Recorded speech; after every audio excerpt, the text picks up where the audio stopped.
Alrighty, everybody, welcome back to another live stream on the channel. Hopefully you're all having a great Thursday so far. Starting up coverage of quite early, like very early. Wasn't going to go live till 3, but I don't know if I'm going to chase later this evening, so I decided to go live early. If I don't chase, you're going to be stuck with me for a couple hours. If I do chase, you're still stuck with me for at least a good 2+ hours today to cover and talk about this likely severe weather outbreak across the eastern United States. I almost went live yesterday. It was 1 a.m. in the morning. I was still up, and I nearly went live for that Category 4 hurricane in Mexico. A little bit regretting it. Honestly, should have hit the live button. I really should have went live at 1 a.m. to 3 a.m. yesterday for that hurricane, but I decided just in case I chase today, I should sleep. So, yeah, let's see what we have in the chat. Let's go ahead and see. We have Caleb, we have the gaming, Johnny, Jason, Cody, Ben, Caleb, let's see, Randall, and everyone else who is in the chat who I may have forgotten to welcome or may just be tuning in or not chatting. Glad to have you in here. Switch over to our main scene. We've got quite the severe weather outbreak on par for today's risk area. Very large slight risk and even a very large enhanced risk for severe storms. This is a very, very highly populated severe weather risk. We're talking about almost 100 million people, actually over 100 million people under the gun for significant severe weather today. We've got over 40 million people in the level 1 out of 5, over 40 million in the level 2 out of 5, and over 25 million in the level 3 out of 5 risk for severe storms today. So a very, very widespread risk for severe storms is anticipated today. We are starting to see some special weather statements out there across portions of Pennsylvania, Ohio, back into Mississippi, as well as into Georgia and Florida. Also, a mesoscale discussion was recently issued. We'll go over that in just a bit. But first, let's start with our risk area. And before I do that, I'm going to ask you all right away if you can go ahead and hit that like button. We're at 9 likes. If we can go ahead and try to get that like up to about 50 within the first hour, that would be awesome. Currently, we're about I think we're the only people live covering this event right now. And because there's not a big tornado threat, not many people will be live. So let's try to spread this live stream out as much as possible across the YouTube algorithm. Remember, we can't spread the word about severe weather without your help. You guys are the ones who have to hit that like button, share the stream, and support the stream. So I would greatly appreciate it if you can go ahead and at least hit that like button. Let's go ahead and switch over to the main radar site we're going to be using today. Not going to be Radar Omega, that's for sure. Let's go to Weatherize here.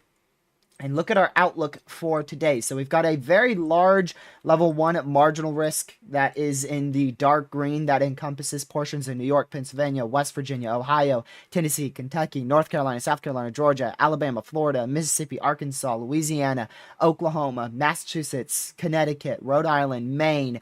All of those portions of, at least a portion of that state, is under a marginal risk for severe weather. And actually another one back up here: Wisconsin, Minnesota, Iowa, Nebraska, South Dakota, North Dakota, Montana, Wyoming, Idaho, all under a marginal as well. So very large, and even portions of Michigan. Two very large marginals for severe weather today.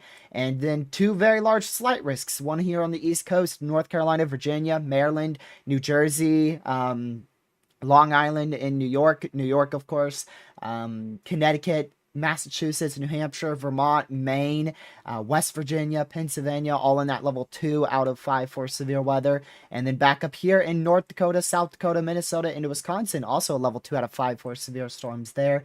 Level 3 out of 5 focused across portions of eastern Pennsylvania, much of, if not the whole state of New Jersey, the whole state of Delaware, much of Maryland, into eastern, northeastern Virginia, also into southern New York under that level 3 out of 5 enhanced risk for severe weather. And there is not an enhanced risk for severe storms on our northern risk back up in the north central plains. Only enhanced risk today is that large enhanced encompassing over 25 million people. Tornadoes definitely a possibility today. They haven't upgraded to a 5%. I don't think they will. It doesn't look like tornadoes will be the biggest issue today, but we could definitely see some spin-up tornadoes anywhere from southeastern Canada, southeastern Quebec, back into the U.S., into Maine, Vermont, New York, all the way down into Virginia. Could see the possibility for a spin-up tornado or two for today, though the tornado risk is not that high. Hail risk, not that high either. Could see some hailstones up to about an inch and a half in diameter. Not expecting very large hail today, except for in the northern plains. Could see up to about 2-inch hail in the northern plains, North Dakota, Minnesota, Wisconsin, Northeast, South Dakota. Could see up to 2-inch hail there. Damaging winds will be the main story across the board today. We've got a 30%, 15%, 5%, and then a 5% and a 15% back up here. So damaging winds by far is the biggest issue for today. And I do think we could see some gusts upwards of 80 miles per hour across this portion here. Southeastern Pennsylvania, western New Jersey, northern Delaware, portions of Maryland, northeastern Virginia will have the risk for up to about 80 mile per hour winds. So we should see quite the prolific threat for damaging winds today. Not expecting like a derecho or anything like that. It's going to be mainly with just organized clusters of storms that we see progress eastward. So there's going to be a lot of just a lot of thunderstorms all over the place, and these thunderstorms are going to be capable of producing 60 to 70 mile per hour winds.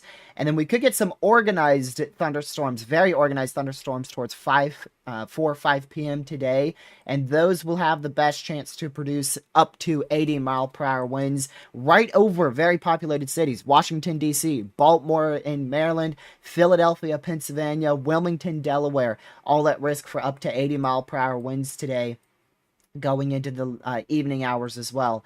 And back out in my neck of the woods, it doesn't look horrible. There is a small chance I still end up chasing this. We'll just see once the storms start rolling around into my neck of the woods. If we take a look at our current radar, let's take a look at our current radar across the U.S. here. You can see we are starting to see some storms fire off the Appalachian Mountains here in western Virginia, northwestern NC. Special weather statement in western Virginia as well for 40 mile an hour winds. Storm fired off the Appalachian Mountains in eastern West Virginia there. That's producing some damaging winds. Also some scattered thunderstorms developed out here, Pennsylvania, New York, back up into portions of southern Quebec, northeast New York as well, into northwest Vermont. Thunderstorms starting to fire there. Like I mentioned before, there is a mesoscale discussion out in this red area in New York, Vermont, Massachusetts, Connecticut, down through northern New Jersey. There's already the chance for a severe thunderstorm watch. A severe thunderstorm watch will be issued for the chance of 60 to 70 mile an hour winds, small hail around an inch in diameter, and it can't rule out a spin-up weak tornado. Isolated thunderstorm coverage should be the main issue in the early afternoon, and then potentially grow a little bit upscale as we go into the evening as more forcing arrives on the east side of that mesoscale discussion. So very confident that we will see a severe thunderstorm watch here, probably in the next 2 hours. I don't know if it will be any sooner than that. Let's see. Yeah, they say before 2:15 Eastern. So actually in about an hour or so. So within about an hour or so, we should see a severe thunderstorm watch issued across portions of the northeastern U.S. Southwestern PA look like for today. Not in the highest risk for severe storms out there. Marginal risk. You could see some heavy rain. A lot of chances for heavy rain today. Anywhere between 2 p.m. Eastern all the way till about 7 p.m. Eastern is your risk for heavy rain out there. So a pretty good chance you're going to just see a lot of rain showers. There's a chance those rain showers could produce winds up to about 50 to 60 miles per hour out around like the Pittsburgh area later today. But not really the main, you're not in the main risk for severe storms. If you're just now tuning in, we're going over the potential for a severe weather outbreak here across portions of the eastern United States, a very large area under the gun for severe weather today. Tornadoes are the least of our concern today, so just keep that in mind if you're really anxious about tornadoes.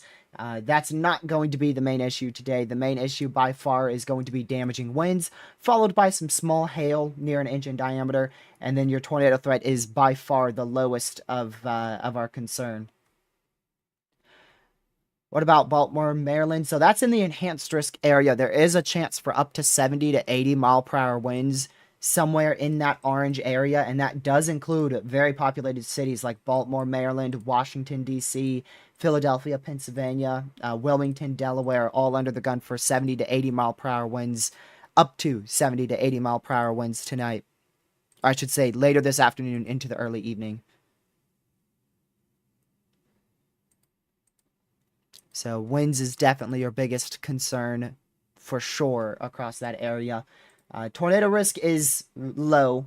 It's not a zero tornado risk. It is a very low tornado risk, though, about 2%.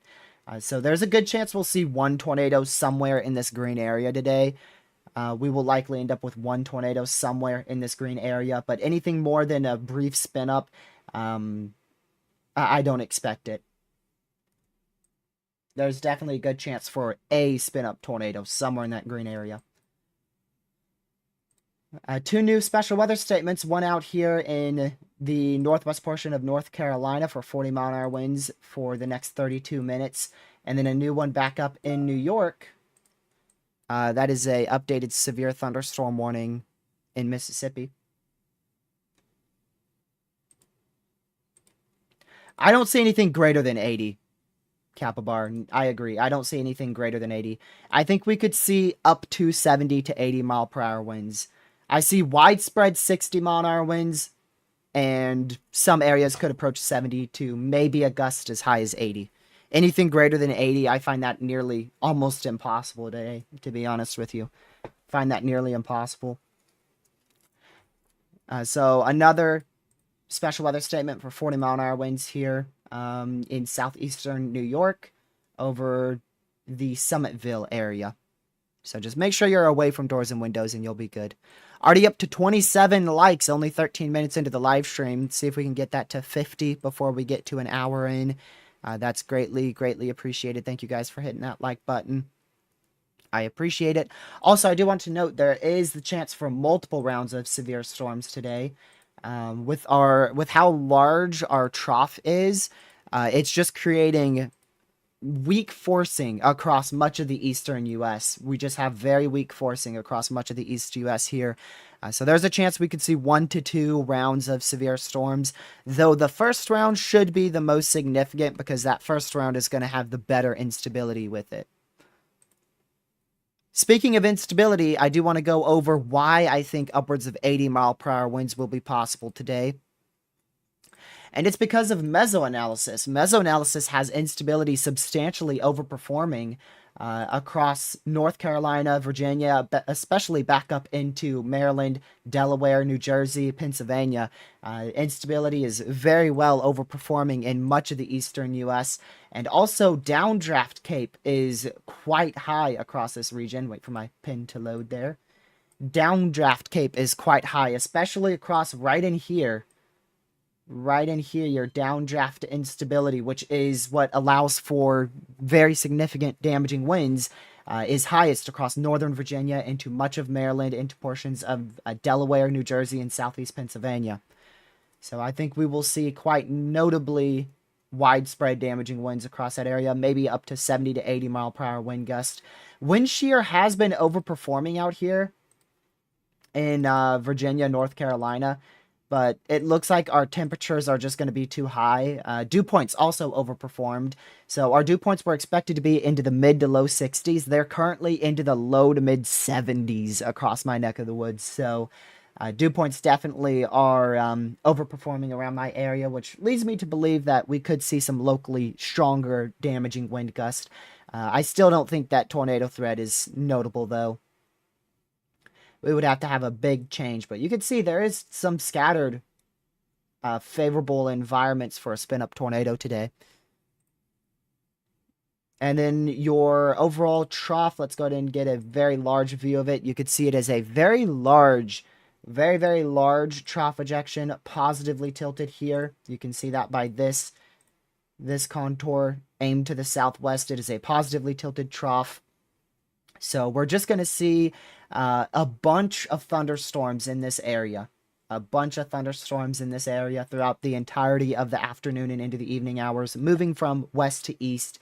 And your main cold front, it looks like your main cold front is probably going to be located somewhere in here.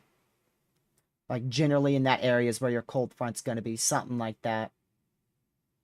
So like I mentioned before, these areas here could see multiple rounds of thunderstorms, although again I think the first round will be the worst round because it should take up the most instability. Yeah, today should be clustered storm mode. We're gonna have some linear segments, but most of it should be clustered storm mode. That's what I'm expecting.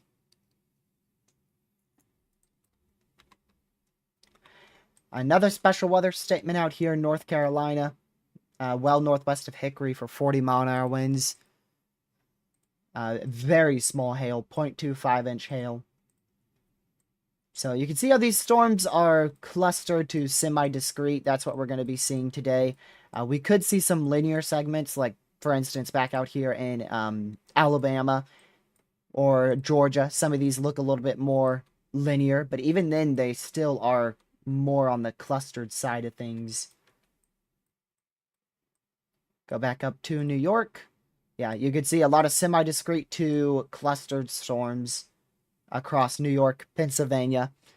We're going to keep seeing all these fire and intensify.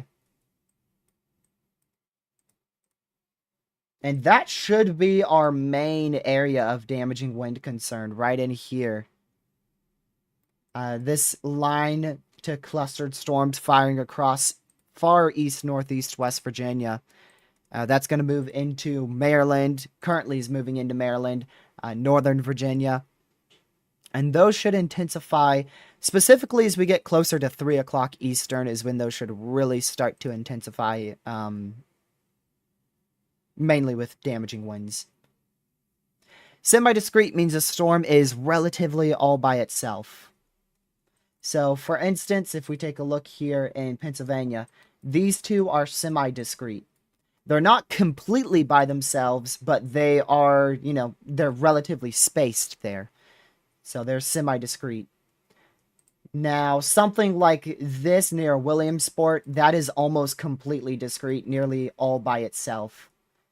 And then a clustered mode is what you see in North Carolina right now, where you have a storm here, a storm here, a storm here, a storm here, a storm here. That's clustered.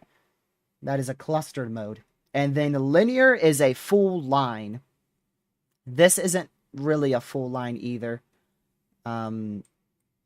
A full line would be, I don't think we have really anything that's a complete line right now. Most of this is just clustered to semi-discrete. And that's the most favored mode in North Carolina and Virginia, is clustered to line segments. Under the enhanced risk, yep. Main issue is winds. There's a very good chance you'll end up with 50, 60 mile an hour winds.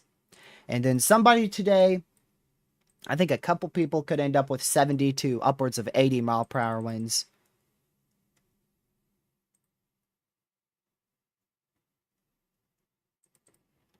I think a couple people could end up with 70 to 80.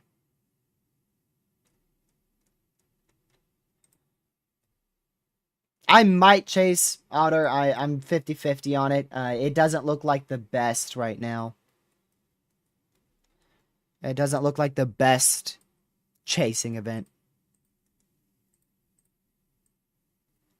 It doesn't look horrible. If I do chase, it would likely be closer to like 4 o'clock. But I at least wanted to get on here and stream some. I'll be live for the next few hours covering this. And then if I deem it necessary, I'll go chase. But the tornado risk is low today. The hail risk is fairly low.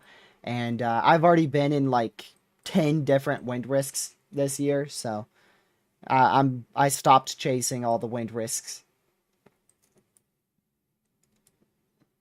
Do you think the enhanced risk will be pushed into more of Massachusetts and New York?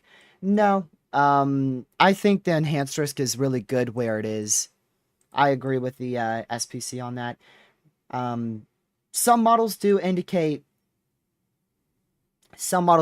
we could have some locally higher wind gusts back out here in Virginia and North Carolina, but it just doesn't seem like coverage will be enough to promote an enhanced risk. Where do I chase? So my chasing area, I don't like to chase Central or Northern Virginia. So this is the most frequent area that I chase, right in here. I chase this area very frequently. Southern Virginia, almost into Central Virginia, and then a very large chunk of NC. I've been all the way down to Charlotte for this year. This year, me and Lucky, one of my, my best friend, we chased together often. And we went down to Charlotte for thunderstorms this year. And last year for a hurricane, we were down in Charleston and Myrtle Beach, South Carolina. But North Carolina is where I chase the absolute most. I love to chase around Greensboro, back towards Durham. I love to chase the interstates right in this area. That is a severe thunderstorm warning for 60 mile an hour winds and 1-inch hail in North Carolina. Now, that sucker better not come up my way, or I'll be tempted to chase. Just peek my head outside. Yeah,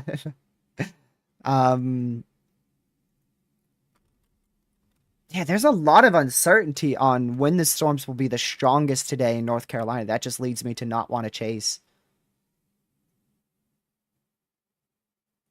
I'm northwest of Charlotte, so we did chase a bit during Helene. Had a great storm last April.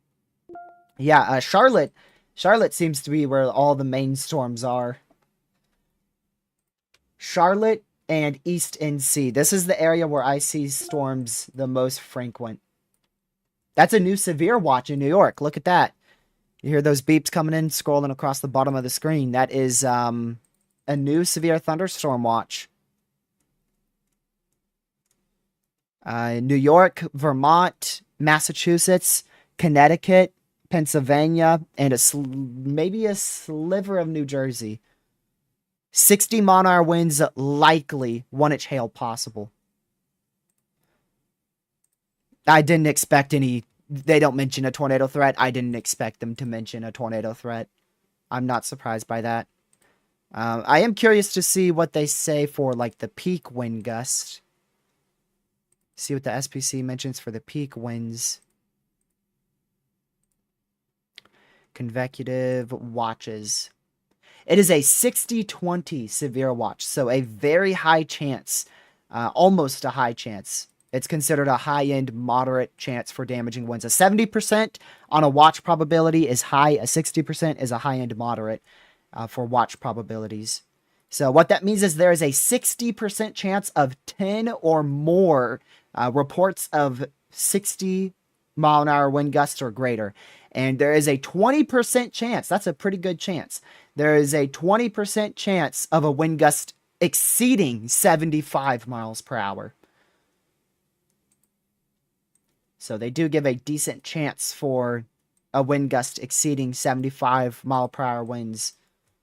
Most favorite event you chased? Ooh. I really loved chasing Helene. Or no, was it Helene? No, not Helene. Dang it, what was it? I can't remember the hurricane. Debbie? Was it Debbie? Possibly Debbie? The one that hit South Carolina and North Carolina last year. I loved chasing that. That hurricane. And then we stayed in an overnight hotel. And then chased the tornado threat the next day. Debbie? Yeah.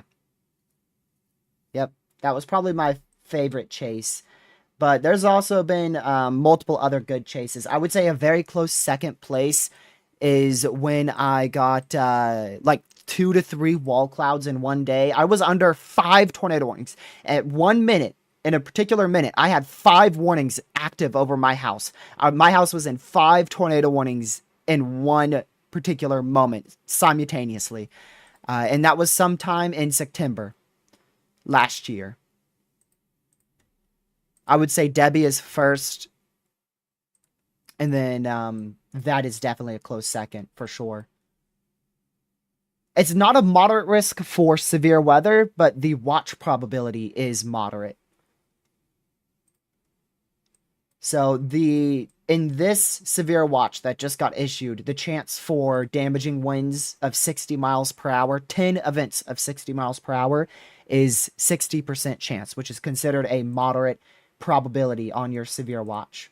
You can see that is a 60 for wind. And notice the tornado threat is only at 10%, and the wind threat is a 20%. So, or the hail threat is 20%, tornado threat's 10%. So it's mainly a wind bag today, which is what we were anticipating. Overall, inside this watch area, there is a high chance that we see damaging winds and some small hail.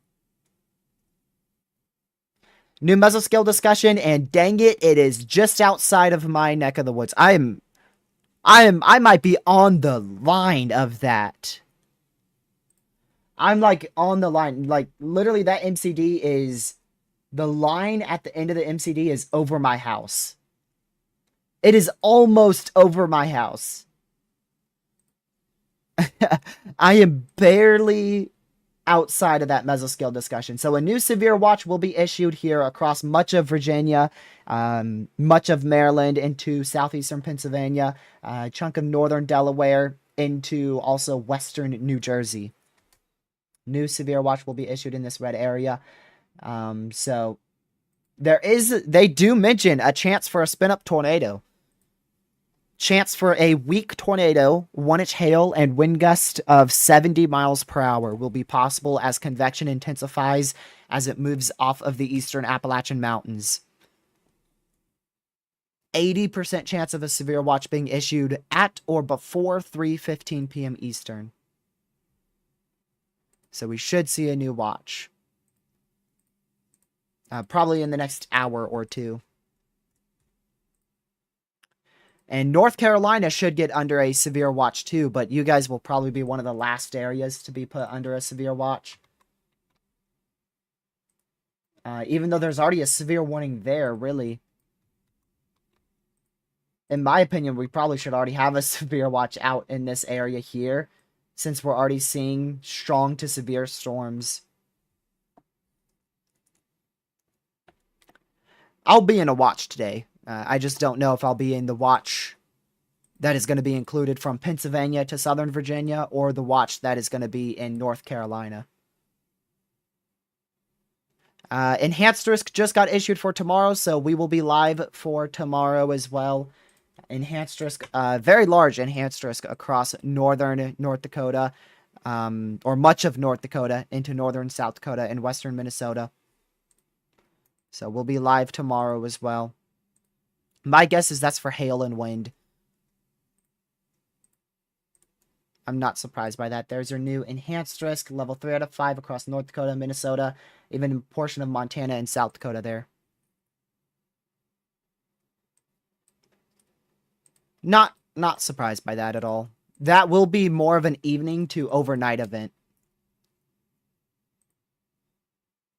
Again, if you haven't already, make sure you hit that like button. Help us spread the word about today's severe weather event across the eastern U.S. Very, very large area. If you're just tuning in, this is the large area under the gun for severe storms in the eastern U.S. That dark green is a level 1, the yellow is a level 2, and the orange is a level 3 out of 5 for severe weather.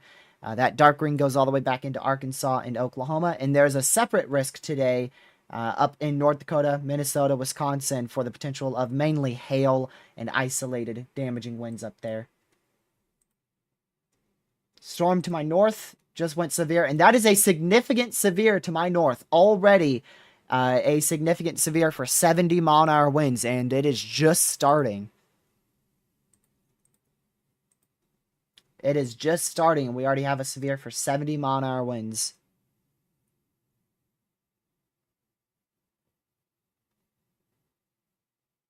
Tomorrow already is enhanced, Ben. So that's going to go right into just to the southwest of Roanoke, very close to our Blacksburg radar site. Very, very close to our radar site. Imagine our radar site gets knocked out here. That would be horrible. The main radar in Virginia goes down. That would be horrible. We have 3 main radars, one in southwest VA, southeast VA, and then up towards DC. North Carolina only has 1 main radar. That's the main radar in NC. We have 2 coastal radars, but this is by far the most used radar in NC. So if you are inside this severe storm in Floyd, I've been up here. There's not much population out in this area. It's a relatively rural portion of Virginia. If it keeps going east, it's going to get into more populated area. I do know, like, there's definitely... Yeah, this is populated. This is populated up here. Yeah, there's almost 30,000, nearly 30,000 people inside that considerable severe. And I would bet you probably half of them are on the northeast side of that in the southwest city of Roanoke. Because there's not a bunch of population here. Houses are very far and few between. Floyd is pretty populated. I've been there. Pretty populated, Floyd. These aren't really that populated areas. Not really much up here. Floyd is populated, and then southeast, or rather southwest, Roanoke is definitely populated.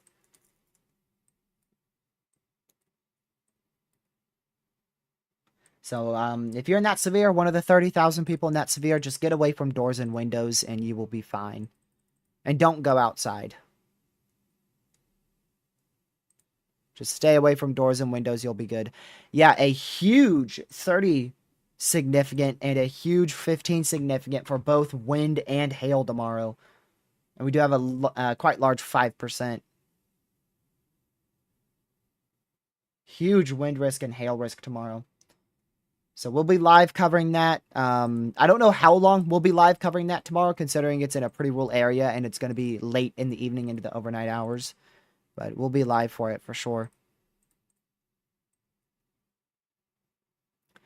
I mean, right now the HRRR says storms don't pop off until like midnight, 1 a.m. But I do think we could see some storms as early as 7 o'clock tomorrow.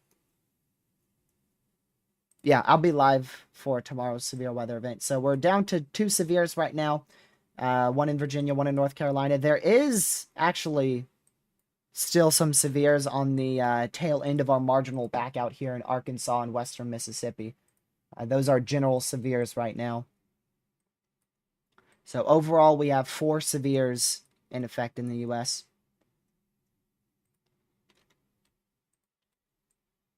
Let's see.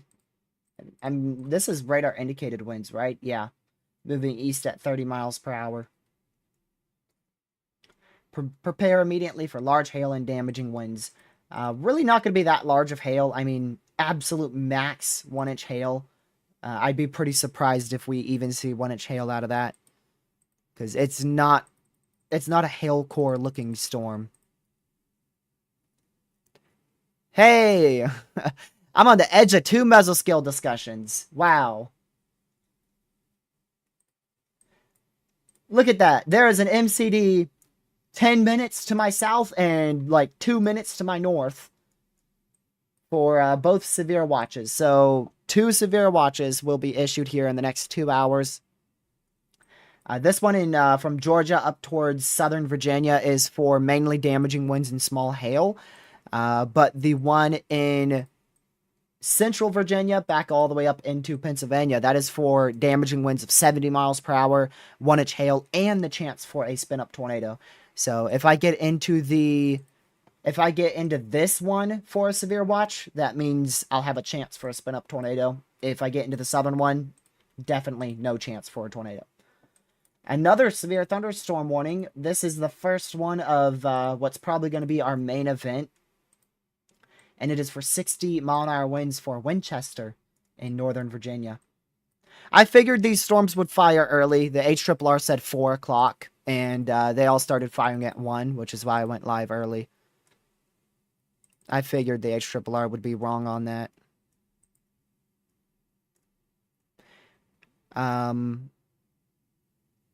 There is a small chance that we don't get a severe watch out here in North Carolina, Georgia, and South Carolina.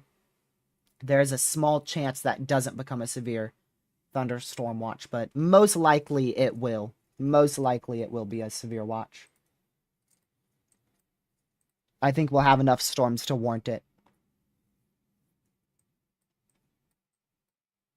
Still special weather statement for now. 50-mile-an-hour winds up here in southeast New York for Pleasant Valley and surrounding areas up towards Pine Plains.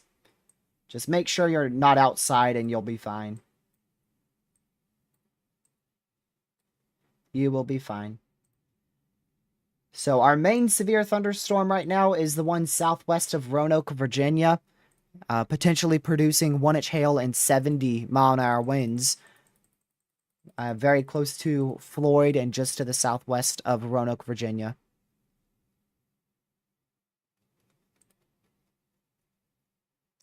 So, yeah, again, if you're just now tuning in, this is our risk area for today.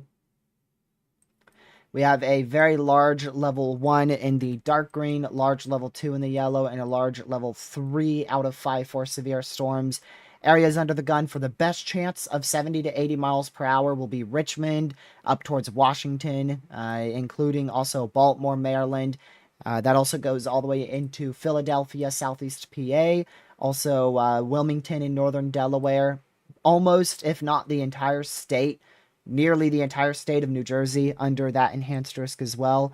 And it does go all the way back up into barely to the west-northwest of New York City. So very large and very highly populated enhanced risk there. Not sure if Ben's going to type all that out, but so an outflow boundary is formed when a strong downdraft occurs or downburst, my bad. A strong downburst occurs in a thunderstorm. The rain hits the surface and it spreads out and it cools the surface and it creates an outflow boundary. It's typically most common in storms with high amounts of strong damaging winds. That's when we most frequently see it, is with damaging winds, but it could also be formed with very weak storms too.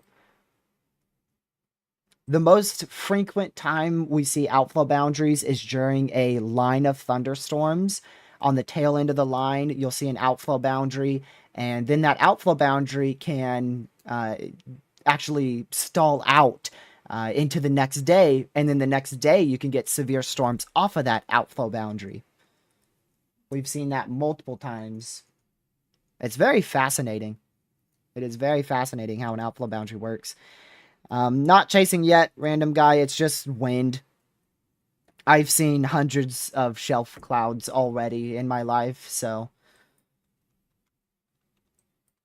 I'm not gonna chase another wind bag. Today, if it keeps going like this, like that's not a bad chase day. But if it goes upscale into a line, then yeah, I'm not chasing at all.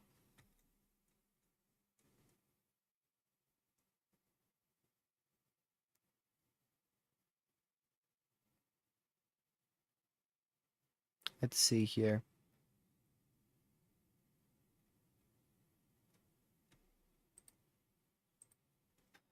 So yeah, we're past 50 likes now. I greatly appreciate it. Thank you guys for hitting that like button. If you haven't already, make sure you hit the like button. It's really appreciated. Try to get the word out about today's severe weather event across the eastern US, as storms are firing up very quickly, and we're already up to quite a few severes. 1, 2, 3, 4, 5 severe storms right now. Now, nothing like what we were covering yesterday from Illinois to Ohio, but still starting to get up on severes. Ponderosa, it depends on the timing of if I chase. I have no idea. If I chase around 3 to 4 o'clock, yes, I can stream it. If I chase before then, I can't stream it. And again, I don't even know if I'm going to chase. How do you see outflow boundaries on radar? So if it's a strong,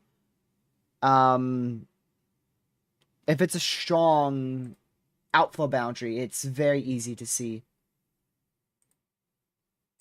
It's very easy to see. So right now we probably don't have any strong outflow boundaries, but you can see them very clearly. I don't think we have any at the moment. Yeah, there's no clear outflow boundaries. Maybe one in Texas. Most of the time we have some out here in Texas frequently. Nah, I don't see a boundary with that. Mississippi? What radar?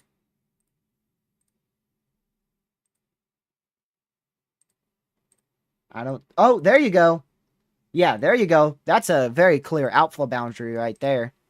So there's your outflow boundary. It's been produced because of all of these storms producing marginal damaging winds. Very obvious outflow boundary right there. Could also be called a gust front, too. So that's very clear outflow boundary right there.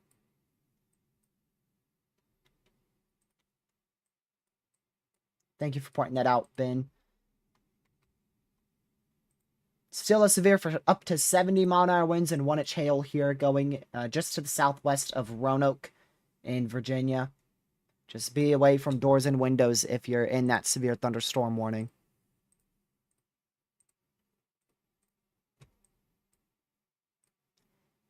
And then just a bunch of scattered storms. Only one strong storm. Special weather statemented for 17 more minutes. So there's only one strong storm in New York. A strong storm, by definition, is simply just a special weather statement.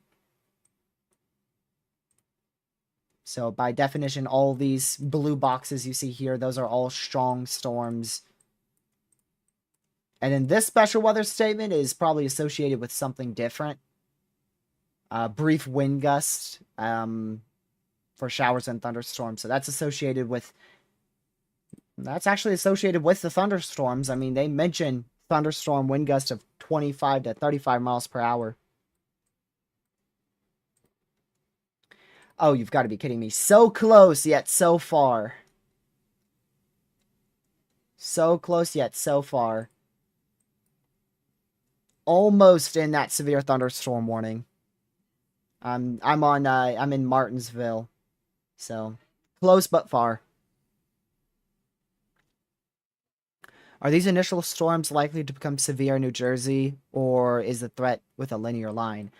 This These will be clustered to linear storms, and yes, they should intensify the more east they move. The further east they go, the more they will intensify.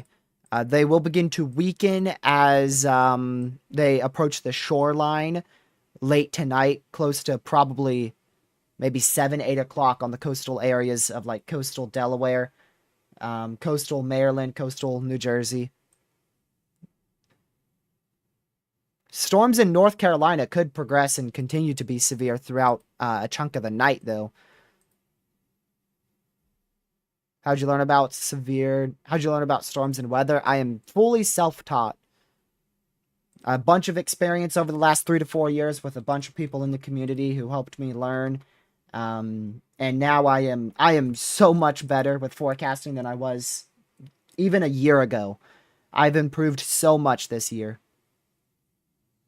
And I recently bought a college book for meteorology. So I'm learning on that too. How come the storms in New York are struggling? They're just now firing. So they're going to struggle for probably a little bit longer. And once that cold front comes in, they will begin to intensify more. But there's uncertainty on how much those storms will strengthen in New York and Vermont, New Hampshire, Massachusetts, Connecticut. But even these little rain showers, we should have a favorable environment for even rain showers to produce like 40-mile-an-hour winds. Let's see. Yeah, our main environment right now is in eastern New York. So with these storms down in here, that's where our main environment is for damaging winds, which is why like these storms could produce up to 50-mile-an-hour winds. We'll see if that one gets special weather statemented at all. We're not expecting like big supercells or something like that. We're not expecting big supercells or something crazy.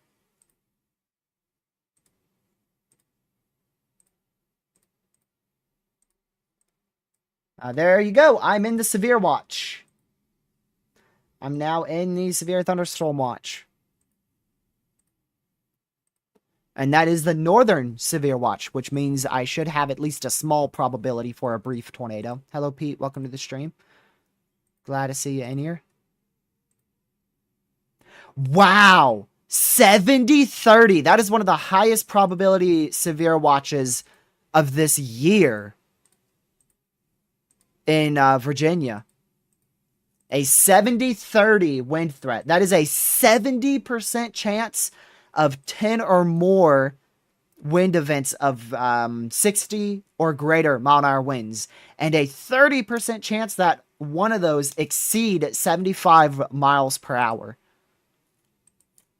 That is actually one of the highest in severe watches in Virginia. And that is in effect until a very late 9 o'clock tonight. 9 p.m. Eastern. Chance for a tornado is 10%, which is non-zero, so shoot, I'll take it. It's not entirely impossible. So, big severe watch just got issued from eastern Maryland, or rather eastern Pennsylvania, northeast New Jersey, all the way through the whole state of New Jersey, whole state of Delaware, into almost the whole state of Maryland, much of Virginia, even into northern North Carolina. Huge severe watch there. Let's see the wording on that. That should be a bit more aggressive wording from the SPC. Widespread 60-mile-an-hour winds likely and wind gust of 75 miles per hour possible. Also, large hail up to 1.5 inch in diameter possible inside that watch area. So that's like I said, that's probably one of the highest end severe watches we've had here in Virginia, especially for wind.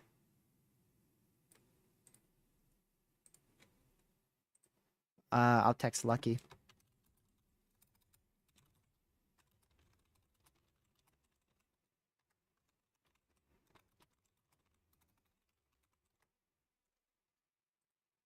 Okay. They did just update this severe. It is still warned for 70-mile-an-hour winds southwest of Roanoke. Still 70-mile-an-hour winds there.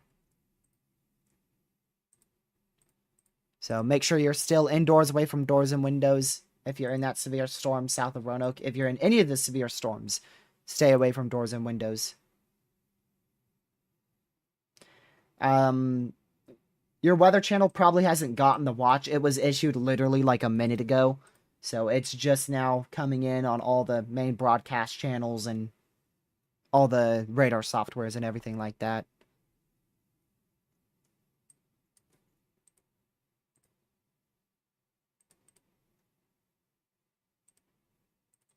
All right, I'm going to refresh this. Hold on a second. Let me switch over here and switch over here.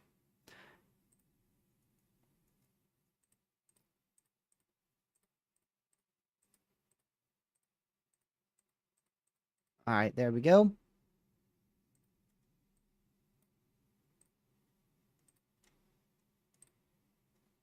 Yeah, there's going to be some severe, likely some severe storms in Canada today too.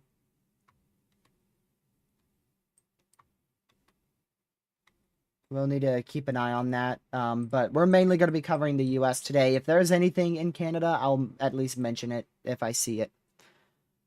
Bunch of severe storms recently issued here. So there you go. All these yellow polygons here: Maryland, Virginia, another one in Virginia, 2 more in Virginia, another one in North Carolina, one way back in western West Virginia. All those are severe storms now. So severe storms are definitely starting to increase across a good chunk of the eastern U.S.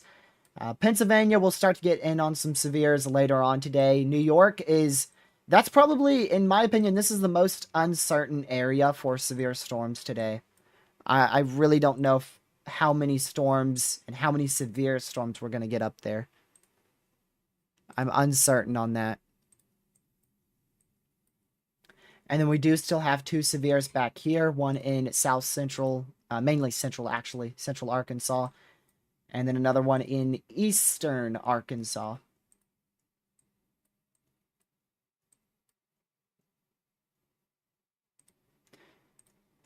So again, we do have a significant severe for 70-mile-an-hour winds.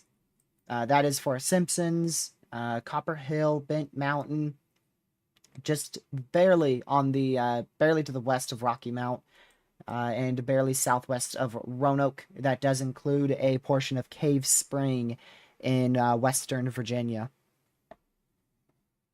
We're not expecting many supercells today. Supercells are rotating thunderstorms. We could get 1 or 2. And there's a chance one of those could produce a tornado. But it's not the biggest threat. Wind is the biggest threat today.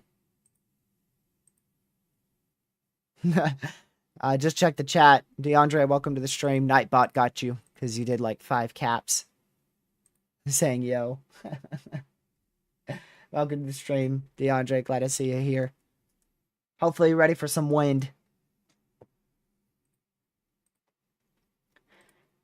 Yeah, these storms out here in central Maryland going towards Hagerstown, Williamsport. 60-mile-an-hour winds, 0.75-inch hail there, and then one going into Winchester, Virginia. Same hazards with that. Should continue to see those intensify as they move into a more and more favorable environment for damaging winds.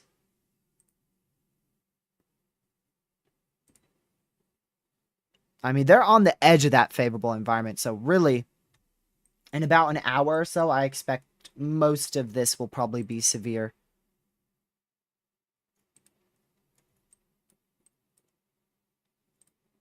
Gracious day, I'm surrounded by severes. 1, 2, 3, 4 severe storms off to my west-northwest. And you can see those velocities of more of 50-mile-an-hour winds, but according to the NWS in Blacksburg, could be gusts up to 70 with that. Just south of the radar site. That's going to be going close to Rocky Mount. So that's going to head towards 220. 220 going out of Martinsville up into Rocky Mount and eventually into Roanoke.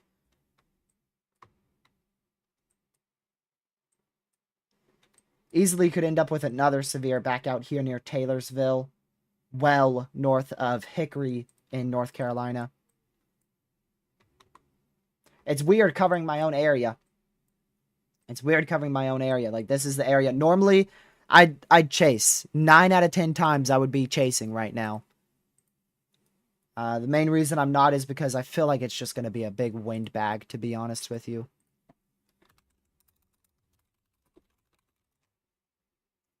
And if it's not, then, again, there's a good chance I still chase. I'm just saying, there's still a good chance I'm chasing today. I'm gonna try to wait as late as I can because I don't have a secondary device until about 3 o'clock. And so if I do chase today, there's a high chance I can stream after 3 p.m. How's Pittsburgh looking? You're looking fairly good today. I mean, mainly just isolated heavy rain showers, some bolts of lightning. And there could be a gust of 40 to 50 mile an hour winds out there. The main winds is definitely well off into southeast PA. But you could get multiple rounds of heavy rain. Some of those could have some wind gusts with it.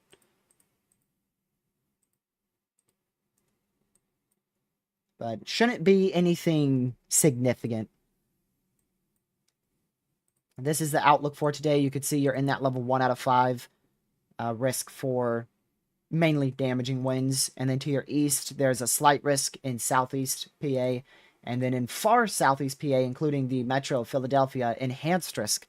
So those are level 1, level 2, level 3 out of 5 for severe weather. And they did just issue a new severe. I called that one out. Actually, no, my bad. That is a different new severe. Right? I saw it flash. Yeah. They issued a severe inside of a severe. So there's 2 severes right now over Boonville and Wilkesboro in North Carolina. There's 2 severes in effect for the same storm. Look at that. And much of this is just going to be winds, very heavy rain, and we could see some small hail. Yeah, you could see the velocity. See these kind of getting into light pink colors. Definitely hinting towards 60 to 70 mile an hour winds being possible there. They still have it warned for 70 mile an hour winds, so that's going to go very close to like Rocky Mount, in between Boone's Mill and Rocky Mount. And it looks like that might have an outflow boundary with it. Yeah, that has an outflow boundary with it.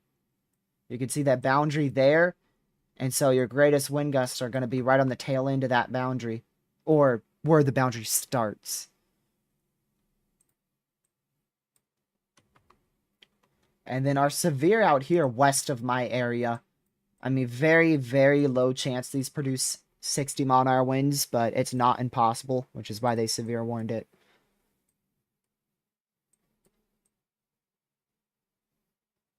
Yeah, so there's still those 2 severes, central Arkansas, eastern Arkansas there. One near Pine Bluff, one in southeast Arkansas. But we're mainly staying with the severe storms on the east coast because that's the main area to focus on for today.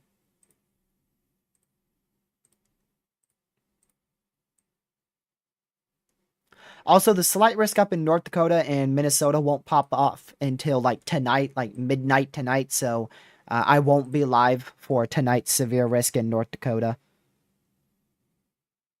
Near Wilkes County, North Carolina. Thanks for your live stream. Well, thank you for being here, Kimberly. Great to have you in here. What would be the greatest storms? What would be the greatest storm system to produce tornadoes or start rotating? Like the best chance for a rotation on any of these storms right now? None of them.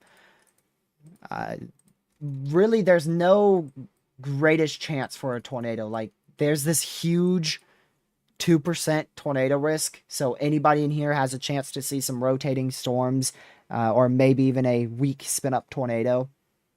But that chance is very low. There's no very concentrated area of tornado potential today. Hello, Forrest. Glad to see you in here. Finally, you're in here when you're not getting severe weather. Most of the time when you tune in, there's like a tornado warning or a severe warning near you. Hold on. Okay, yeah, there's nothing around St. Louis. I just had to check. I just had to check. Every time I see Forrest in here, something's happening around his area.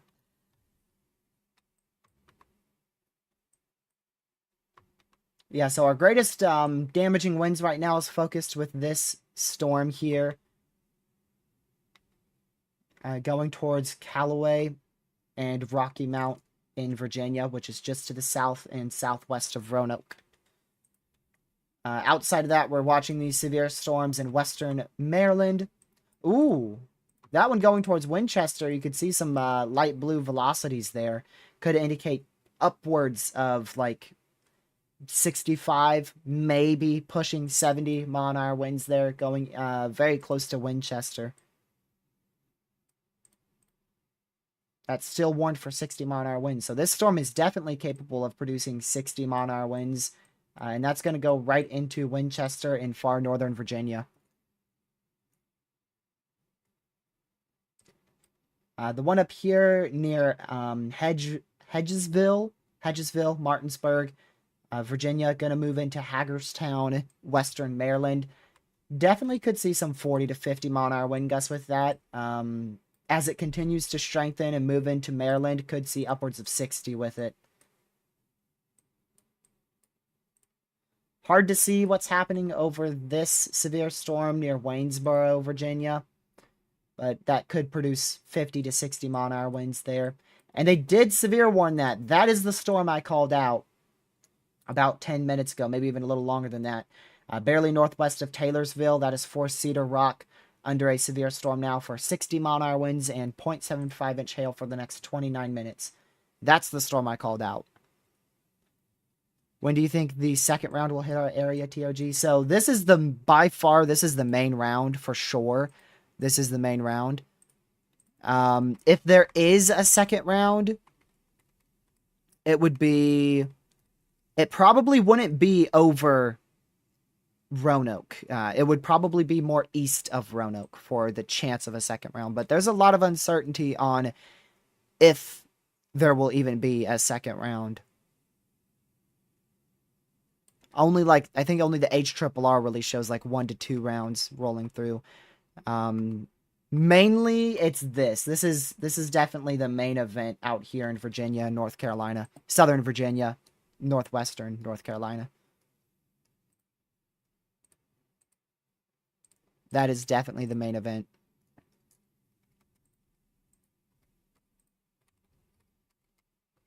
And I think this stuff will grow very linear about 5 o'clock tonight. I expect this stuff to be very, very linear as it moves into north central North Carolina and south central Virginia. Right now, it's clustered mode, some semi-discrete, but I expect it to be almost a full-fledged line by the time it gets towards Greensboro. And it might not die out. I mean, we could see 60 mile an hour winds through a good chunk of North Carolina tonight and late this evening.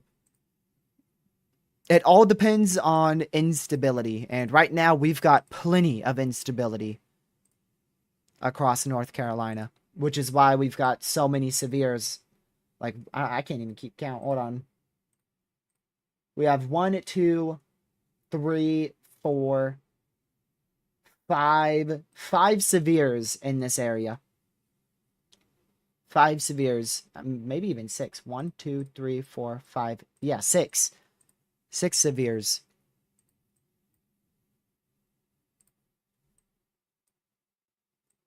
I'm still good right now, but these storms will eventually move off the mountains. Right now, they're kind of latched on. They're almost latched on to like the edge of the Appalachian Mountains here. And once they eventually push off of that, that's when they should grow very linear.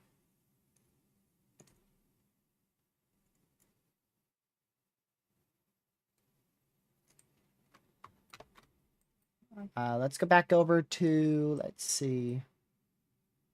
Just real quick, Arkansas, no longer a severe warning in effect for Watson. Still 1 severe in central Arkansas for Whitehall and Pine Bluff. If you're in any of the severes, just be away from doors and windows, and you're good to go. Very, very long duration special weather statement here in southeastern Pennsylvania.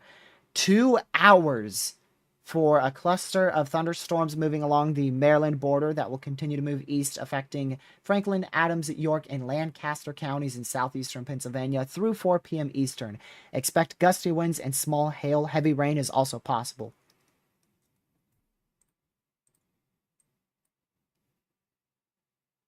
Is that my AC? Or is that like thunder? That's crazy that I think my AC could sound like thunder.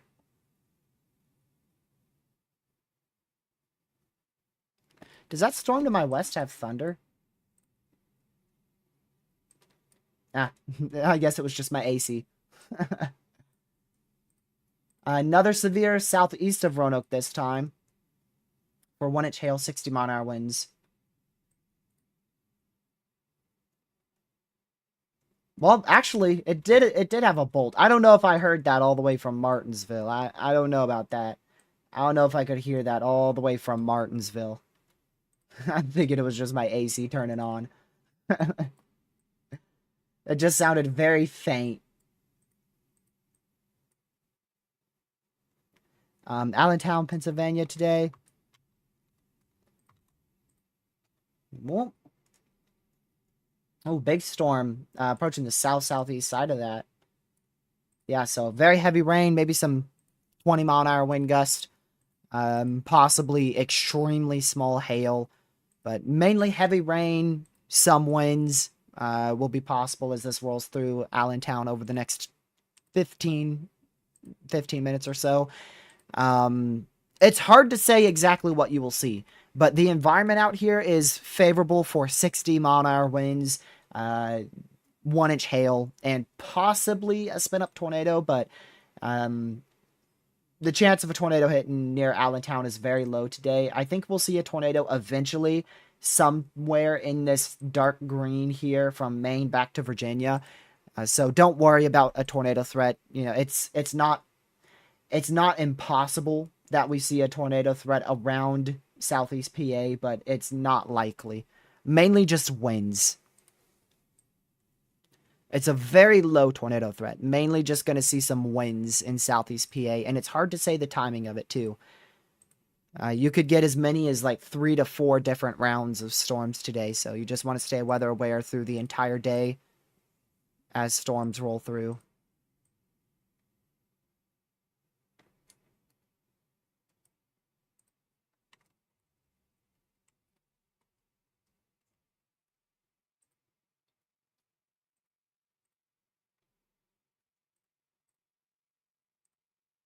Hmm.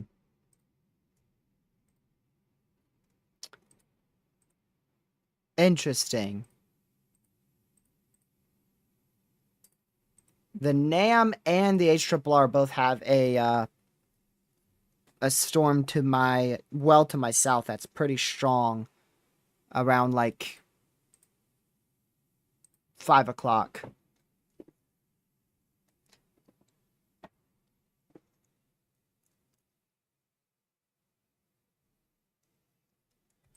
All right, let's go back over here.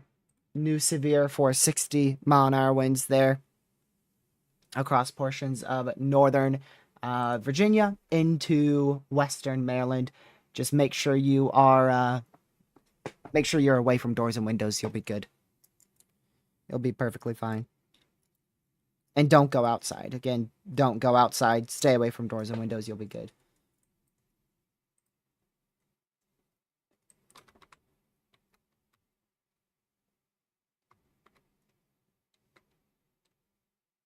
I mean, that one's already getting pretty strong there, too. Yep, I could lose power if it rains too much. That's the Virginia power grid.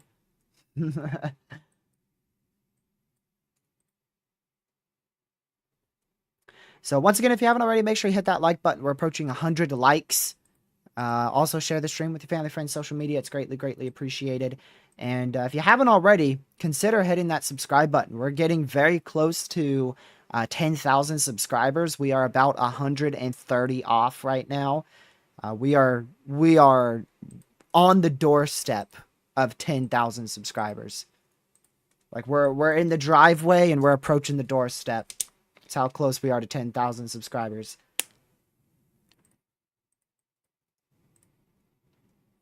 We'll hit it. We'll definitely hit it before the end of the year.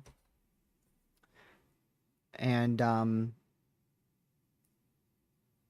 yeah. We'll see. We'll see what day it is. When you hit 10K, eat 10 jalapenos. I am horrible with spices. Spicy food, peppers, anything like that. I am horrible.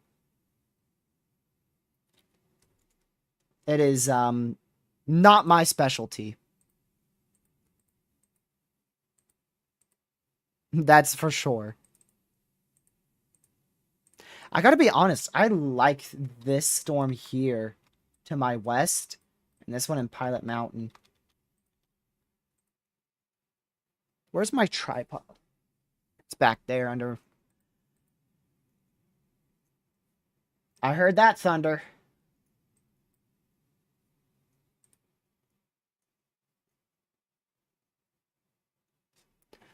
Look at my window, see how sunny it is.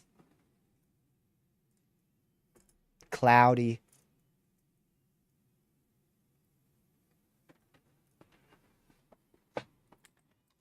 I'm gonna be right in the notch of this sucker. It's tempting to chase that. Hold on, I'm gonna text my parents real quick.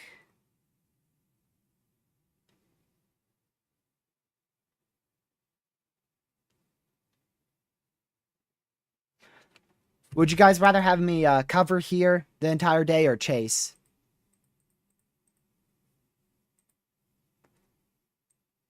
I'll just see. It's a waiting game.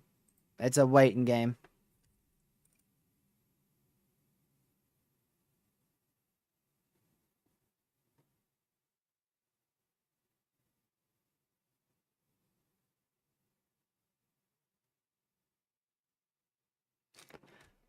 I moderately dislike trying to decide whether to chase or not.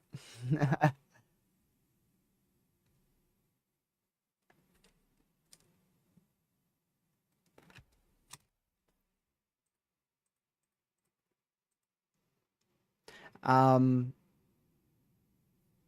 but yeah, I'll just keep an eye on these storms here. Outside of Southern Virginia, North Carolina, we're just dealing with isolated severe storms still up here. This one in Winchester right now, it definitely could be producing 60-mile-an-hour winds right over Winchester.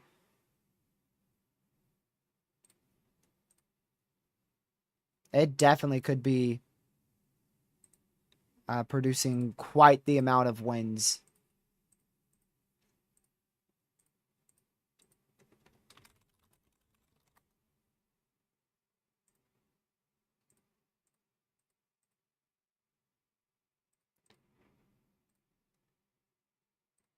Man, I'm gonna keep watching this. I'm wondering if we could get a severe for this storm.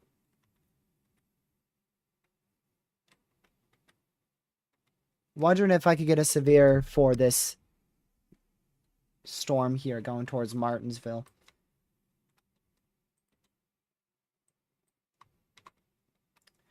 Looks like those winds have subsided a little bit west of Rocky Mount, but still could be 60 to maybe pushing 70-mile-an-hour winds there. About to move into Rocky Mount, Virginia.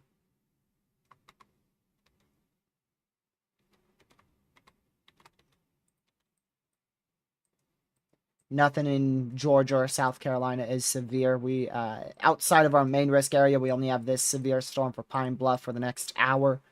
1-inch hail, 60-mile-an-hour winds there. Still that severe thunderstorm warning in Harrisville and West Union, as well as Elizabeth in northwest West Virginia.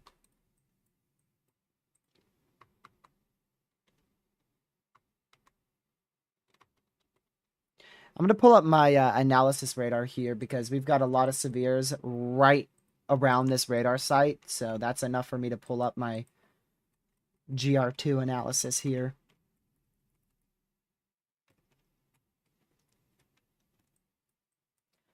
Some wind damage there in just northeast of State Road, northwest NC.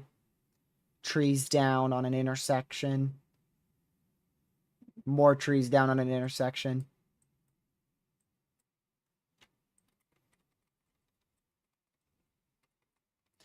That's starting to get some good hail with it over Westlake Corner. It's warned for a 1-inch hail, but we're starting to get upwards to about 65 dBz. There is a chance that's dropping about an inch in diameter hail there, going towards Westlake Corner, North Shore, just to the southeast of Roanoke, Virginia.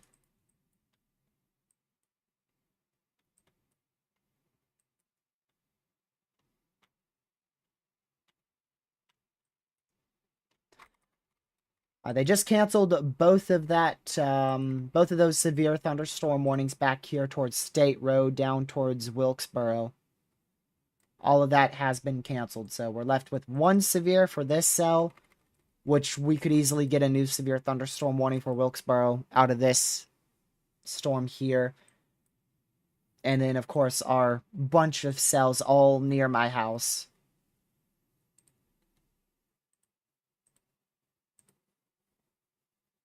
And then back up into Maryland.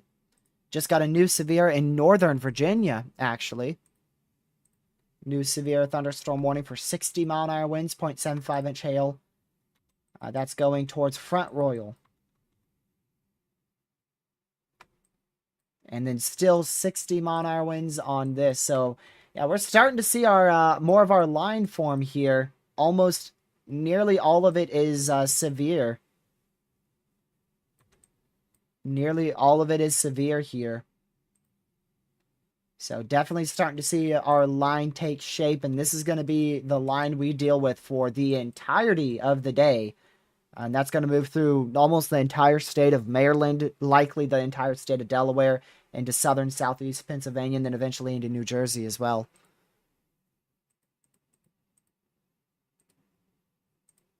Thunder's starting to slowly get louder outside. I can hear it.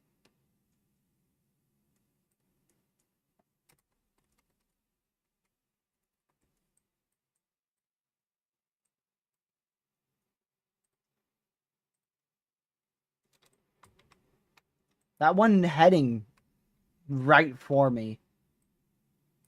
Really shocked that's not severe at the moment, to be honest with you.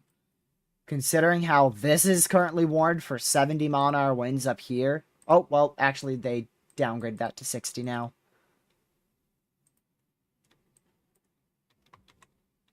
But it was warned for 70. Yeah, probably 1 to 1.5-inch hail falling almost over Westlake Corner.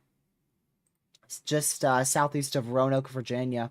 That's our largest hail core so far. That could be dropping some of the largest hail we've seen so far today. Oh, severe in eastern Ohio. Look at that. 60-mile-an-hour winds possible for East Liverpool. Going very close to the Ohio-Pennsylvania border there. Just east of New Philadelphia in Ohio. So that includes Carrollton is under that severe. Leesville, East Springfield, Richmond. Just north of Hopedale under a severe for 60-mile-an-hour winds in eastern Ohio.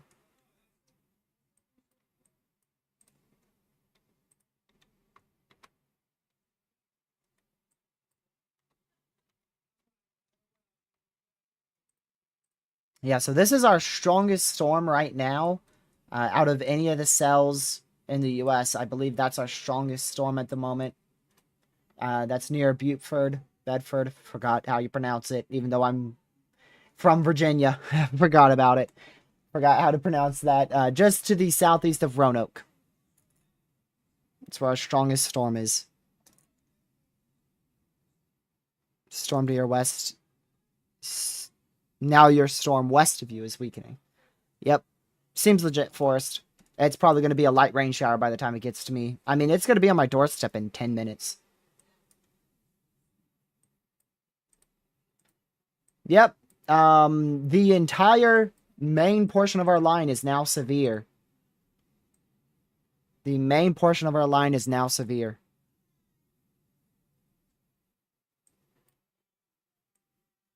all the way from Hagerstown, Maryland, all the way down to Waynesboro in central Virginia.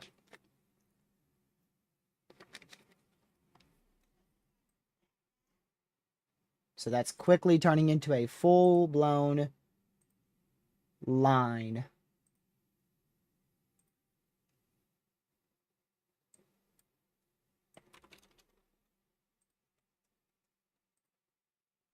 Go back to our radar site here in southern Virginia. Still some small hail falling with these storms and some gusty winds.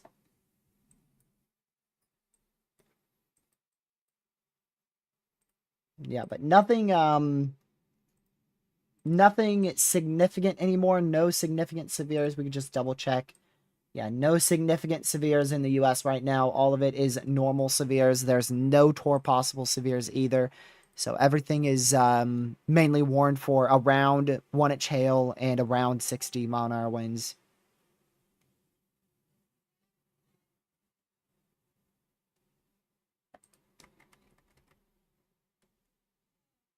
It is moving northeast, so actually this is going to hit me head on.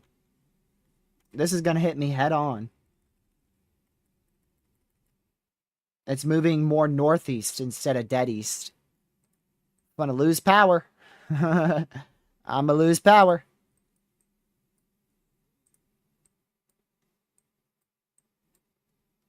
New severe, just like I predicted there. Just issued it for Wilkesboro in Boonville in Northwest NC.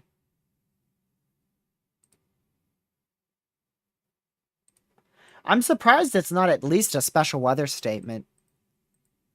If not severe, but at least a special weather statement.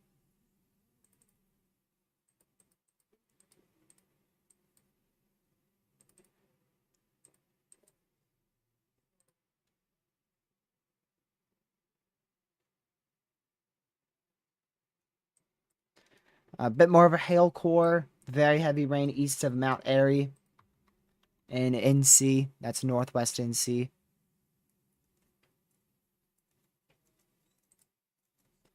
We'll keep watching that. Could see a new severe for Pilot Mountain, North Carolina. If... Did you see that? Did I just lose power? Are we still live? It's not even over my house yet. It's not even raining yet, y'all. I don't know if I'm... Okay, I'm still live. And there it is. There it is. Huge severe warning for 1-inch hail, 60-mile-an-hour winds. All the way from Chatham, Virginia, all the way down to Walnut Cove, Pilot Mountain. Power's over here flashing, and it's not even raining outside yet. Dude. Don't know how the Wi-Fi kept on. Shocked it didn't completely cut out. I could lose power at any second.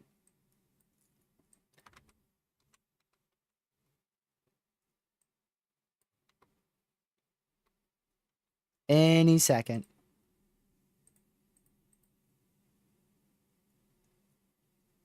So that's a large severe thunderstorm warning for a very populated area. This is a very populated area. It doesn't include Danville. Danville is very populated as well.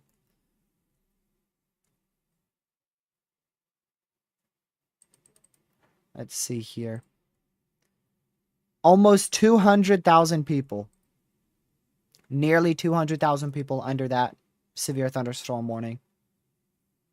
Yeah, probably, Sam. Probably. If the power stays out for more than like 5 minutes, I'm going to leave and just chase.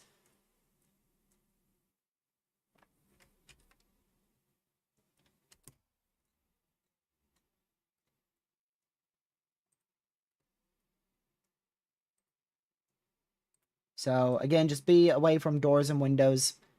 If you're in this severe warning for Martinsville, I've got a window right there.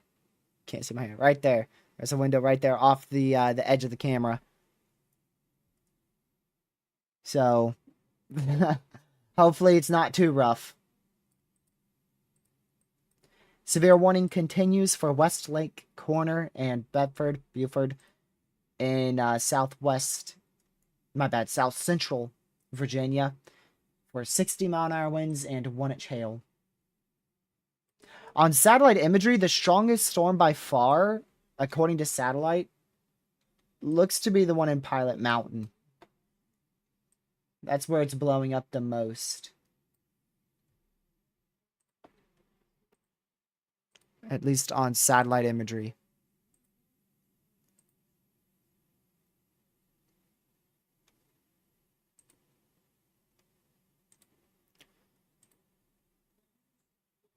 Let's see here. New mesoanalysis. Just going to check the instability real quick.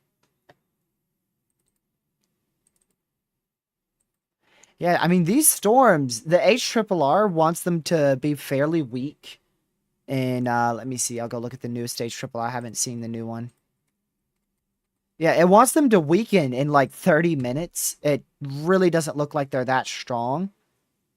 But the environment is so favorable. I don't know why it's wanting them to weaken. Just the dumb HRRR for you.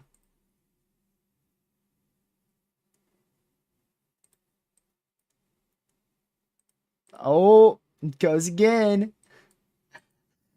It's so close to losing power.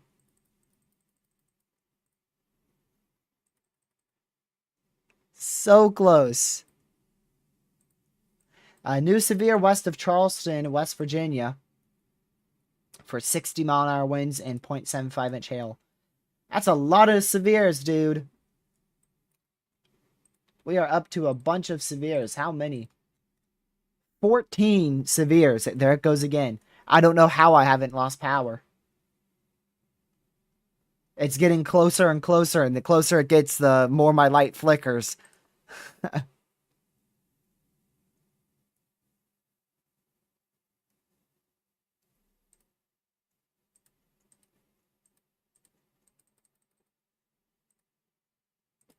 I hear the thunder.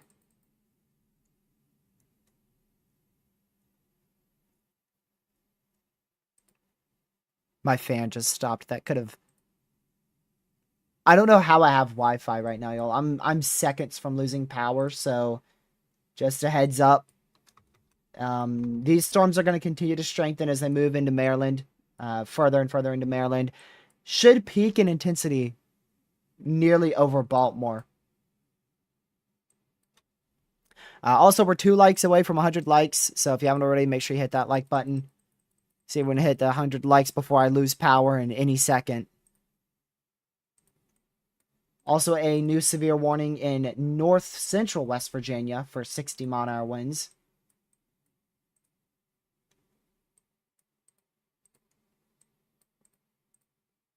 So the severe warning for Cedar Rock has been canceled in Cedar Rock, North Carolina. That is no longer severe warned. And thank you guys for 100 likes. I appreciate it. I greatly appreciate it. Thank you for hitting that like button. Severe warning still continues for Rocky Mount, Stewart, and Southern Virginia for the next 17 minutes. 1-inch hail, 60-mile-an-hour winds still on that severe warning.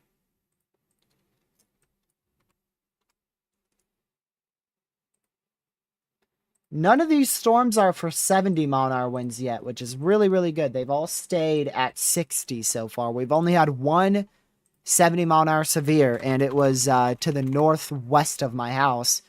It was out there in Floyd, Virginia.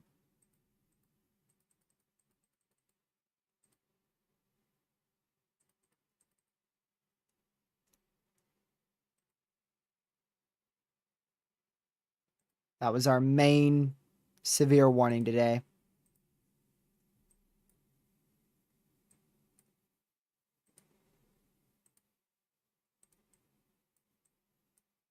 But yeah, we could still see 70 to 80-mile-an-hour winds. This is just the start of our severe weather event out here in Maryland, Northern Virginia, Southeast PA, where we're anticipating the Highest threat for all severe weather hazards.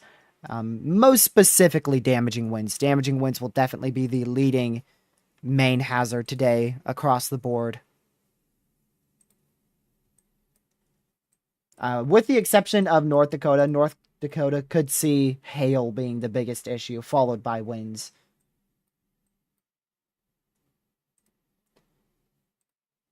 We still don't have a severe watch in western North Carolina. These storms aren't maturing very well, so there's a small chance we don't end up getting. There's a small chance we don't end up seeing a severe watch for Southwest and Central NC, at least for the moment. Now, there could be one issued tonight once this stuff congeals more up into a line. Yeah, the enhanced risk is for wind. There's your enhanced risk right there. And storms are getting pretty close to it. I mean, they're about an hour and a half from entering that west side of your enhanced risk up there in Maryland and Northern Virginia. Connecticut, Western Connecticut, yeah, there's a good chance for damaging winds. But there's a lot of uncertainty further north in New York, Connecticut, Massachusetts, Vermont, New Hampshire. There's not as much certainty on like a line or well-organized storms firing. Right now, it's just a bunch of scattered storms that aren't strengthening much. But yeah, you could get up to 60 mile an hour winds in portions of Connecticut today if storms are strengthened and roll through the area.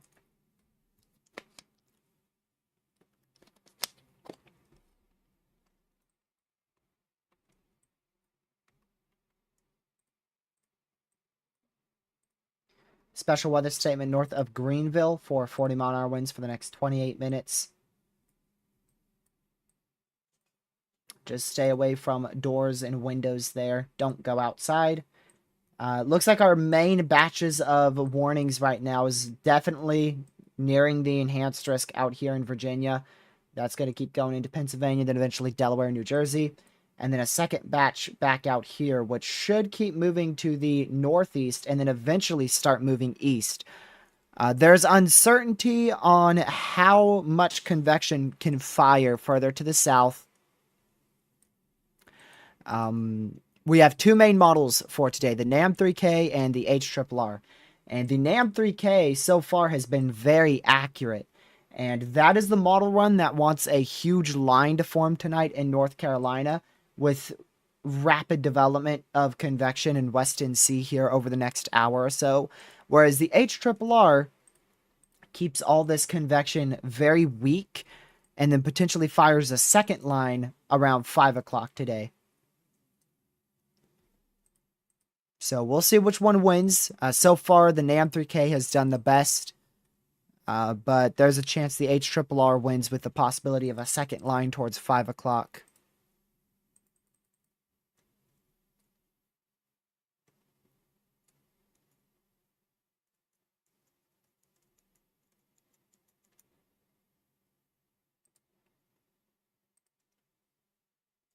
Okay.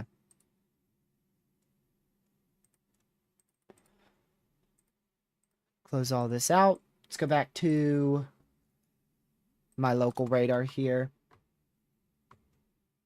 Severe warning was just canceled for Mount Airy, North Carolina. No longer in effect there.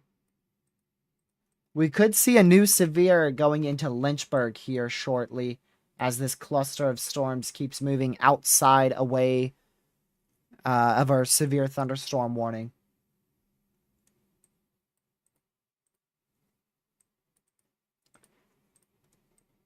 Yeah, not much still in New York. We did just get a new special weather statement, though. First one in a little while in southeast New York.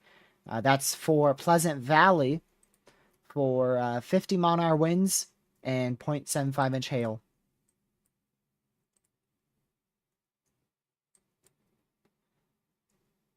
I don't know how I have power. I'm pretty sure it's a miracle right now. I'm on the edge of it. It's not like pouring rain and it's not light rain. It's not very, very heavy rain. There's some rain though. I wouldn't say it's quite yet moderate rain. But maybe it weakened enough. There's not as much lightning now. So maybe it weakened enough to where my power ain't flickering as much. New severe warning for Harmony, Love Valley. Why such a weird warning? This storm is turning a little bit more east. I see that. Looks like its trajectory might be changing a little bit more. We'll have to see if these storms start turning more and more east as opposed to moving northeast. Yeah, these are moving dead east now. They were moving northeast along the mountains like this, but now storms have started to move more dead east. New severe for Lynchburg, Virginia, just as I was talking about. That's for 60 mile an hour winds and 0.75-inch hail. Can't fully rule out a tornado in western Connecticut, but it is unlikely that we see a tornado. There's a chance for a tornado somewhere in this dark green area highlighted here. There's a chance for a spin-up weak tornado. But it shouldn't be a notable tornado threat. I don't expect to see many tornado warnings today. Tornado threat is on the lower side. It's mainly big time wind, some small hail, and then a spin-up tornado.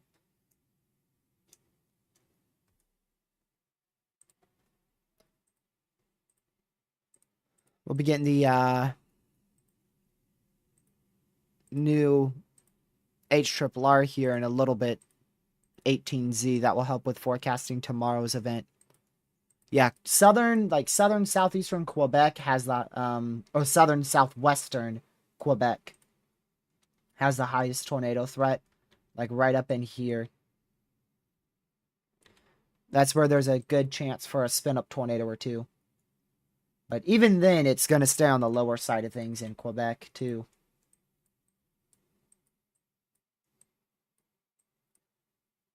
Bunch of severes. A bunch of severes. I'm very curious. There's two main things I want to keep an eye on down here in Virginia and North Carolina. The first thing is, how long does this line last? Because some models just destroy it here over the next hour or so, and then other models want it lasting literally all day into portions of the night hours. And the second thing is, will there be a second round?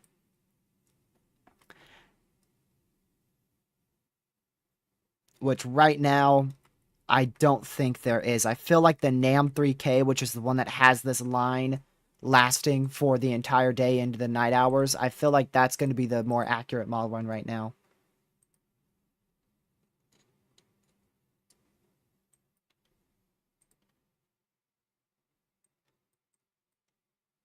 Let me check real quick.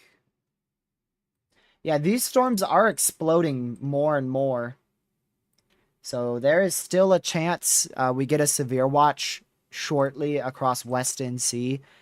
That mesoscale discussion for the potential of a severe watch out here is for, or rather is valid till 3 o'clock. So if we don't see a watch in about 30 minutes or so, then it's probably going to be a while before we end up, if we even do end up with a severe watch in West NC into South Carolina today.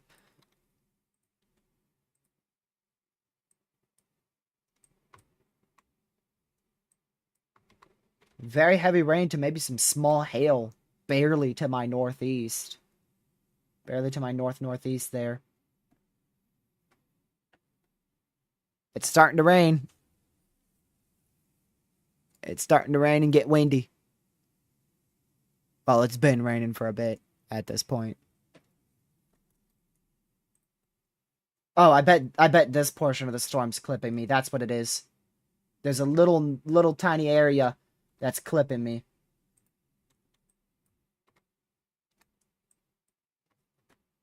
Oh my goodness.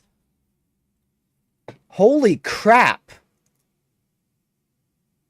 I just got a very strong gust of wind.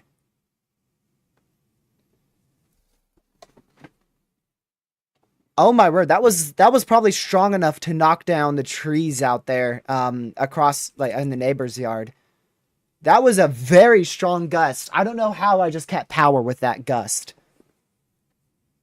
I'd say that was probably, I'm not good at judging it, but I would say probably 40, maybe even greater than 40-mile-an-hour winds there, which with how weak some of our trees are across the road, there's trees that like literally it could be 5-mile-an-hour winds and those things are bending all the way down. So I imagine 40-mile-an-hour winds or however strong that was possibly could take out those trees. That was a crazy gust. That was a crazy gust.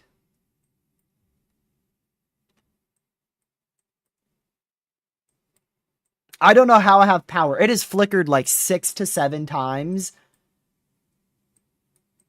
I don't know how it's not gone out. I have strong trees in my yard, but across the yard in the neighbor's yard, across the road into the neighbor's yard, there's a line of weaker trees. They're like skinny weak trees, but they don't snap. So it's like it looks like they're going to snap when there's wind gusts over like 10 miles per hour, but none of them have ever snapped. Holy crap. Oh my goodness, this is one of the worst storms to hit my house this year. Literally. That is some wild wind. Like, the rain curtains are literally completely sideways, dude. I'll hold this open. I'll open my curtain. There's leaves flying everywhere. Like, when that gust came through and I opened this curtain, there was just leaves flying just as much as, like, rain. It is crazy outside right now. Hey, Matthew, I'm in the middle of a severe storm, and my power's flickered, like, 7 times. I barely got clipped by this tail end of rain. And it's just been crazy.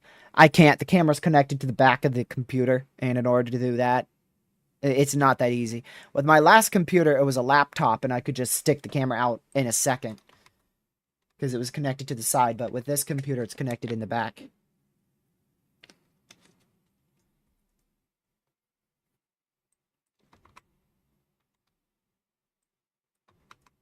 Yeesh.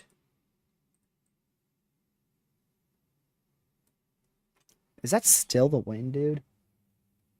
Okay, the wind's starting to die down. Yeah, now it's just getting to, like, moderate rain. Dude, that was insane. That was literally probably the worst storm I've had this year. I'd be on top of my roof if I were you. I didn't want to go outside because the wind was so bad. Like, our porch is soaked. We don't get storms often that are able to soak our porch because most of our storms don't have a lot of wind with them. And this one had so much wind that literally the porch is soaked out there. Normally, I stand outside on the porch and watch the storms pass, but this one, if I went outside, I'd be coming back drenched. It'd look like I'd jump in like a bathtub or something. Because that was very heavy rain with very gusty winds. Time for round 2, TRG. Yep. I got a second round coming.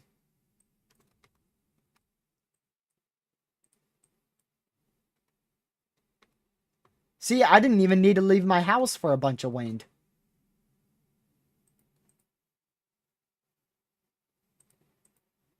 I just had to stay here, and then I got a lot of wind. That's all it took. Maybe they should have pushed that enhanced risk back down to my area. Because it's definitely... this is verifying as an enhanced risk, for sure, back in my area. Like, in terms of how widespread that is. I've had I've had slight risks before, plenty of them, and none of them have been this good. A severe thunderstorm warning here for the west side of New York City for 60-mile-an-hour winds and 0.75-inch hail. So if you're on the west side, southwest side of New York City, severe storm moving through. A lot of lightning, very heavy rain, small hail, and very gusty winds. Gusty winds upwards of 60 miles per hour will be the worst threat.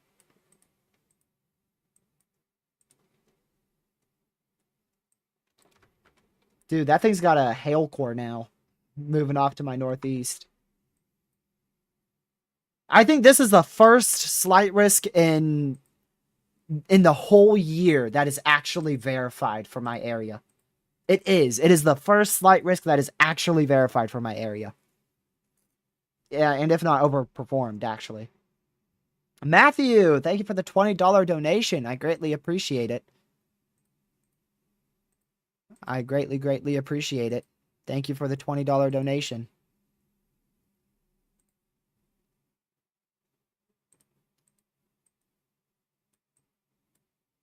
Some of these storms going sub-severe out here in Northern Virginia.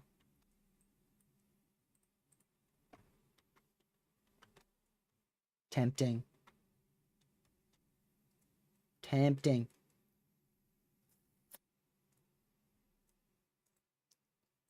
All right.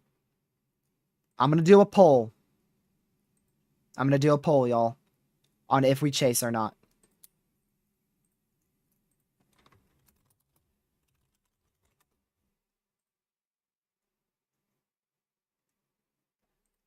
Because I can book it east very quickly. Like, I could be near Danville here in probably 20 minutes or so. And if so, I can definitely stream it. I'll be able to stream it. If I chase, I will be able to stream it. Thoughts on tomorrow with the capping?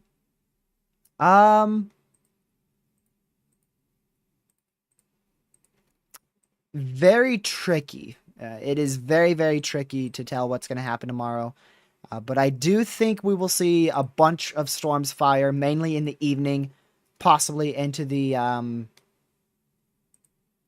well into the overnight hours. My question is, do we get storms in the evening, like around 5 o'clock? Do we get storms? Or is it going to be later when storms fire? Because we're going to get storms tomorrow, and we're going to get a lot of them, especially after dark. But I don't know if we're going to get any storms before dark. Main threat is definitely going to be large hail. We could see 2 to 3 inch hailstones tomorrow across North Dakota, South Dakota, into a good chunk of Minnesota. Damaging winds of 70 to 75 miles per hour, definitely possible.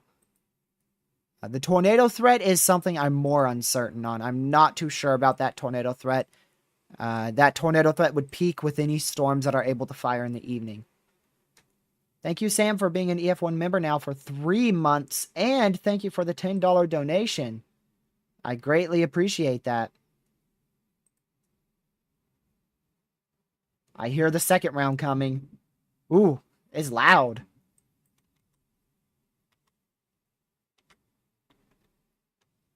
I'm gonna lose power.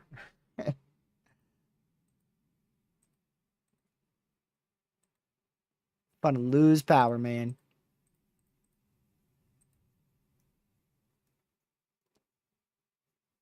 Again, thank you, Sam, for being a EF1 member now for 3 months. And thank you for the $10 donation. And Matthew, once again, thank you for the $20 donation. Really appreciated. It's turned into more of a line, so I can see why you guys are saying no. Let me run that again. I'm going to run that again. Keep in mind that I will be able to stream it. So we'll see if you guys have the same result.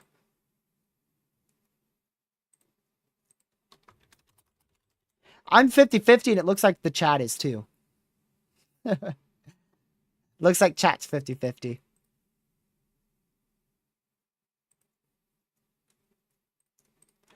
I don't know, Matthew. I mean, it's just a line. It's just going to be a shelf cloud, man.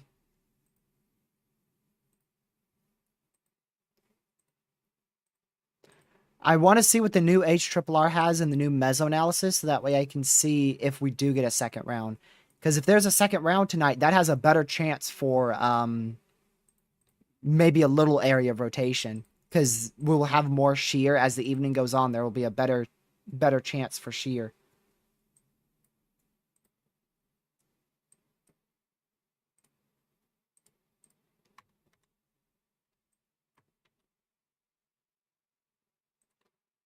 Yeah, chat's still literally like 50-50. It looks like on this poll it's a little bit more on the yes side, but it's still very close to 50-50.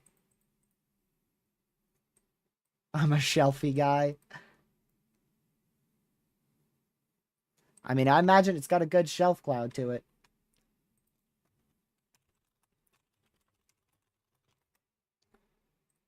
I know there's a traffic camera out here in Martinsville, very, very close to where this storm is.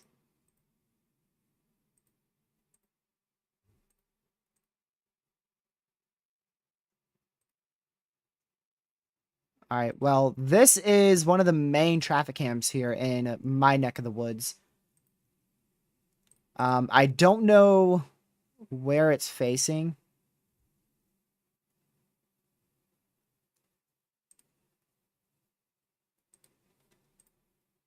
Okay, still 60-mile-an-hour winds. But here you go. This is a camera in my neck of the woods. Let's see if I can zoom it out. It looks better a bit zoomed out. There you go.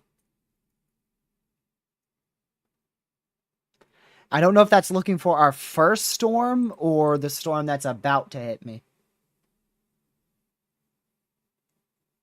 But very heavy rain and some cool looking clouds with a rain shaft.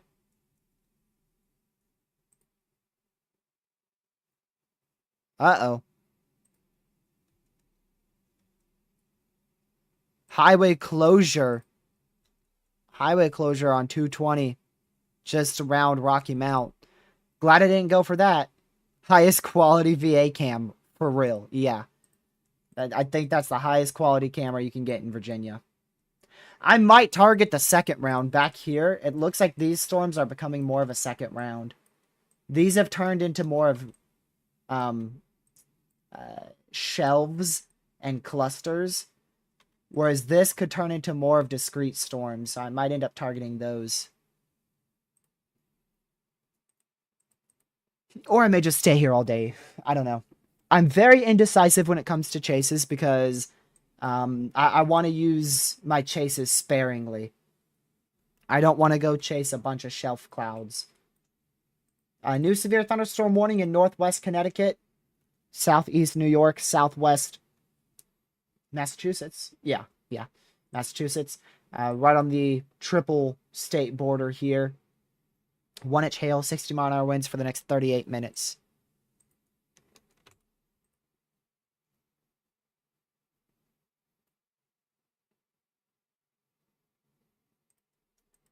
Yep, that's how I am, Pete. I'm yes, no, yes, no, yes, no. Definitely, maybe not. That's how I am. I like the look of this. I like the look of this. Like if these storms can strengthen up over the next 2-3 hours, that would be really good.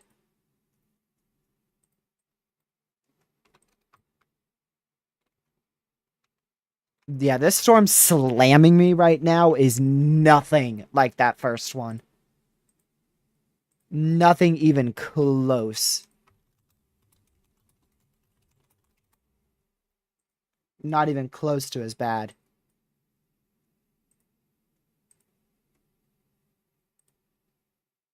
Like I said, that first one was probably the worst storm I've experienced this year.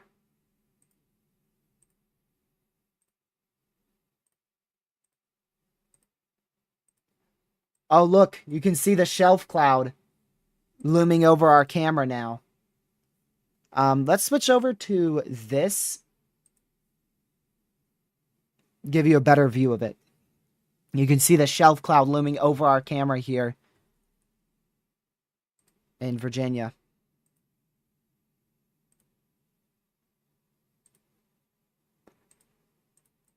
Storm.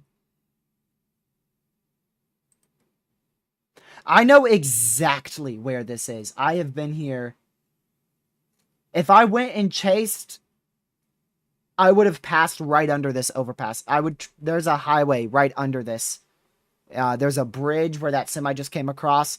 Under that bridge, there's a highway, and that's exactly where I would be. Because this is the exit you take to go towards Roanoke. Roanoke's that way, and it does a big loop. And this is the way, I believe, towards, yeah, the Speedway. That's the gas station. For one of the first races I went, we parked over here. This is literally right next to the Speedway. I know exactly where this is. There is a killer view. The Speedway has a very open parking lot. It's back in here.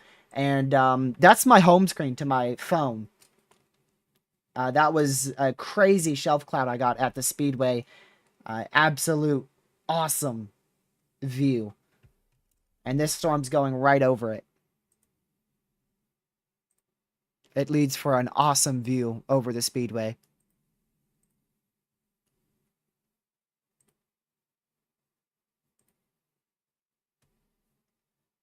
Alright, let's go ahead, and here comes the heavy rain. You can see the rain shaft moving closer and closer. Hey, at least we got a cam chase. We got a cam chase. Let's see.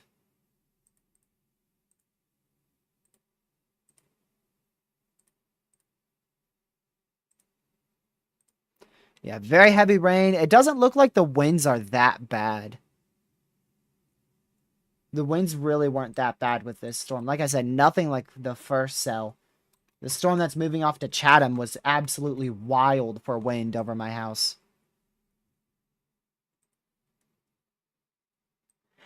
These are going to be the storms I'm going to target. I'm going to target these bad boys down here.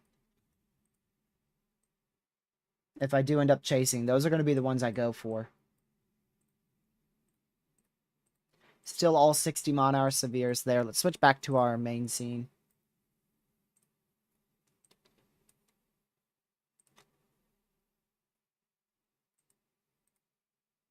There we go. Getting the new HRRR in right now. I don't love to use HRRR day of. It really, especially out here in Virginia and North Carolina, it is garbage. I like to just use mesoanalysis.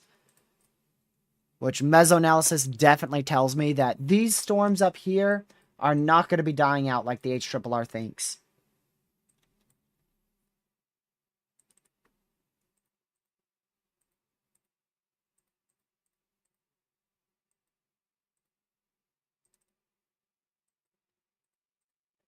When do your temps start to go down? Let's see.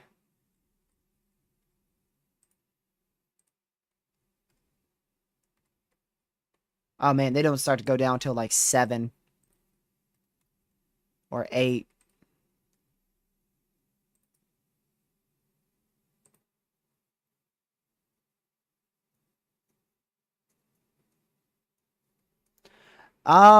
I use both Radar Omega and Weatherwise. This is the browser. I need to get the app version. But personally, I would go with Weatherwise 9 out of 10 times. The only one time I wouldn't go with Weatherwise is looking at models, but there is other sites like College DuPage, Pivotal Weather, Weather Nerds. All those are free to use. And those are better than Radar Omega's model runs. So 9 out of 10 times I would go with Weatherwise. Unless you're really like hardcore model run person. But for everything else, it's Weatherwise all the way. Potential for some gusty winds around 60 miles per hour and possibly a brief spin-up tornado. A new severe watch will be issued in the next hour or so for the potential of damaging winds in most of New Hampshire into western Maine. Well, I have tutorials. Both of them are old, but I have tutorials on both Weatherwise and Radar Omega on this channel. Whenever I get the app version of Weatherwise, I'm likely going to do another update for Weatherwise. That's a expired warning up in Ohio, West Virginia. Oh, Caleb, you did say, can you turn off the flash flood MCDs? No, you cannot. You have to turn off all the MCDs to do that. There's no way to selectively turn off just flash flood MCDs right now.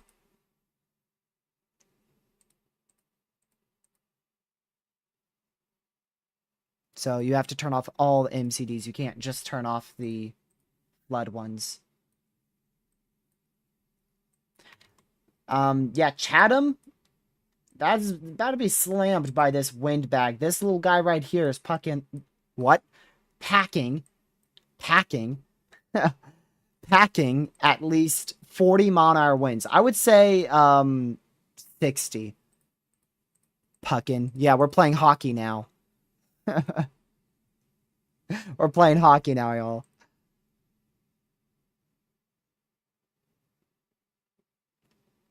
Yeah, Caleb, I just remembered you asked that because I had them on. Literally, I think I answered that an hour and a half late, maybe even a little more than that.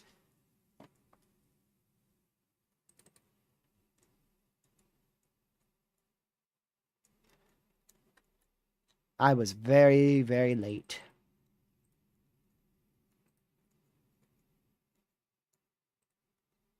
Pucking. Yep. Storm is pucking 60 mile an hour winds with it. Long Island, Western Long Island has the best chance for severe storms, and that's for really you could see them at any moment. The chance for severe storms decreases after 8 o'clock Eastern. But really, anytime between 4 o'clock Eastern here in about an hour and 8 o'clock Eastern, you could see the chance for severe storms out there. Bro's delayed. Very delayed. Very delayed.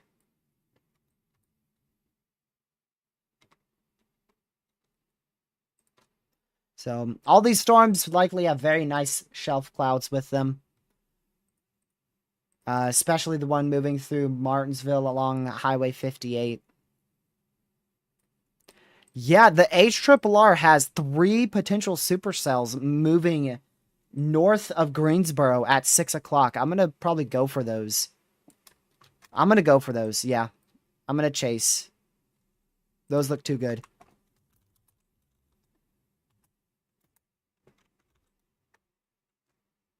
Those look too good to skip out on.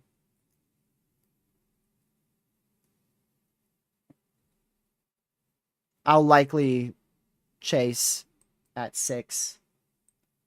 It shows like these 3 storms becoming potential supercells, and I'm not going to miss it. Will you stream it?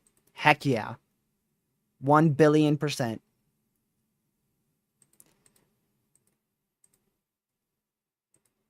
And there's a chance I could meet Lucky. But I don't know. I don't know because he did say, I don't want to say it out loud, but he did say something that might prevent him from chasing.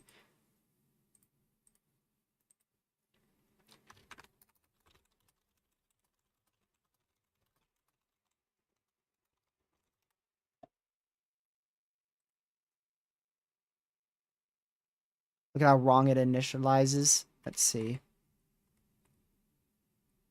Oh!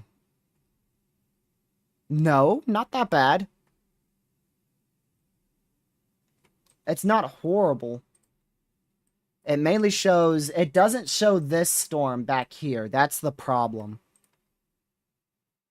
It doesn't show that storm.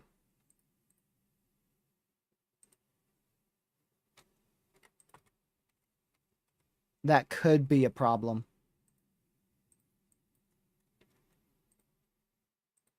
I still think it's possible that they become severe and potentially could rotate. Because it's going to be closer to sunset, and the later we get, the better wind shear there is out here.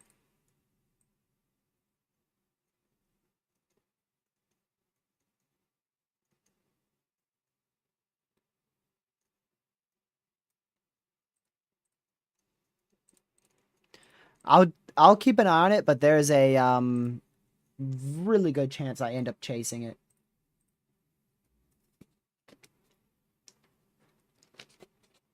I just saw that too, Caleb.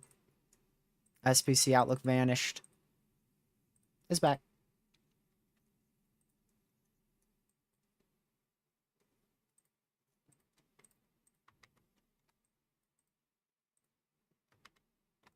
These are still all maintaining at 60-mile-an-hour winds. And they are entering the west side of our enhanced risk.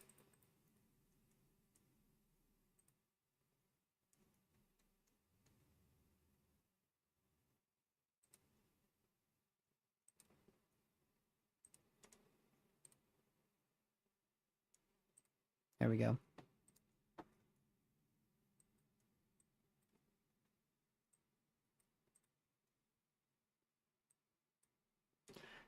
It's worse up north. Let's see. Oh, it is horrible. It is horrible up for like Northern Virginia and especially into New York and Pennsylvania. It initialized terribly.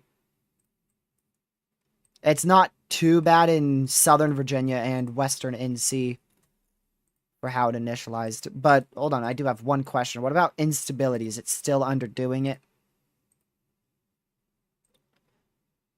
Let's see.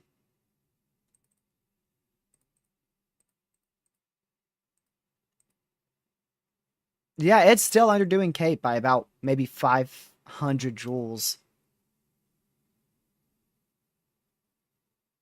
What's the weather looking like for Cape Cod? Is that over here? Forgot where Cape Cod is. Yeah, that's Cape Cod. Okay. I was right. You're on the edge of our risk for severe weather. So you could get 30 to 40 mile an hour winds, but I think most of our storms will weaken by then. I think you should be okay. I would still watch out for storms tonight. Bro said Florida. No, Capybara. You're on the wrong side of the country. It's up in Massachusetts. You're thinking of Key West. You're thinking of Key West down here. Probably. Either you're thinking of Key West or the Bahamas. Probably thinking of Key West.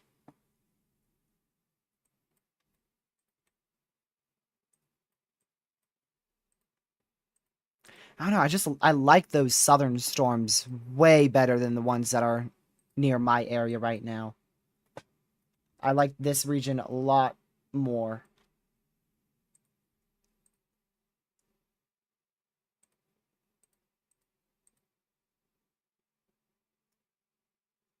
Yeah, I haven't heard of Cape Cod in a while either, but I have family that's near there, so that's the only reason why I thought that was Cape Cod. Yeah, new severe warning now for Taylorsville. These storms are exploding quite quickly. 60-mile-an-hour winds, 0.75-inch hail there. And that's going to be the storm that probably strengthens all the way until it hits Winston or Greensboro. That's about an hour, hour and a half. No, about an hour from me. About an hour from me.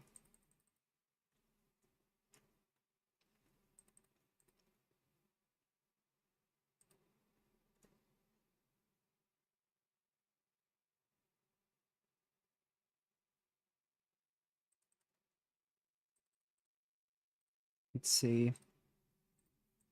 Yeah, so still widespread 60-mile-an-hour winds ongoing across much of portions of Virginia, western NC, into central Maryland, and even into northern New Jersey.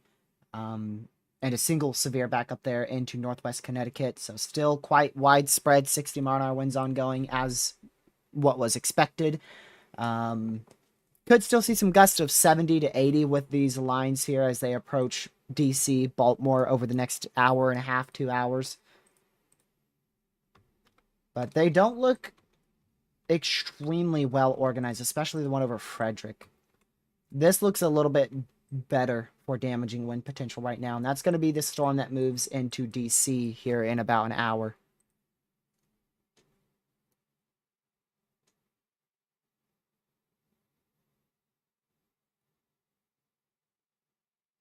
They still could be more clustered, Capybara, but I mean, if they're like what the HRRR shows, I'm going to chase them. for sure. I mean, that's a straight shot south. Like, legit, all I have to do to go for those storms is just, I'm there. Like, that easy.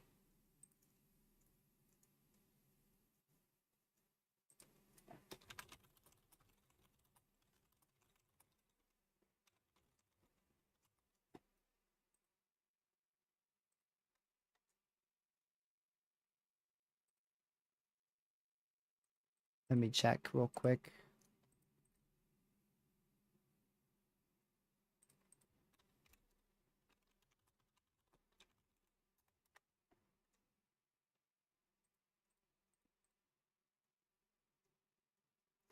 So again, just make sure you're away from doors and windows if you're in any of these severes. The one going into Chatham is very strong. That's the one that nearly knocked out my power 7 times. The ones over Lynchburg are quite clustered, but still could produce 60-mile-an-hour winds. And then, of course, we have our main line back out here that's going to head up into D.C. in Northern Virginia currently, and then we'll move into D.C.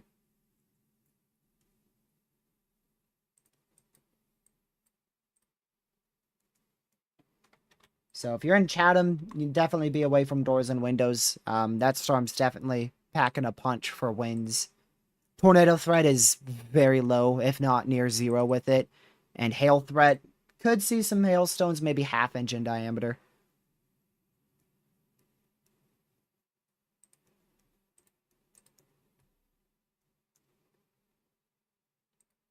So I circled the area you live in.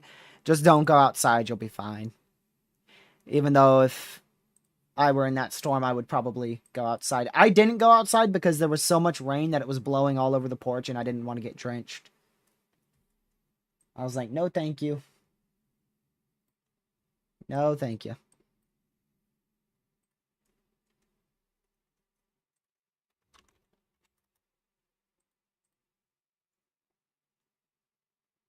Yes, it is Capybara.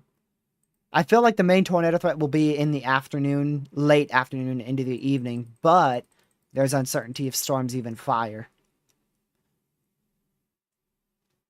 If they do get going, we will definitely be live for them.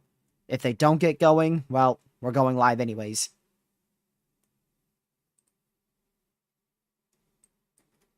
Looks like these storms are dying out a bit towards Eden, North Carolina, Ridgeway.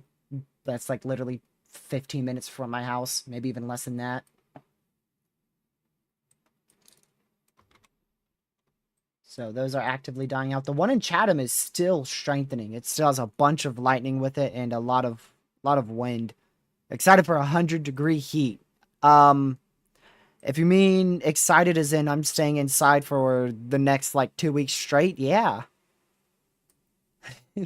Like literally the heat index on Tuesday could get up to 110. Like, buddy, I don't even know if I'll be outside in the morning hours. I went outside this morning and it was really nice. I mean, it was like low. No, it was like upper 60s this morning. It was very nice.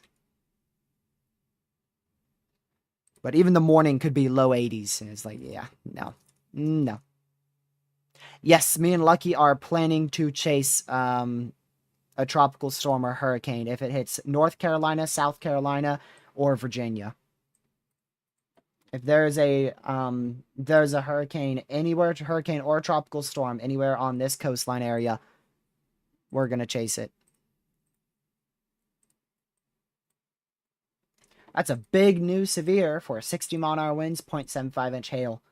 Danville, South Boston, Ridgeway, Reedsville, Yanceyville. That might be even more populated than the previous severe that was for Martinsville. Let's see. Let's see if the Martinsville one was more populated, which had just under 200,000, or if this Danville severe is more populated. I think the Danville one's going to be more populated. Yep, 236,000 people. Over 236,000 people inside this new warning, which is around 40,000 more than the previous one.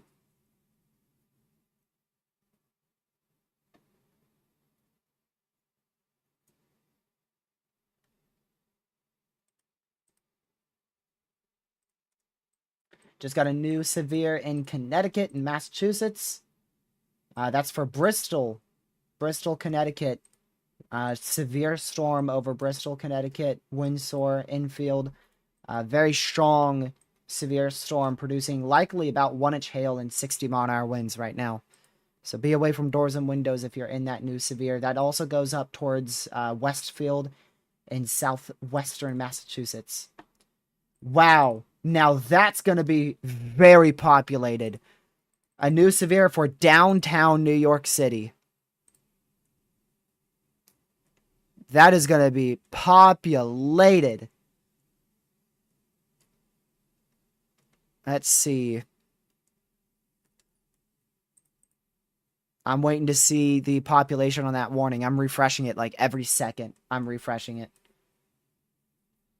So, new severe warning just got issued for downtown New York City for a severe storm likely producing around 1-inch hail and 60-mile-an-hour winds.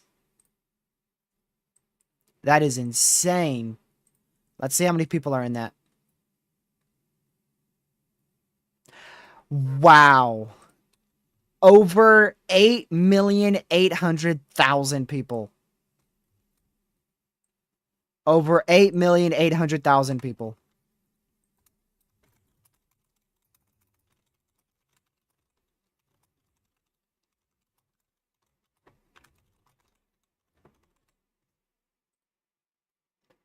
Wow, that is a lot of people, dude. Just a bit of people. Yeah, just a bit. Just a few people. Over 8.5 million. Over 8.5 million. New severe east of Lynchburg. It's for, let's see. Man, I've never been in this area of Virginia. Keysville. Yeah, Keysville. And a severe now for 60-mile-an-hour winds and 0.75-inch hail. Oh, I'm going to end that poll now. Like I said, there's kind of a 50-50 on if I chase. I'm not going to chase this first round, but there is a decent chance I might chase that second round towards 6 o'clock my time, about 2.5 hours from now.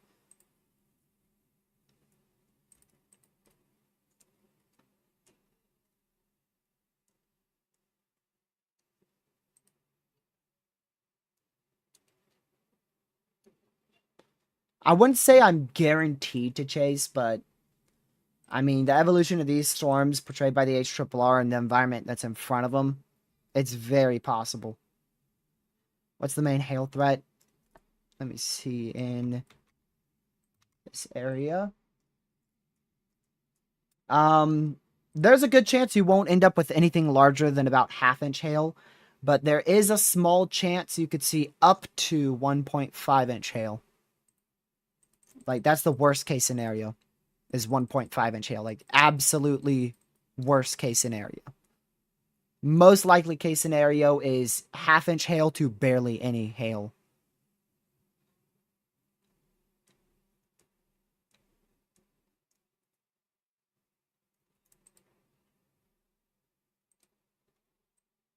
Let's see, just got a tornado watch up here in Manitoba,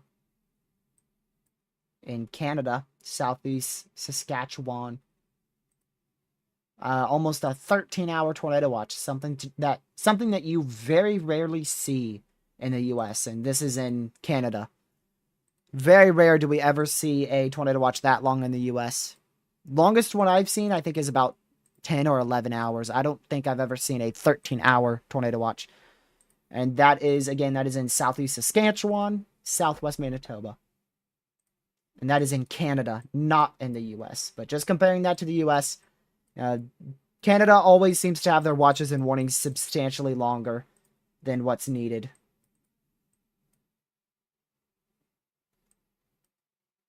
Ooh, down tree just to my east.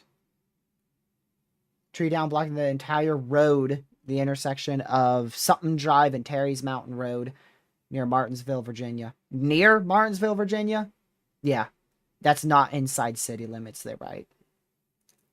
Very, very close to city limits.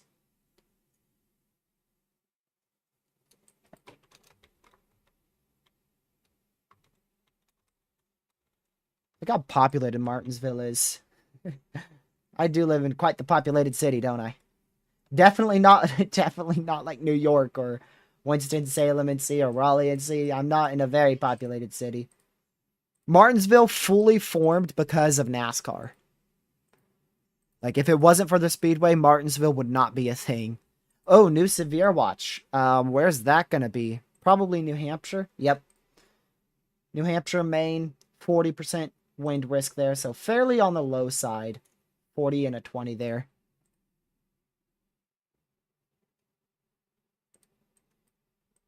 Yeah, that severe thunderstorm warning in New York City has more population than a good chunk of severe thunderstorm and tornado watches. Because there is over, I think it's over 8.8 million, right? I'll go check again. Yeah, over 8.8 million inside that severe thunderstorm warning in New York City. I didn't check how many people are in the severe watch. I should have checked that. When did it come out? Like about a little over an hour and a half ago or so? Yeah. 27 million inside the severe watch from NC to Western New Jersey. And in the severe watch for New York City, 24 million. And our newest severe thunderstorm watch for New Hampshire and Maine, 2.3 million people. That includes the entire state of New Hampshire under a new severe watch.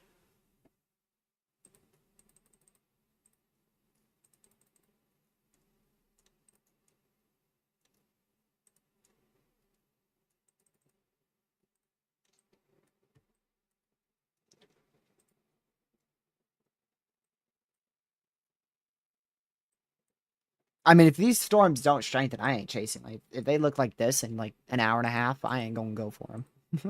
I'll be honest. But they should strengthen. The environment is, after they get off the mountains, these should strengthen. Hopefully, these just die out. What I'd like to see is these die out and these strengthen. That's what I would like to see. Yeah, this storm over Chatham, now moving towards, eventually going to get just to the north and maybe into Halifax, Virginia. That could be up to 70 mile-an-hour winds. Those velocities are 60-plus mile-an-hour velocities there.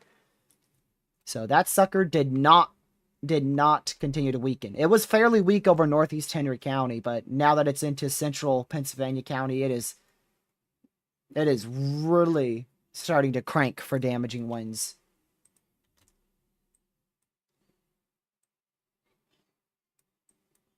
I think you're pretty much done with severe weather if you're behind here. I think this area is pretty much done with severe weather. There's a chance for some rain tonight, but I don't think we'll see much severe weather in this area for the rest of the day.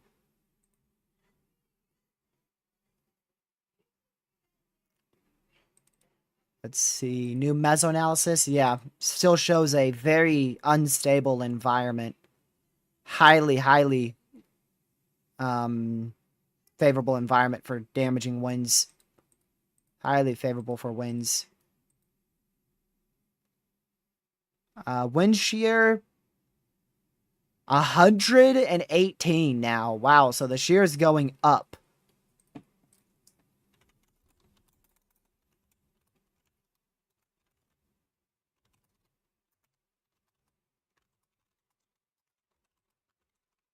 Give me a moment.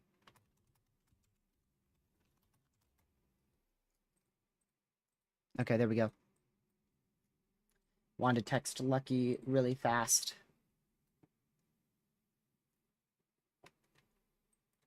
Western Massachusetts. Western Southwest Massachusetts. Portions of those areas under a severe.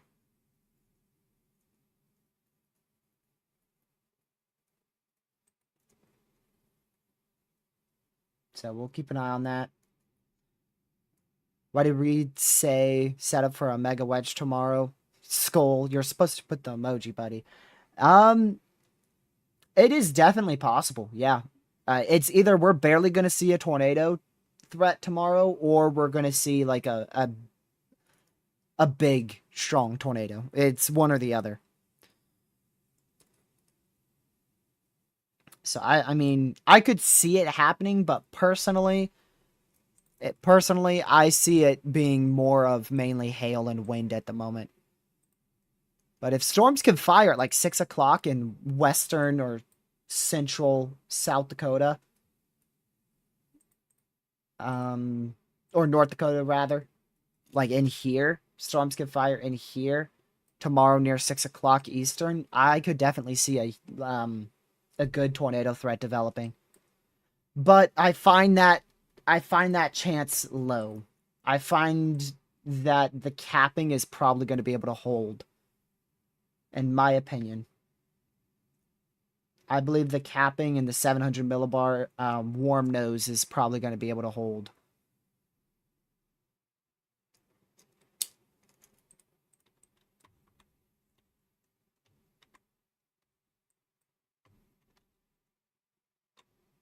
It's clustered, but this storm's getting really strong now, northwest of Hickory.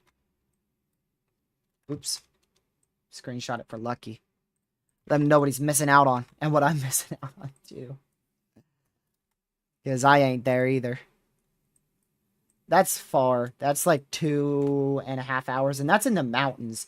I've been to Statesville and near Taylorsville, though. Taylorsville's pretty good. What do you think from Monday's Seaville, Monday through Wednesday, severe wise for the plains? Monday. Today's Thursday. Yeah, so trash. Monday through Wednesday, trash. Yeah, garbage. Could see an isolated few severes on Wednesday, but honestly, trash. Garbage.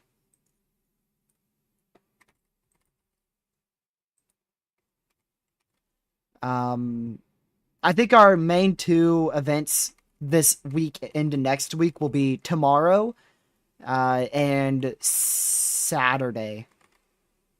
And then Sunday could do something, but I don't know. There's not a lot of confidence on convection firing. I'd say this weekend, tomorrow, Friday, Saturday. Or tomorrow, Saturday, Sunday. My bad. Tomorrow, Saturday, Sunday, all could have severe weather. Monday looks okay, but it should fall apart. Monday, Tuesday doesn't look like anything. Wednesday could have some storms, but not really looking notable. Thursday could have isolated storms, but not really looking notable. We're in an active northern plains stretch of severe weather. So for the next like 2 weeks, we're going to be tracking severe storms across the northern portion of the U.S. Like in here. And then we could have some isolated storms. Like I said, Wednesday could have an isolated severe threat back out in here. But mainly it's going to focus in this area for the next 2 weeks. That's going to be the main area for severe weather.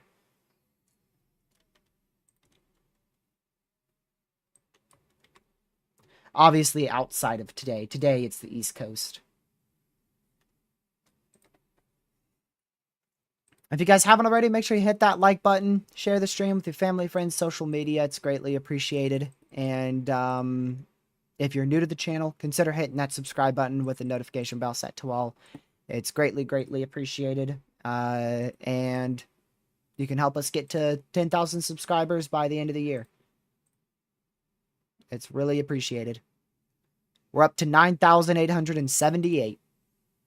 I need to get a video out. I desperately need to get a video out. I desperately gotta find time to make a video. It's just, maybe I gotta start waking up early. Because I'm busy at about 10 o'clock, instantly. 10 o'clock through 2 o'clock, I'm busy every day. 10, 11, 12, 1, 2. Every single day, I am busy. Every day in that time frame. It's very difficult to live stream in that time frame unless I change my plans like I did today, which I don't like to. So, I could start waking up early at like 8 o'clock. A little bit earlier. Wake up at 8, get a video out by 9:30. The only problem is I know not a lot of people are going to be watching those videos because it's in the morning, but I don't do this for the views anyways, so maybe that's something I could consider. Just to help us get out more videos.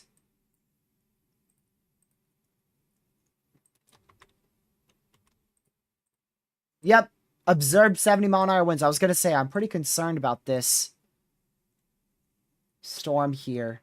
Emergency management reported a history of downed trees with this line. Yeah, there's 70-mile-an-hour winds here. That's going to go... That's aimed for downtown Washington. That is aimed for downtown Washington, D.C. It's going to be going into Centerville, near Ashburn, Brambleton, South Riding, Bull Run Mountain Estates in northeastern Virginia. That is observed 70-mile-per-hour wind gust.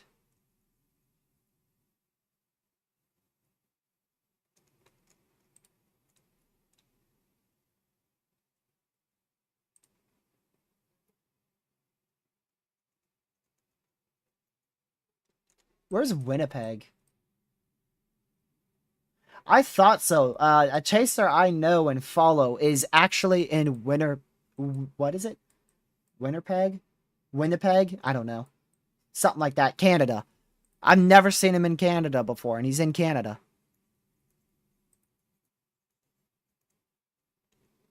Wow. I just noticed the new date format. Yep. I changed that with a new overlay. That way I don't have to manually change it all the time. Now, the old format is still there. Go back here. Where the heck is back here? There you go. That's still there. See? Still there. I still manually change it every live stream just in case. But this is the main scene we use now.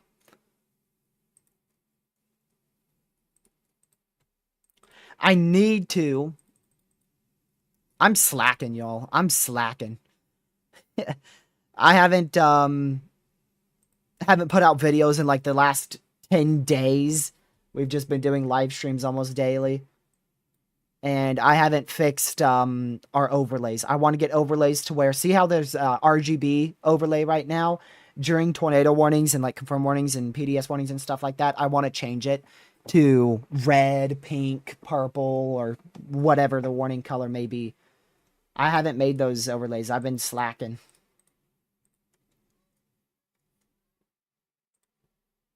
I'll definitely get them done in winter because, well, winter is inactive, but I really want to get them done like ASAP. They take a while to make. Like that'll take a good 3 hours to make. They don't just make themselves. They're not easy to make. This overlay that I made here was like 30 minutes. But to make 5 different overlays, it's going to take like 2-3 hours.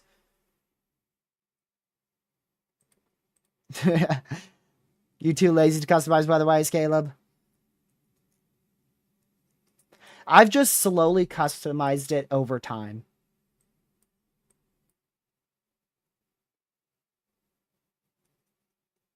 Very slowly. It looks like the HRRR is winning.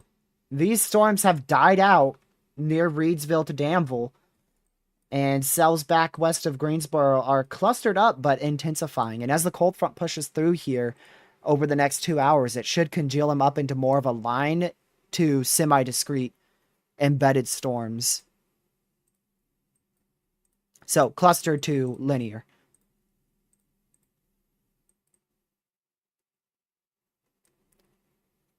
That will happen in about 3 hours, probably near Greensboro. HRRR doesn't fire anything. Yep. It fires nothing tomorrow. What's up with the Giga supercell that it fires tonight in South Central South Dakota? Look at that sucker. Fires a Giga supercell in South Central South Dakota tonight. At 10 o'clock Eastern. That would be capable of all hazards, including 3-inch hail, a tornado or two, and 70-mile-an-hour winds. I wouldn't even rule out a strong tornado if that happened. But I don't think it's going to. Because that's fully discrete. That's all by itself. I just highly doubt that's going to happen.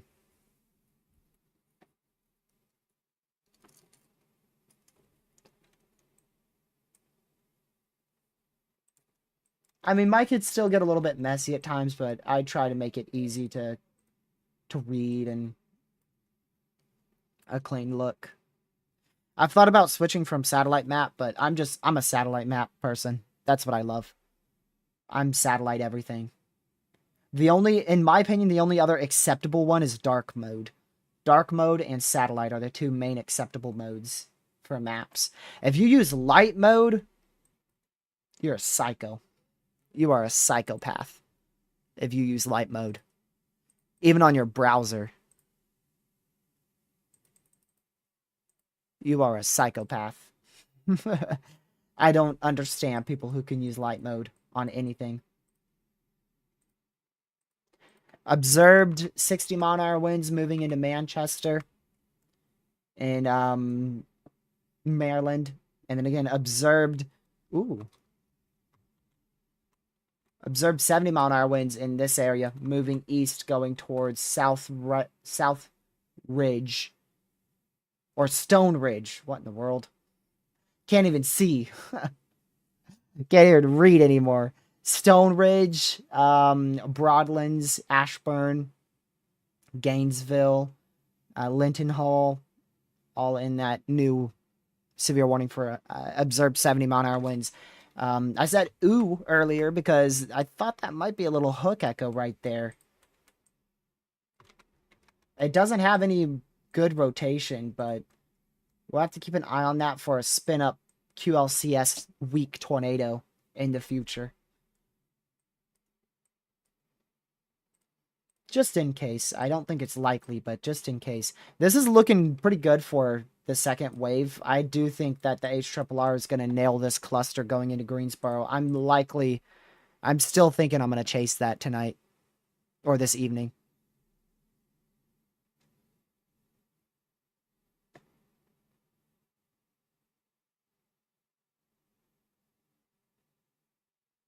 Let's see here.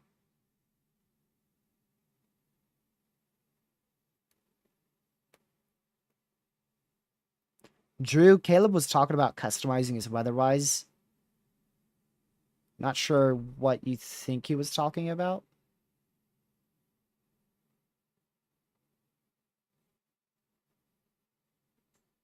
Do you think we'll get to our average for tornadoes in Nebraska in June?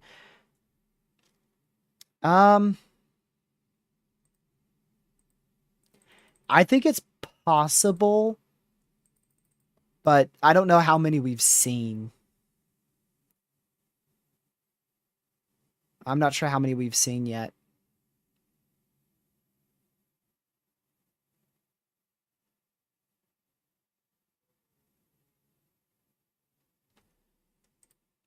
I think it will be either right around that number or below it. Also, in my book, yesterday was easily a derecho. One quick look at wind reports, and you can easily pick out, heck yeah, that was a derecho. It traveled 400 miles. It consistently produced 60 to 70-mile-an-hour winds across the entire track. The only requirement I don't think it officially meets is 80. We only had 2 destructive severes, I believe 1 to 2 destructive severes in Indiana, and there was no other observed wind gusts greater than that, I don't believe. I gotta see these significant wind reports. 59, 70, 71, and you gotta have multiple 75 plus mile-an-hour wind reports across that track. So I don't think this officially meets derecho requirements. 71, 70, 70, 71, 71, 70, 70. I'm seeing 0 at 75 or greater. I dropped something again. Here we go.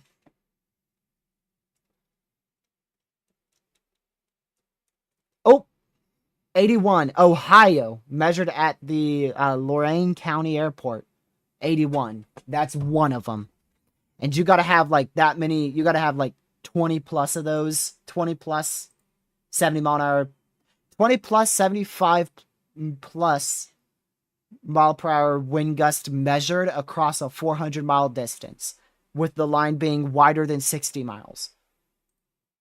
I don't think there's an exact number to the reports. Like I don't think it has to be exactly 20 or 20 plus, but we had we had like 15 plus 80-mile-an-hour wind reports across Pennsylvania and Ohio with our Pittsburgh, in my opinion, derecho, and it didn't get classified as an official derecho earlier this year.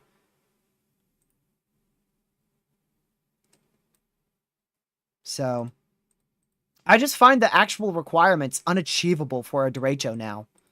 It's like literally a derecho is going to be reserved for only wind events like December 15th, 2021, the August, I think it was in August 2020 derecho in Iowa.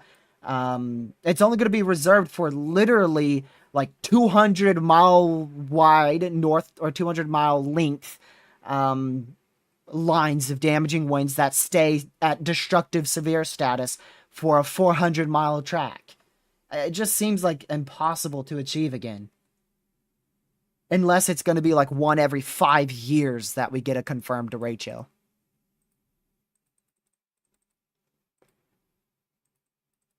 I mean, we used to see like in 2021 and before that, we were seeing like two to maybe even three derechos a year.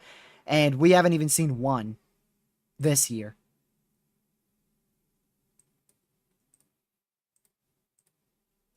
We do have a PDS, and this is a EDS, observed 80-mile-an-hour destructive severe.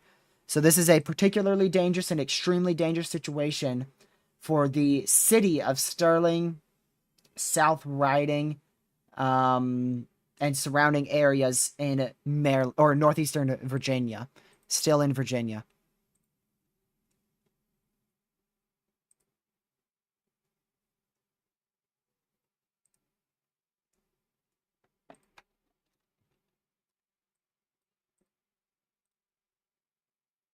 Give me a moment. I gotta go find. I want to text DeAndre something.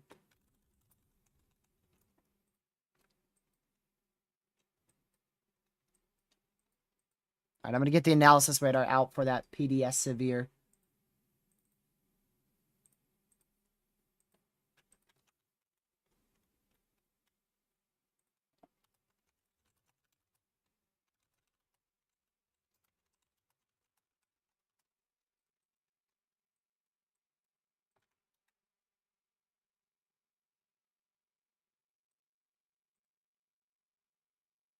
Wasn't there a confirmed derecho across Texas last week? Nope. Nope. Even though it seemed like a derecho, and the one in Oklahoma the other day, and the one yesterday, and the one in Pittsburgh, and the one in the Deep South, all five, in my opinion, five derechos, 5 or 6 derechos this year, zero have actually been confirmed. If we were at the old criteria, we would have had probably 5 derechos by now. If we were at the 2022 criteria for a derecho, but no, they upped the derecho criteria, and we've had zero, zero, despite 5, maybe 6 prolific windbags that definitely hit derecho criteria, just not classified as it because of the new criteria, which I still find stupid. What was this observed by?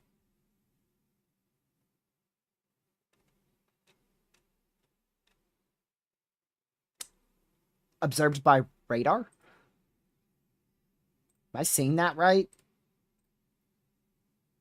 Observed 80-mile-an-hour winds, sources radar indicated. Okay. Yep, I guess radar observed it. I mean, I see 60 and maybe 70. But to be honest, I don't disagree. I don't disagree. I think this is capable of producing 80-mile-an-hour winds, even though radar doesn't seem to be picking up on that. I don't disagree. I think this was a needed 80-mile-per-hour severe. 16 more minutes for an EDS PDS severe. So that means it is a particularly dangerous situation for 80-mile-an-hour winds being observed, and it's EDS because of the population and the strength of those winds as well. So you need to be in your safe spot if you're in this area. Let me go ahead and get you a graphic on it. That way you can see where it is a bit better. because I know it's a bit difficult to see with the bit of a sloppy map I have on here.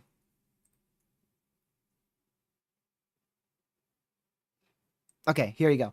So if you're in this severe, you need to be seeking shelter. I'll switch to this so that way you can see it a bit better. So 80-mile-per-hour winds, observed pea-sized hail for over 320,000 people. Also includes 42 schools, no hospitals. Life-threatening, PDS severe, also EDS as well. And this is in northern, northeastern Virginia. And if you're in any of those areas, you need to be seeking shelter immediately. Get to your safe spot immediately. This is a particularly dangerous situation. Severe thunderstorm warning.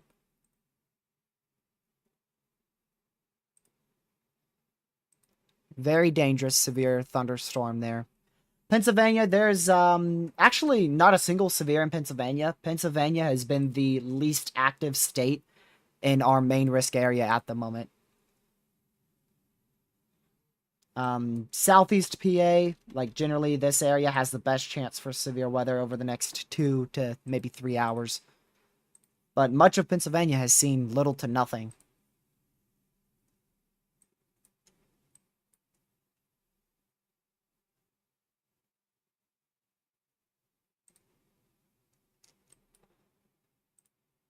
It is from one of my friends on X, and he made a website on it with his group of friends. So I have it in the link in the description. It is the last link in the description, just above my disclaimer. You can access the site for free, and you can use it for free, commercial use or any use you want. It is for free. Absolutely awesome. He coded that with him and his friend group. And they updated it 2 weeks ago, but they're taking a bit of a break. They should, I think they're going to keep doing like little updates every now and then. But honestly, if they just leave it like this, it's perfectly fine. You know, if they never update it again, it's still a great website that streamers can use, or just weather enthusiasts as a whole. Last link in the description. Yeah, what you see at the bottom, that's the website. Yes. It keeps scrolling through all the warnings. It doesn't read the warnings out loud, and it's a little buggy, but whenever there's like an updated warning, sometimes it beeps. It should beep when there's an updated warning or a new warning, but for me, it keeps bugging out and not beeping. You use a browser source. Use a browser source. So you go to sources, you do browser source, and you put the URL at the top of the screen. Your URL in the browser, and you Control-C it, Control-V it into the browser, and then you shrink the size of it. It's very, very easy to do. And the RGB you see, that's also in the description. I got permission from the YouTuber. I would recommend asking them just in case, but they let me use it for free, so they ought to let you use it for free too. It's just best to ask. And that's the third link in the description for the RGB overlay. And the time above the time below my face cam and the date above my face cam, that is also in the description. That is from that's from the government. Yeah, www.time.gov is where the date and the time is from. And this all took me, I've learned how to make overlays over the last 4 years.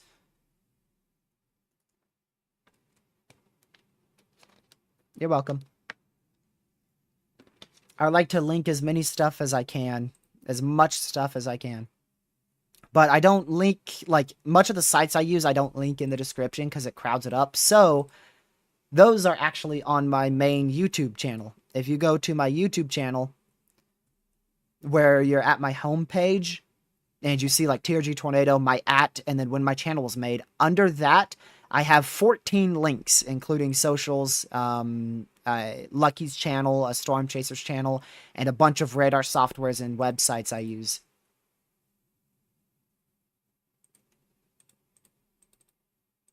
Because I don't want to put 20 links in the description. It just crowds it too much, so I try to limit it to 5 to 10 links or so. Still a PDS severe and EDS severe going over the radar site, heading towards Sterling in northeastern Virginia. So make sure you are in your safe spot. Treat this like a tornado warning. Treat it like a tornado warning. If you are in, let me switch here. If you're in this orange severe, that is your destructive severe, treat it like a tornado warning. Because it could have, it could pretty much be like tornadic and or hurricane force wind speeds. 80-mile-an-hour winds is not something to mess around with. Not something you want to be messing around with.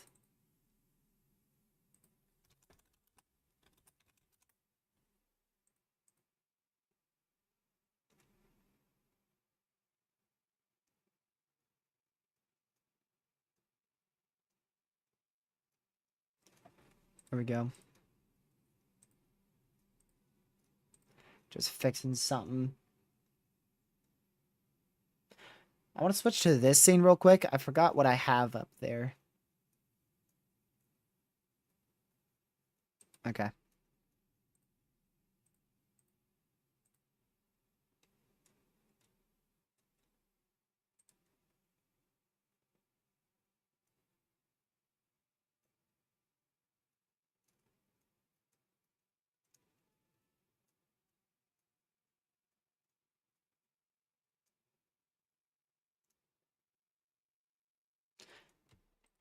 So we're going to continue to monitor this PDS severe very closely. Do I link College Dew page in the description? Okay, I have that on my channel. I should probably link College Dew page in the description because we use that site so much. I should probably make a Nightbot command for it too because College Dew page is the best site, in my opinion, for model runs and satellite imagery. I use it all year round for everything. There's a, hold on, there's a terminal. There's a terminal right here. Okay, so there's no rotation on it. That's good. And the terminal is picking up the winds are substantially weaker than what it was about 10 minutes ago. Still being your safe spot, but it looks like that's probably weakened back to about 60-mile-an-hour winds. See, now my beeps are coming through. You hear those beeps? That's the overlay. Sometimes they work, sometimes they don't. They decided to continue an observed 70-mile-an-hour severe. That's going to be populated. That includes the entire Washington, D.C. area. That is included for the entire capital of the U.S. Washington, D.C. is under a observed 70-mile-per-hour severe.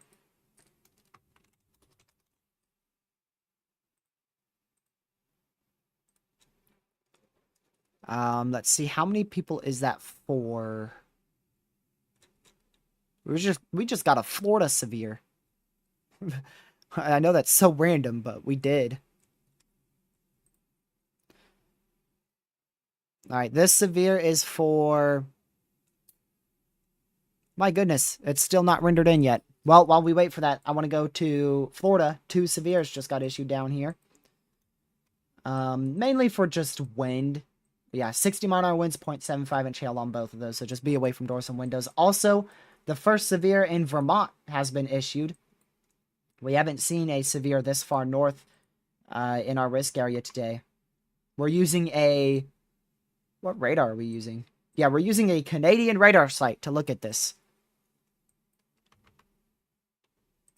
So that's a severe for 60-mile-an-hour winds, 0.75-inch hail for Johnson and surrounding areas in far north central Vermont.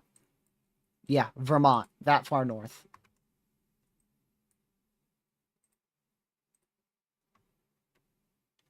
All right, let's go back up to DC. Let's go back over to our main radar for DC. We're going to stay here. This is where our strongest storms are right now in the U.S. A PDS severe is still in effect for 4 more minutes. And that new considerable observed 80-mile-per-hour severe is for the capital of the U.S., for D.C., Washington, D.C. New SPC outlook. And guess what? They've maintained the entire risk. The entire risk area has been maintained. I don't think they changed much at all. For some reason, the warning didn't come through when this was issued. I didn't get the warning for the population. Very strange. That's a first for me.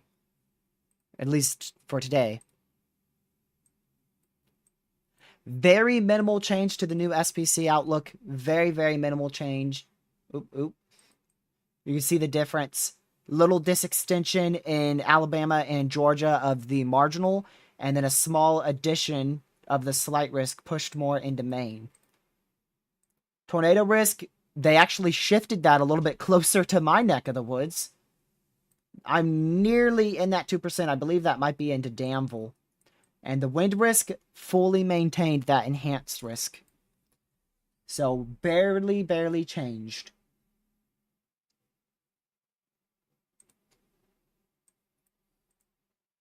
They do mention after sunset is when most things will weaken, which is about 4 to 5 hours. That's when most of our storms will weaken across much of the East Coast. I'm curious to see how far south they pushed that tornado risk. I don't think we'll have the new risk yet. Yeah, not yet. I'm curious to see how far south that goes. I think it might go as far south as Danville, Virginia. No longer a PDS severe in effect. That has now been canceled. Oh, actually. Never mind. 3 more minutes. I apologize. It was canceled on this screen, and then I looked at this screen, and it wasn't. It is still in effect.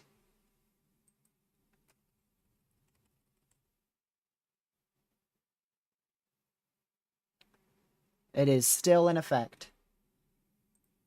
For a little less than 3 minutes. That is College of DuPage. Weather.cod.edu. Like I said, that's our most used site. I really should link the site in the description because we use it so much. We use it for every single season.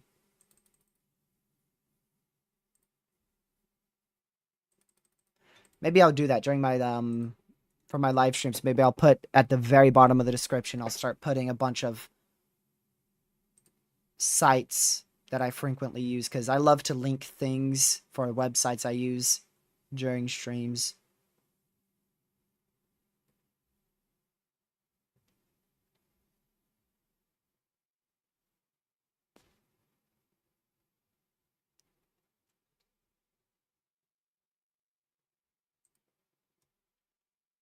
Yeah, you could use the SPC as well, obviously, but that specific site I was using was College of DuPage. Weather.cod.edu. And the full outlook is on the SPC site, so let me see. Nope, that does not go into Danville. It is on the northeast side of Pennsylvania County, though. But that 2% does not go into Danville, Virginia. But it does go down to the northeast side of Pennsylvania County.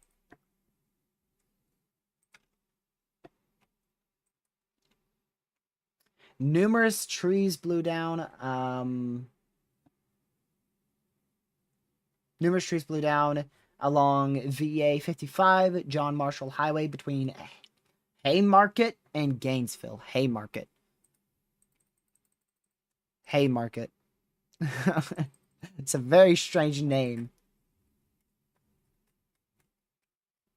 All right, now that PDS Severe is about to expire. About 40 seconds left on that.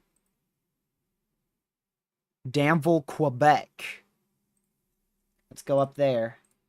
Quebec is up here. Jeez, stop spinning everywhere. Yeah, like I know where Danville, Quebec is. Danville, Quebec. Oh, there it is. Oh, yeah. There you go. Yep. You are correct with that. There is a supercell over Danville, Quebec, likely attempting to produce a tornado right now. Is there any warnings on that? There is I think there's a severe on it, right? Yes, there's 2 severes on it for the next almost 3 hours.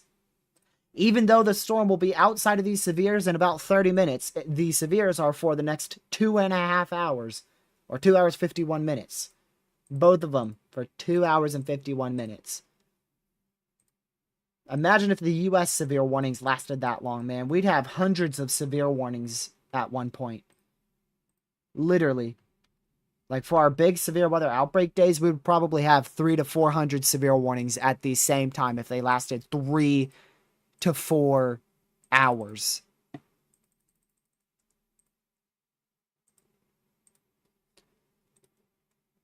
That looks like corruption to me. That is very corrupted. Those pixels are corrupted, but still generally somewhere in this area here, we could be seeing 70-mile-per-hour winds. And that's going to move right into Washington. This is moving right into Washington. Right into Washington, D.C.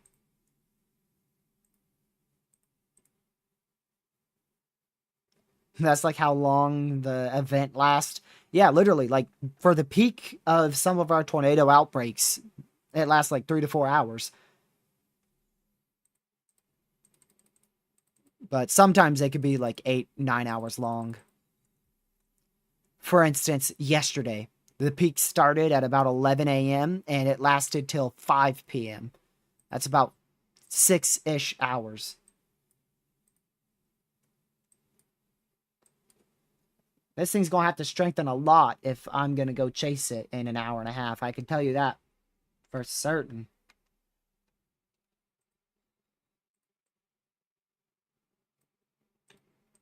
Well, they just issued a new severe for Yadkinville for 1-inch hail, 60-mile-an-hour winds. Yeah, I did see the terminal radar. Is there a better one, though? This one wasn't as good. Yeah, this one's better. This is a better terminal radar. You know, we'll switch over to that. I'm going to actually open a different radar site for that. Because I still want to have the primary radar open. This is our only significant severe right now, which is why we're focused on it the most.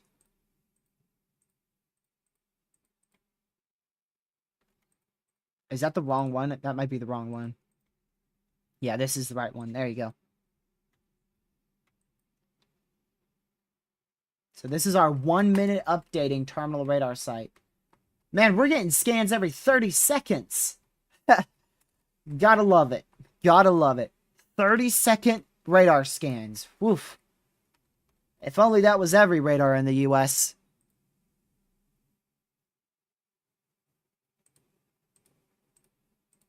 If only every radar in the U.S. could scan that fast.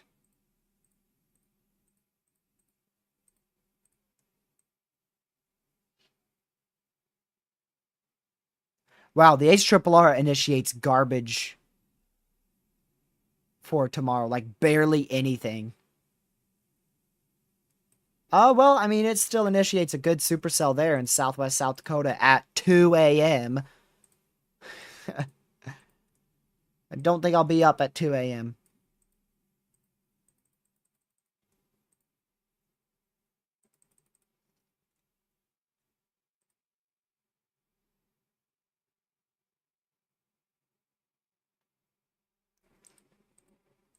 I mean, there's a lot of radars in the U.S. that have to be maintained, so our radars work. It's just they have a lot of corruption with them, which we're not going to be able to get rid of that. There's always a lot of corruption and radar interference, and we're never going to get rid of that stuff because it's impossible to. And I mean, they do update on a slower basis. The ones in Texas, those scan like, at least when I've covered, I've had them scan 5 to 6 minutes. 5 to 6 minutes for scans. But most of the main radars scan between 2 to 3 minutes. So, yeah, they are down frequently. Radars have to be maintained, but right now I mean, look at this. There's like, I don't see a single radar down. None of these are down. Pretty much every radar site is up in the US. They'd be red dots if they weren't.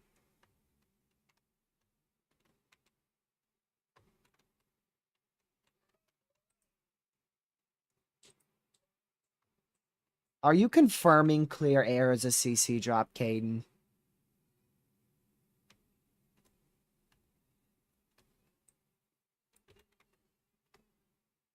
That kind of looks like clear air to me.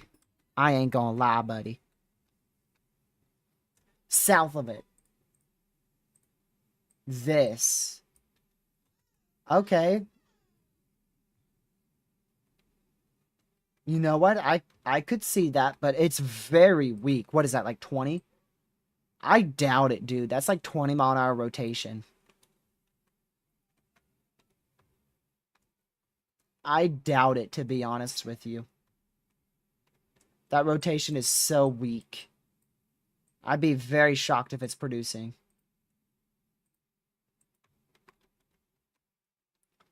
Yeah, definitely 70 to 80-mile-an-hour winds about to move through the northern side of Washington, D.C. here.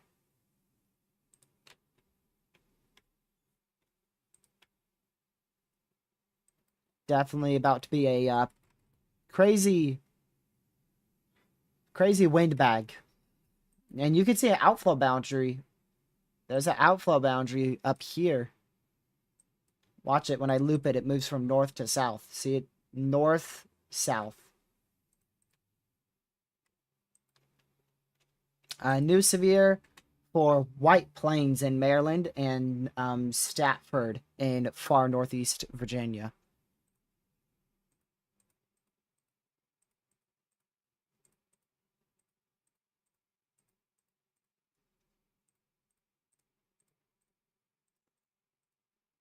Okay.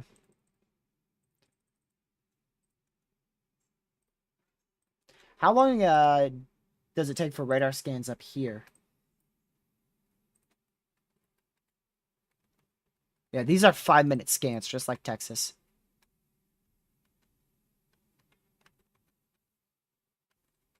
It might be different. For OBS, I use Streamlabs, but for Streamlabs, you hold the Alt button and then you click and hold one of the white dots on either the left side, the top, the right, or the bottom of the screen. I'm not 100% sure what it is in OBS, but I know you can do it in OBS too. I'm not for sure.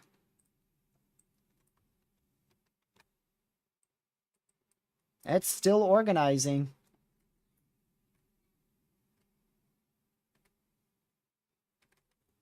But do I really want to go all the way down to Greensboro for that?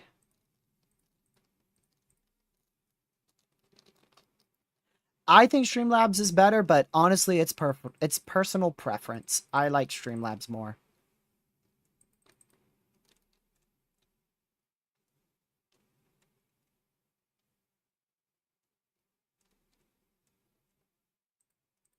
But it's really personal preference.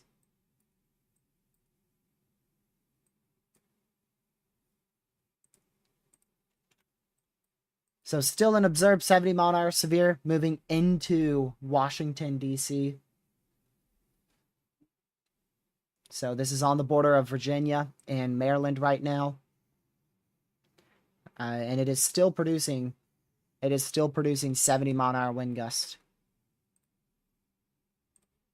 Today's been just as impactful as I was thinking. Not too rough for eastern Pennsylvania just yet, but it has been an impactful day already. We'll see how the enhanced risk verifies.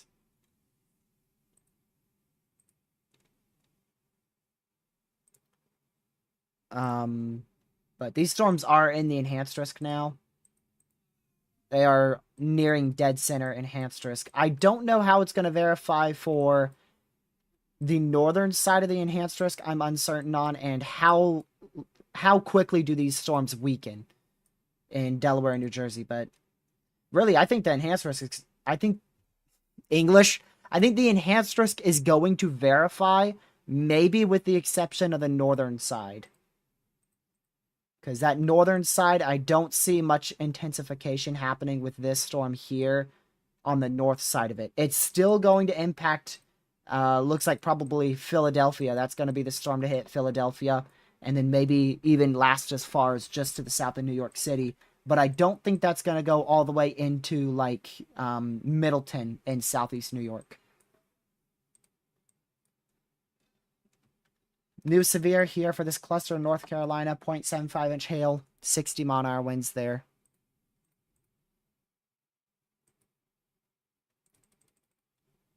We're almost at 150 likes. If you haven't already, make sure you hit that like button. It's really appreciated. It helps us spread out to the YouTube algorithm and reach more people with the word of today's severe weather outbreak across the eastern U.S.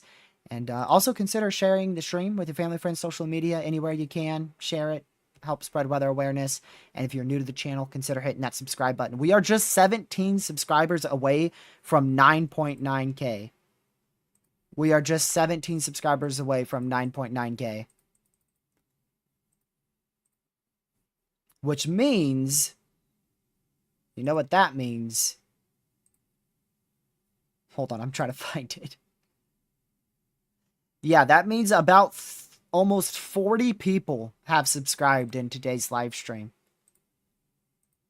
Which makes it one of the best live streams this month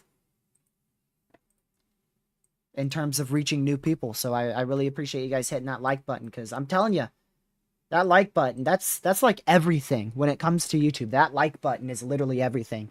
Even if you don't subscribe, liking is what shares it out to more people.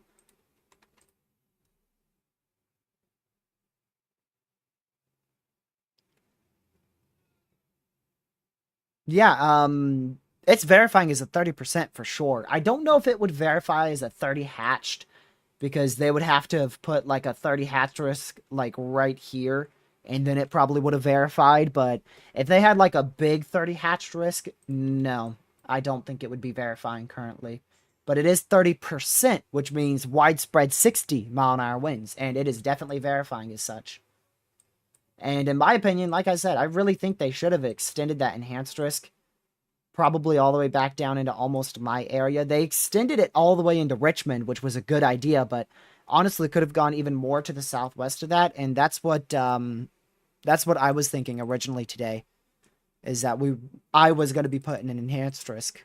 And if I got put into that enhanced, it would have verified as such. Like I said, today was by far the most performing slight risk I have gotten this year. There is 1, 2, 3, 4, 5, 6, 7, 8, 9, 10. About 10 wind reports around and 3 in my county.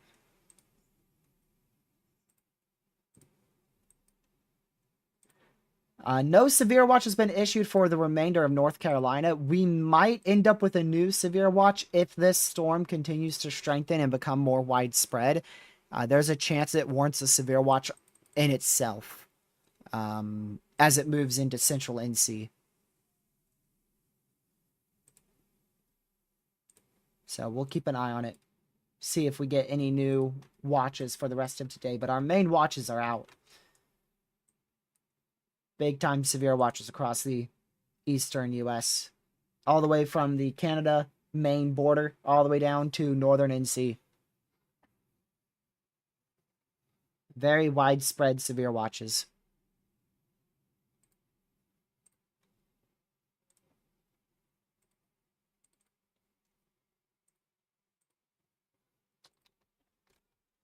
Let me check.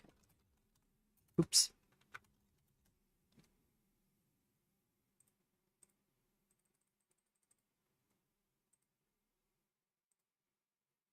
New special weather statement out here. So this storm is below severe limits. The severe thunderstorm warnings have been canceled, and it is now down to a special weather statement out here for Keysville in Southern Virginia. It is no longer severe. These yellow boxes in here have expired. It is now down to a special weather statement in this blue highlighted area right here. It's down to a special weather statement, no longer severe. They have extended the severe thunderstorm warning up here for Cumberland, going towards Cartersville, and eventually that's going to be getting very close to Richmond. That should impact Richmond, Virginia, here in about an hour and a half or so. Maybe an hour. I'd say an hour. It doesn't feel like over 3 hours, honestly, Caleb. It has flown by. It has been a very fast live stream, and I think that's because these storms have been in my neck of the woods. So I've been very focused on tracking them, and thus time has flown by much faster. But this is what I love to do. I love to sit here and watch radar. I was going over that in my mind. I'm like, what if I just meet somebody and they ask, like, what do you do for a hobby or for a living? And I say, I watch radar. I sit in my chair for 12 to 16 hours and I live stream on YouTube watching radar and rain. Like, I'm going to sound like a psychopath. You sit in a chair for 12 to 16 hours watching rain? I was thinking about that last night. I don't know what made me think about that, but I was thinking about it.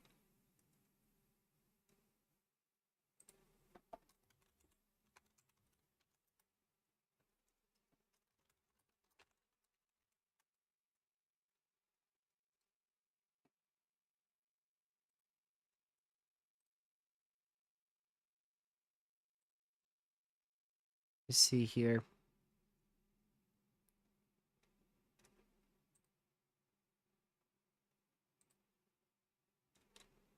Okay. So yeah, this is a very dangerous storm for Washington D.C. Likely widespread 70-mile-an-hour winds inside this severe storm about to impact all of Washington right now. Where's the White House? I know the White House is in Washington. Okay, I'm not that dumb, but I don't know exactly what street it's on.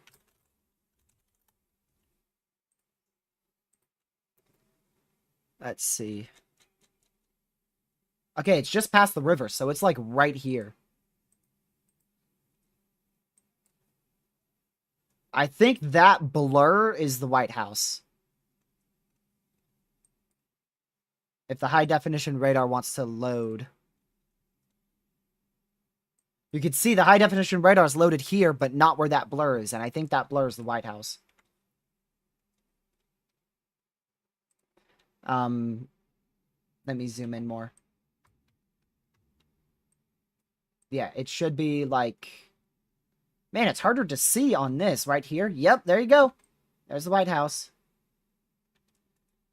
And this storm is about to slam the White House. Is there a live White House camera? I know there is.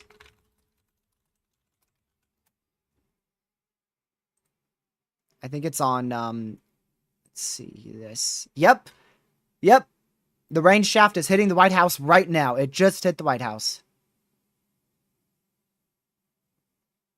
It is pouring rain. Not very windy, which is good news. I caught it just in time to see it start pouring rain. It is windy. Definitely winds of 10 to 15 miles per hour. There's a bunch of people outside, too.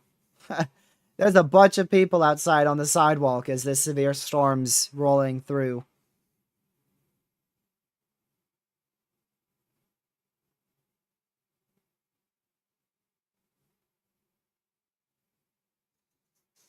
Obviously, people didn't get the notice on their phone there. I'm sure they did. I'm sure they did, and they just went, this is just a severe warning. It's nothing. And then all of a sudden, it goes from sunny skies to downpouring rain and sustained 10 to 15 mile-an-hour winds, and there could be some gusts of 60 to 70 inside this line. Oh, yep, here's a gust of probably 30. There's probably a gust of about 30-mile-an-hour winds going right over the White House right now.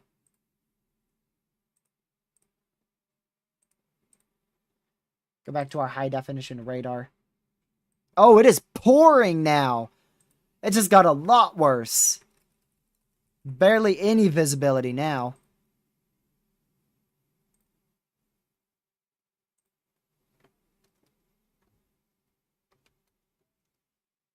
Hold on, I'm going to try to get a screenshot of it.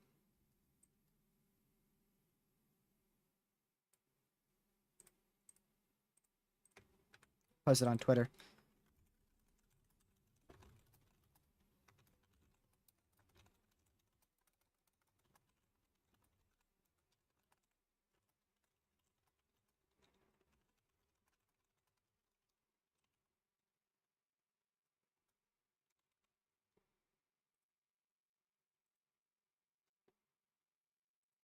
Give me just a second.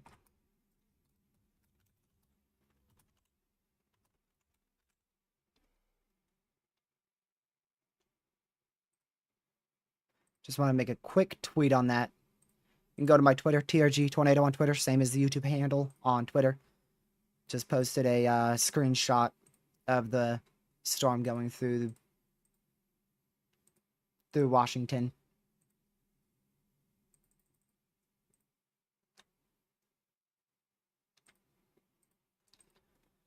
Doesn't look too bad. I mean, there's very heavy rain. There's lightning, thunder, 10 to 15 mile an hour winds sustained, but I'm not seeing a gust anywhere near 70. But that's what the warning is for. The warning is for 70. But it doesn't look like it's impacting the White House. At least the 70 mile per hour portion of this storm doesn't look like it's impacting the White House right now. Maybe that's a little bit more to the north. I think the best chance for 70 mile an hour winds is a little bit north of the White House. Yeah, they're in the severe warning. Yeah, they are in the severe warning for 70 mile an hour winds, but I'm watching the camera right now and it doesn't seem like it's actually that high of wind speeds. 70 mile an hour winds has likely stayed north of the White House.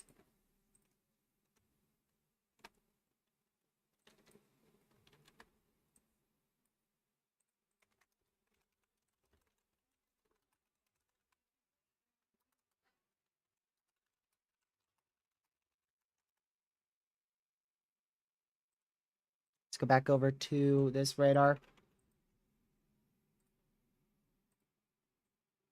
I'm going to go check mesoanalysis again, see if the environment is still favorable ahead of that storm going towards Greensboro.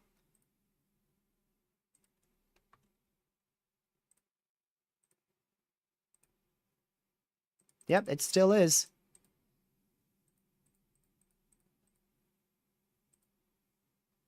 It is still favorable.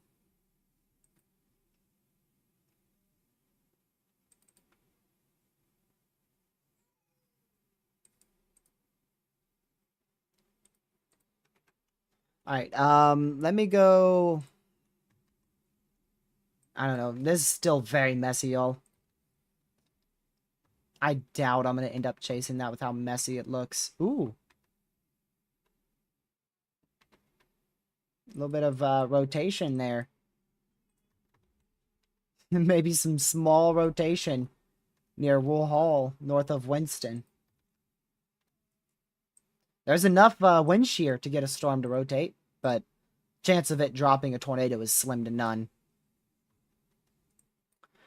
But new severe warning for southeast Pennsylvania for those in Lancaster and surrounding areas. There's a severe for 60 mile an hour winds and 0.75 inch hail. Make sure you're indoors, away from doors and windows, and do not go outside.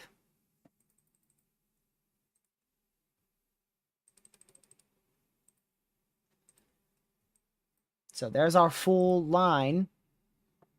Here's your line right in here, and this is the main portion of your enhanced risk. These storms are now completely inside the enhanced risk for severe weather.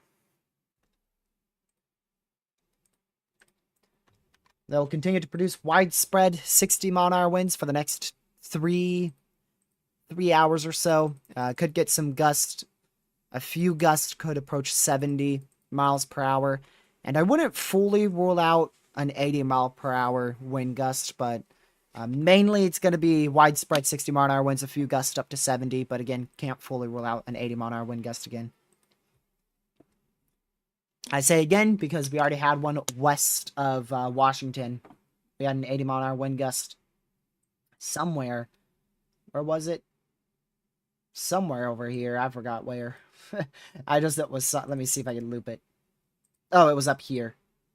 Yeah, near Stone Riding. Wait. Stone Ridge and South Riding. It switches on you. I combined the two words. Stone Ridge and South Riding.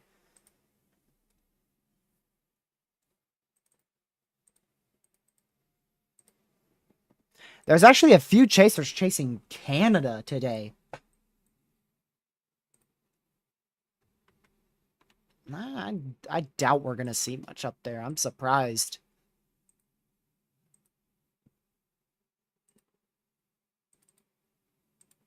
A horrible environment. A horrible environment. Literally worse wind shear up on this storm in Canada than down here in Virginia. Horrible environment.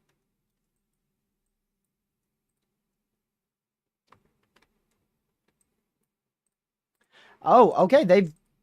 Is this correct? They've decided to reissue those severe warnings further south. It must be a different NWS. National Weather Service, Blacksburg, and I bet this is Norfolk. Or Wakefield, that's what it is.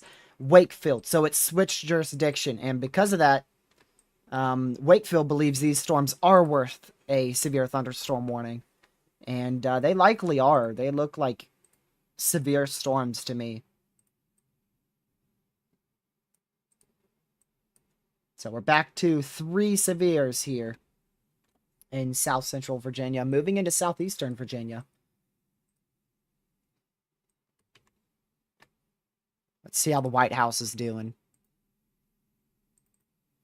Winds are definitely lower, maybe 5-10 miles per hour. Not as high as when the storm first came through.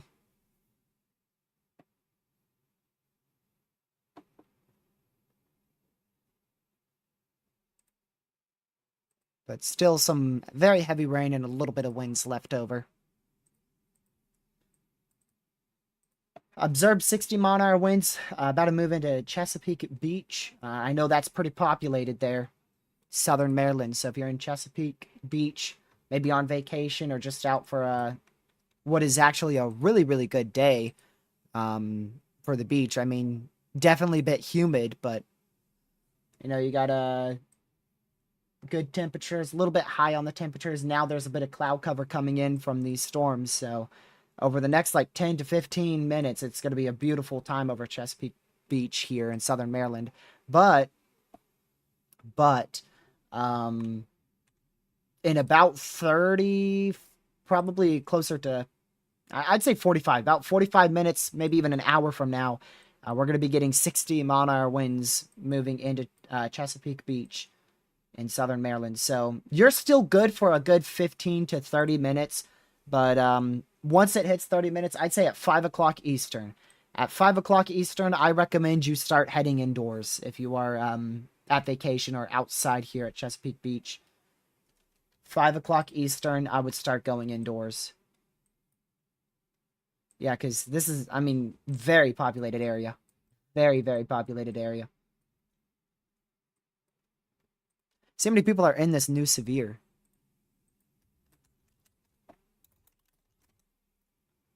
There are, let's see, not that one, not that one. Gracious, how long ago was this issued? It was just issued. Southern Maryland. Aha, there you go. Almost 500,000 people. Almost 500,000 people. Inside that new severe warning. That includes Chesapeake Beach. New severe warning up here for far northeast Maryland, very far east Maryland, on the border of Maryland, Delaware. 60-mile-an-hour winds going into Elkton. You missed, depending on how long you've been gone, Sam, you missed 80-mile-an-hour winds west of Washington, and then you missed 70-mile-an-hour winds impacting the White House. I think 70-mile-an-hour winds stayed north of the White House, but the White House was inside a 70-mile-an-hour observed severe. And the 80-mile-an-hour winds was a PDS and EDS severe. Observed 80-mile-an-hour winds moving into the southern side of Baltimore. The northern side of Baltimore observed 60-mile-an-hour winds. So 60 to 70-mile-an-hour winds about to move through Baltimore over the next 30 minutes to 45 minutes here. So be away from doors and windows.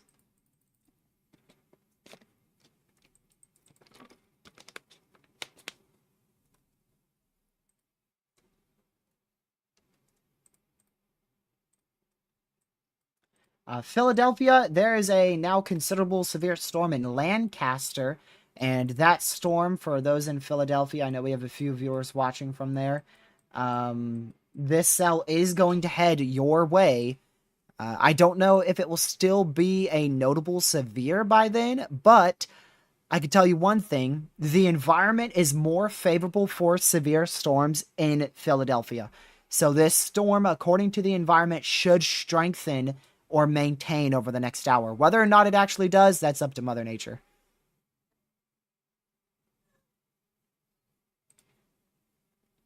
We'll see what it actually does or not. But the environment is favorable for 60 to 70-mile-an-hour winds here in about an hour and a half as this storm goes towards Philadelphia. It is currently producing likely 70-mile-an-hour winds over Lancaster in southeast PA.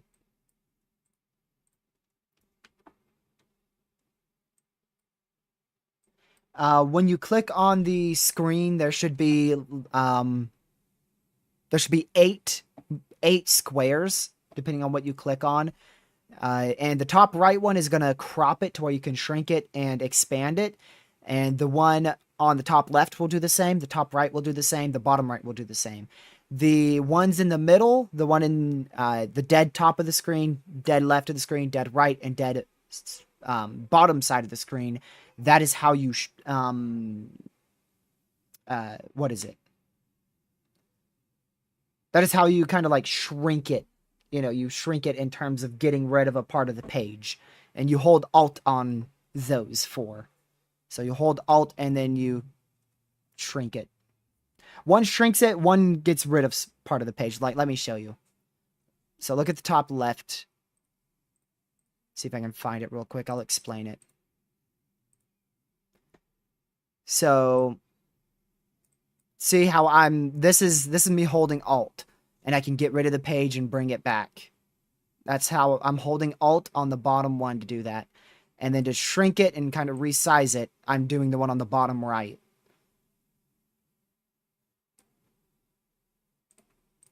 There you go.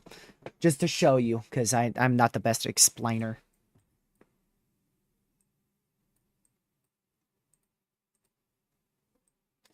Severe thunderstorm warning still in effect on the west side of New York. So, New York City, this storm is going through your area again. A second severe storm for New York City here. This one is for about the same hazards. 0.75-inch hail, 60-mile-an-hour winds. Now, downtown New York is halfway in and halfway out of this. So we'll see if they expand it further or not. Man, New York City is so populated, dude.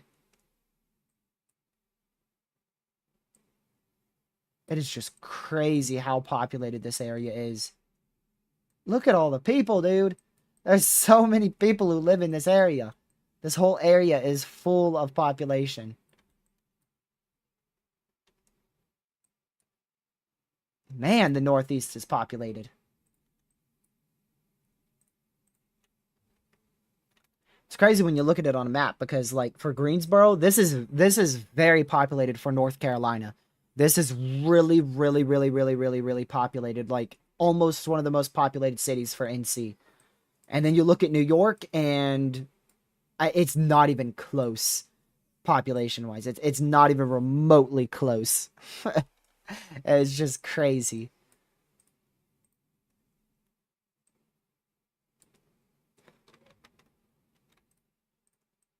So we still have this strong bow echo, strong MCS moving through the rest of Maryland. If you're in those severes, be away from doors and windows. Chesapeake Beach, like I said, you want to be indoors in about 25 minutes. So, you could still be outside for the next 15, 20 minutes. But after that, I'd start packing up and going indoors because you don't want to be outside with lightning in the area. And you especially don't want to be anywhere in or near the water with lightning in the area. And there's not much lightning near you yet. Not yet, but there will be pretty soon. SPC's gone again. Let me go refresh that. We got to get rid of these browser sources from the SPC. It's always the SPC. For the last 3 months, the SPC has been frequently going down. It's down again. That's not on my end. That's the SPC. I can't fix it until the SPC comes back. That's not my fault. Hey, there you go. It's back up. I came back up as I was showing y'all. It goes down and then comes up so frequently.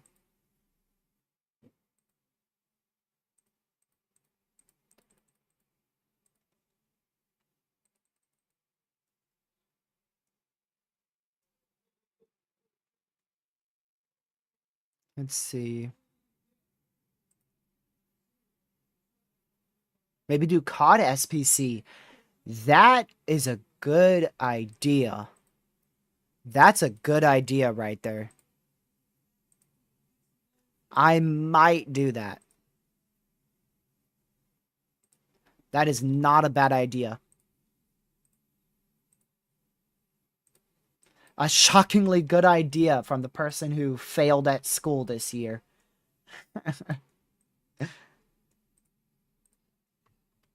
Probably his first and probably his only good idea.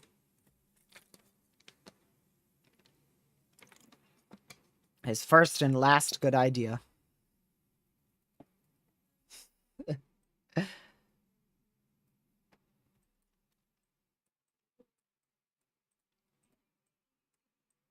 So our main severes right now located over Maryland, Southeast PA, going into eventually going to go into northern Delaware as well. Second batch of severe storms located in Southeast Virginia. Those are our main two areas. Outside of that, we have our one severe west of Winston. We have our one severe on the west side of New York City, one severe in southern Vermont, one severe in central New Hampshire, one severe in southwest Arkansas, one severe in south central Arkansas, one severe on the border of Georgia, Florida, and another severe in south central Georgia. So there's a lot of spaced out severes, but our main two clusters are in southeast PA into Maryland, and then our other clusters in southeast Virginia. Overall, we have a whopping 22 severe thunderstorm warnings. 22 severe thunderstorm warnings, and we have 4 additional ones in Canada.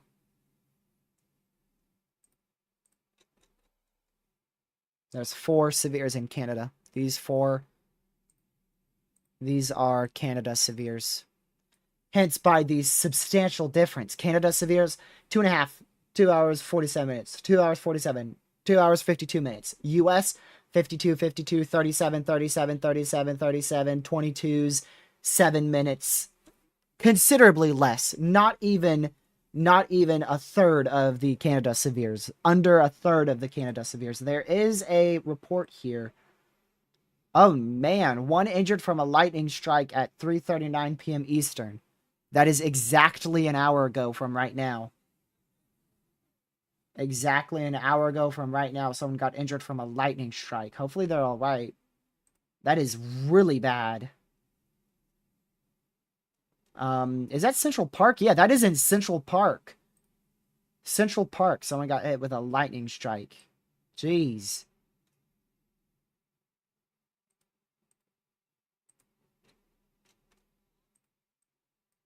And that is in New York City from an hour ago. Exactly an hour ago. Hopefully they're okay. That's very serious. That's why you should be going indoors when you're under severe thunderstorm warnings. That's why we say go indoors, stay away from doors and windows, and do not go outside. Chesapeake Beach, the storm is moving a bit faster than I expected. I would recommend probably getting indoors as soon as possible. Lightning could approach the area as soon as 10 minutes, so I would recommend going indoors if you're on the beach. It's a little bit faster than I originally anticipated. New significant severe for 70-mile-an-hour winds, and that includes just west of Philadelphia, Pennsylvania, for 70-mile-an-hour winds, 1-inch hail for the next 34 minutes. This will be going into into Philadelphia in about 40 minutes or so. It will start impacting the west side of Philadelphia. So if you're in Philadelphia, get ready for 60 to 70-mile-an-hour winds, especially if you're on the west to southwest side of Philadelphia. As this storm will roll through, depending on where you are, starts in western Philadelphia here in about 40 minutes, and it will probably get to eastern Philadelphia in about an hour and 20 minutes. And central Philadelphia, downtown Philadelphia in about an hour.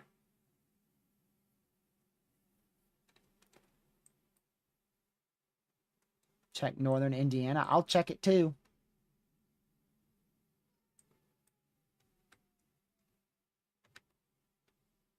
What? Buddy. Huh? Well, it's just a thunderstorm. If you're in the area, just don't go outside. You'll be fine.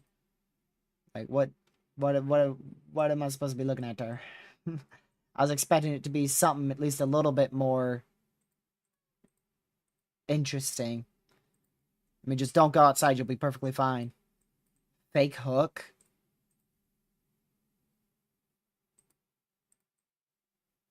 You mean the cell merge?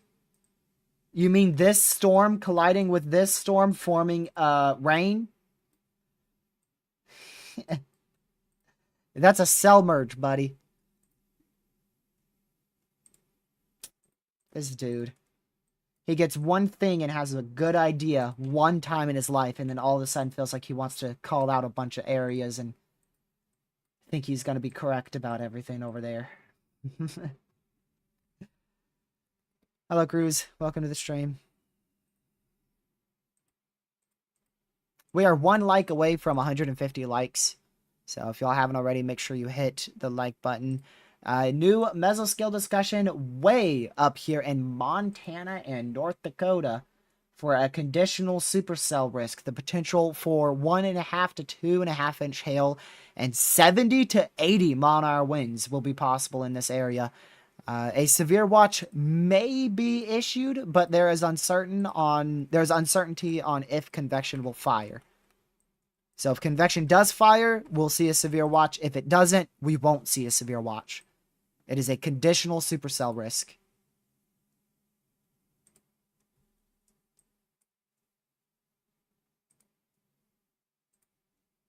New severe thunderstorm warning for Fredericksburg and Virginia all the way towards Charlotte Hall in southern Maryland for 60 mile-an-hour winds and 0.75 inch hail. This is just as prolific of a severe weather outbreak as I was anticipating. This is verified perfectly. Not as much severe activity in New York or Northeast Pennsylvania as I was originally thinking, but outside of that, it is verifying perfectly.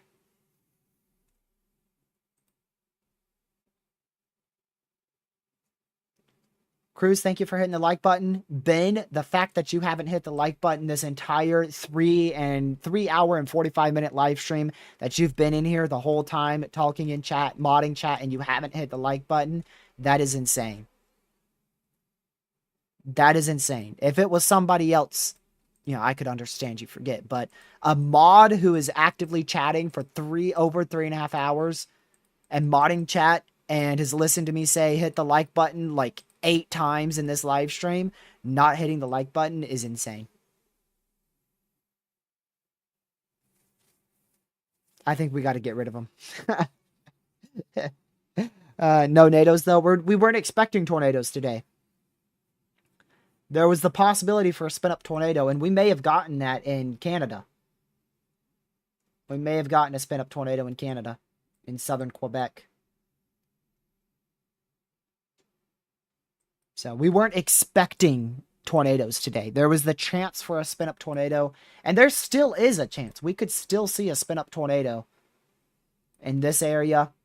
Really, much of this entire 2%, we could still have a brief spin up tornado in the 2% later today. I don't expect it, but it is still possible.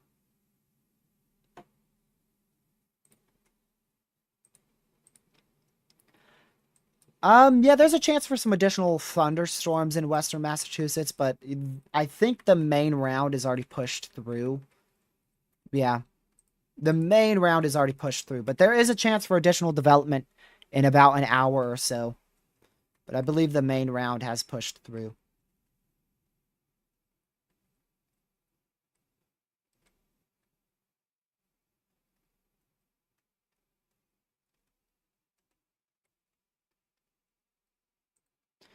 There we go. I didn't get a raindrop today? Wow. I'm kind of surprised.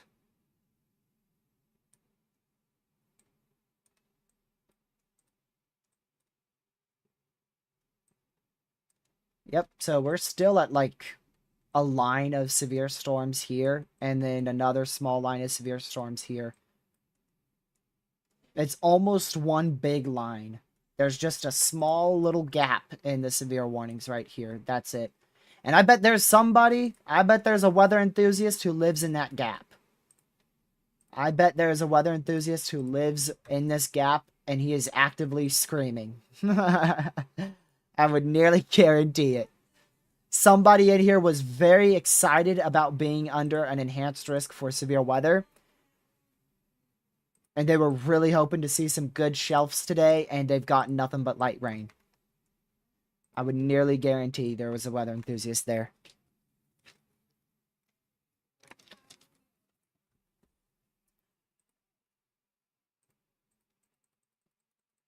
Nearly.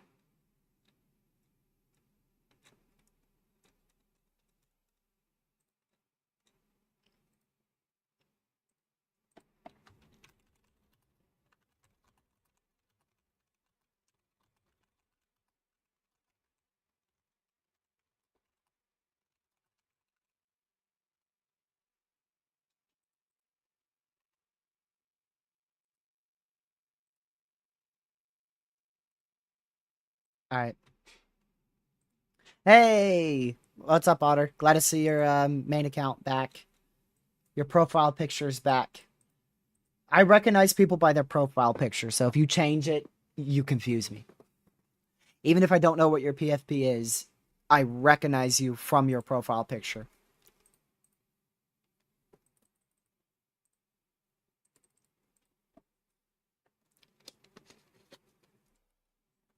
One bottle of water down. I should be 2 bottles of water down. I'm a little bit slow today. Where the heck did that thing go? Thing flew.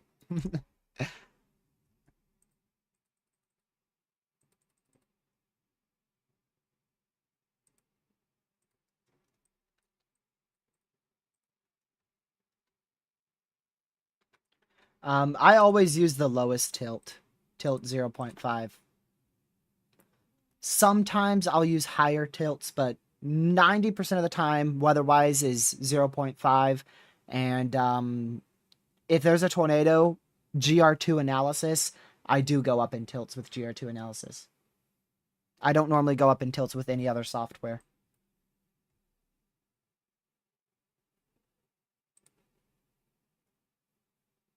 TRG recognize me.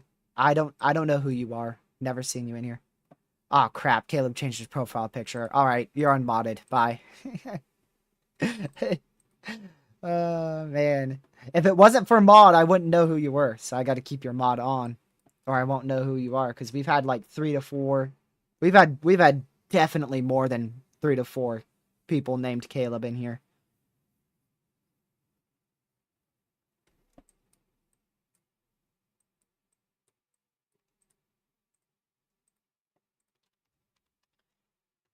There's a lot of people who would get mod if I wasn't so conservative with it. I'm very careful with who I mod. There's a lot of people like I don't want to turn our chat into blue wrenches. I don't want to do that. I've already given like 5+ people mod, which is plenty for the moment. But there's a lot of other people who who if I need mods, I'll mod. There's a lot of people on the if need mods, mod 'em list. At least like 10 more. I'm not going to say who because I don't want people to feel like you know, they're not as important in the chat.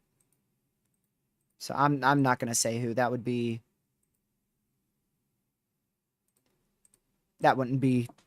nice. But people who are modded have been my friends for years. And I consider every last one of them close friends.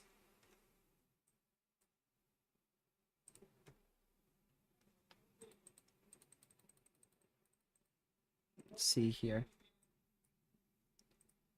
So, if you want mod, just be here very frequently for a very long time. And if I ever need more mods or if the channel grows larger and keeps growing larger, then there's a chance you'll get mod. But like I said, there's plenty of people on that list.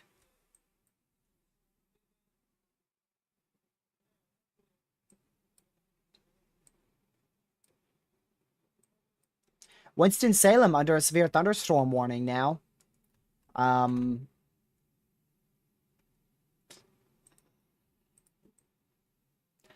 Contemplating. Contemplating.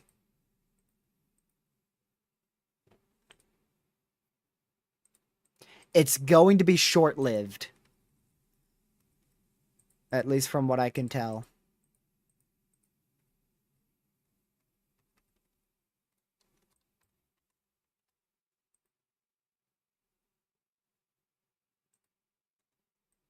I don't know if I want to chase, Ben. I gotta be honest. I would love to chase, but I don't know if I got the energy for it.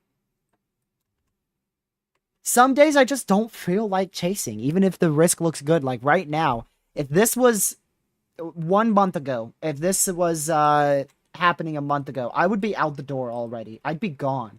I would have left this morning. I would have been chasing all day today. I would have left at 9 a.m. I would have started in Hickory, and I would have moved all the way over to Danville, and then I would have gone all the way back down to Greensboro and Winston. I would have chased all day if it was a month ago. But it ain't a month ago.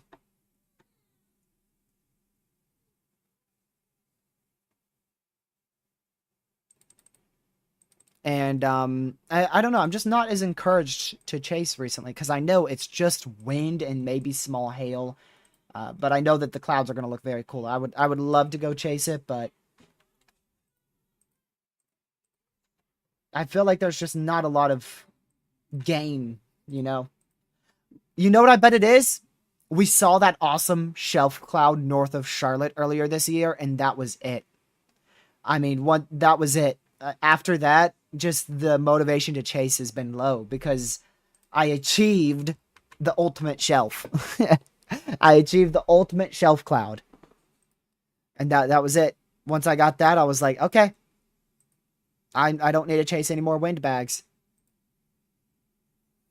What day was that? So that way I could show those who haven't seen it. Let's see.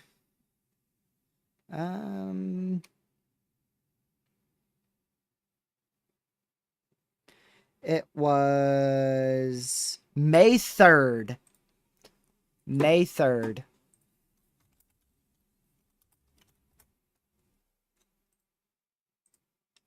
Let me go. I'll find it for y'all real quick. So that's 5/3/25. I'm gonna go find a photo of it for those who haven't seen the shelf cloud that I consider the best shelf cloud I have ever seen, and probably the reason why I'm not as motivated to to chase. And we were live on that. I live streamed that entire chase for like 6 hours.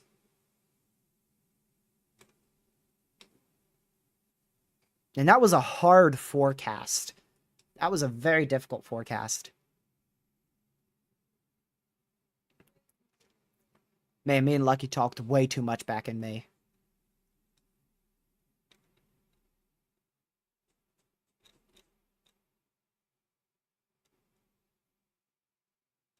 Let me see here.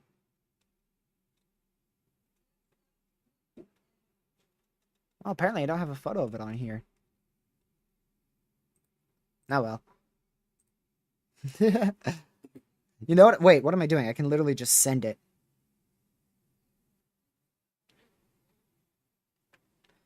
I can literally just send it here. Do this, do this.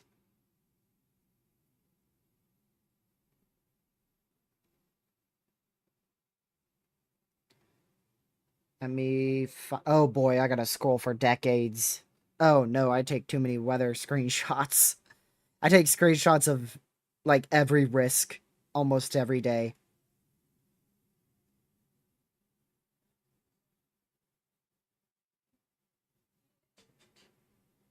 There we go. Let me show y'all.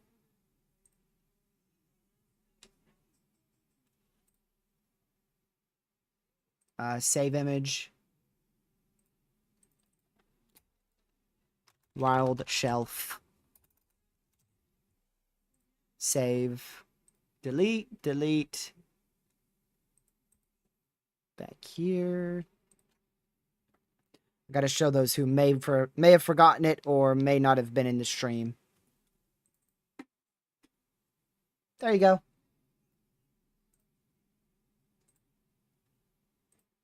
That was it. This was shot in a panorama image. That's why it does look a little bit weird, but also awesome. There you go. And ever since I got that, I haven't been as motivated to chase. Because that's like, literally, that's like the best shelf cloud I've seen in my life. It was severe. Yeah, it was. Mid, says the guy who got nothing on a moderate risk. Shut up.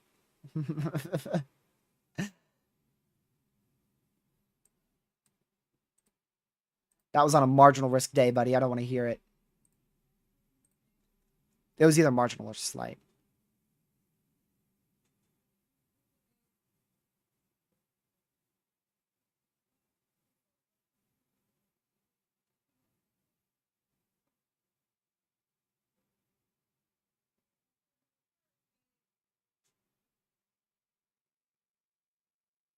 Let's see here.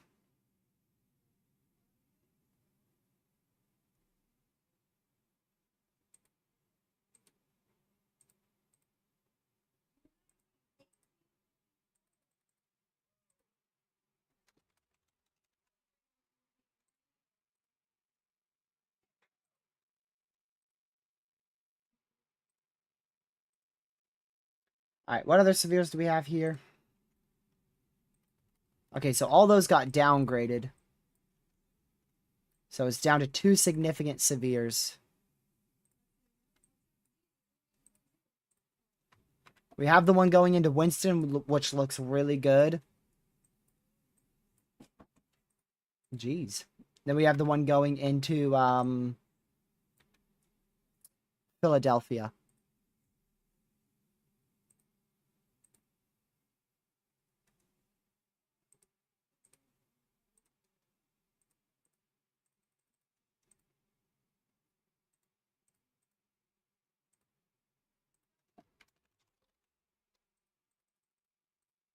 Oh, well, there's that.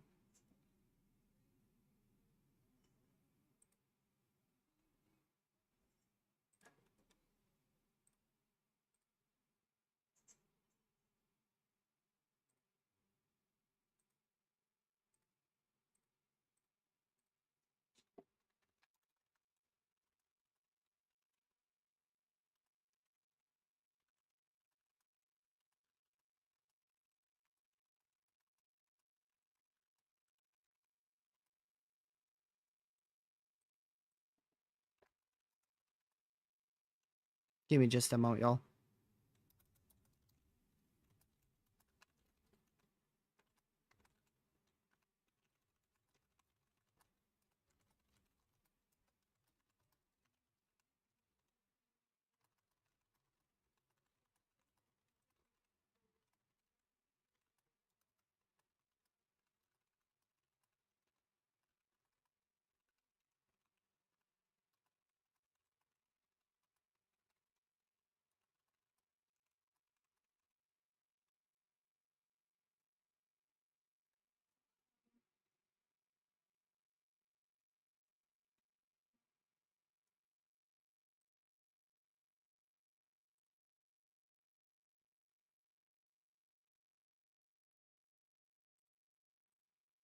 Okay. Yes, you can have my attention, Misty. What do you need? Sorry, I was busy texting somebody. I was busy texting someone.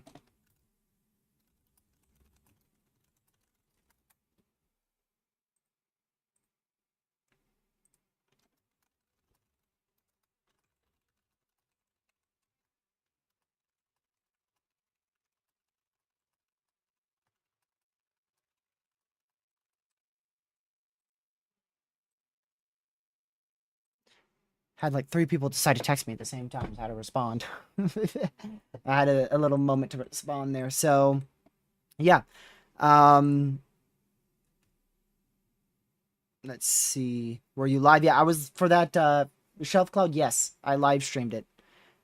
I don't know if that stream is still available. Most of the chases I take down on YouTube for personal reasons, and just in case reasons. For chases, at least I take them down.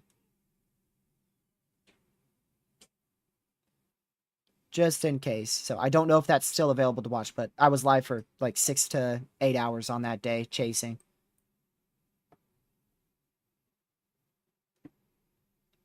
Like what software? I use Streamlabs Cruise. Oh, the tornado yesterday. I highly doubt it. I highly doubt it. I don't know. Sometimes they're very fast. Just depends on the NWS service and how available they are and if there's storms the next day or not. Oh, yes, they have. Preliminary survey has already been released. EF1 intensity with winds of about 105 miles per hour. So, very high-end EF1. Looks like it did considerable damage to trees. Snapped off big tree limbs, very large tree limbs, uprooted a tree. Let's see what this EF1 damages. Uh-oh, that's a house. Roof completely blown off and interior rooms slightly damaged. That is a tornado warning. That is a tornado warning. What the heck?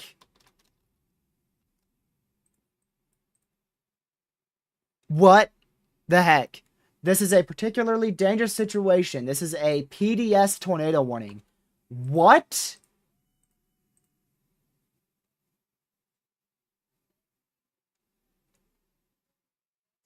This is a radar indicated PDS tornado warning, meaning a large and strong tornado could touch down at any second. It is not observed, but where did that come from and why?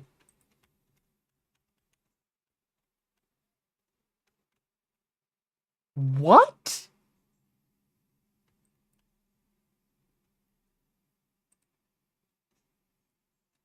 This is possibly one of the most stupid PDS warnings I've seen in my life.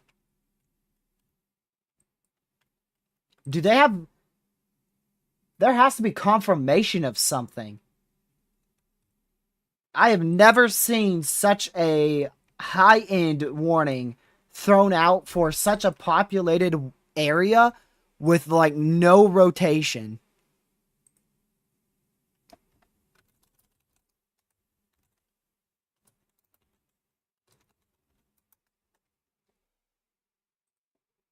What in the world? I don't know what that's for, y'all. If it's for what I'm seeing, yeah, it's the dumbest PDS warning I've ever seen issued. Dumbest radar indicated PDS warning I've ever seen issued.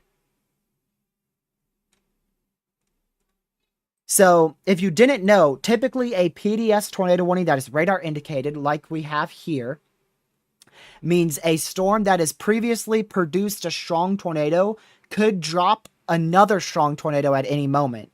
But this has not had a history of producing a tornado. So in this case, it is apparently a strong area of rotation that is capable of producing a strong tornado at any second.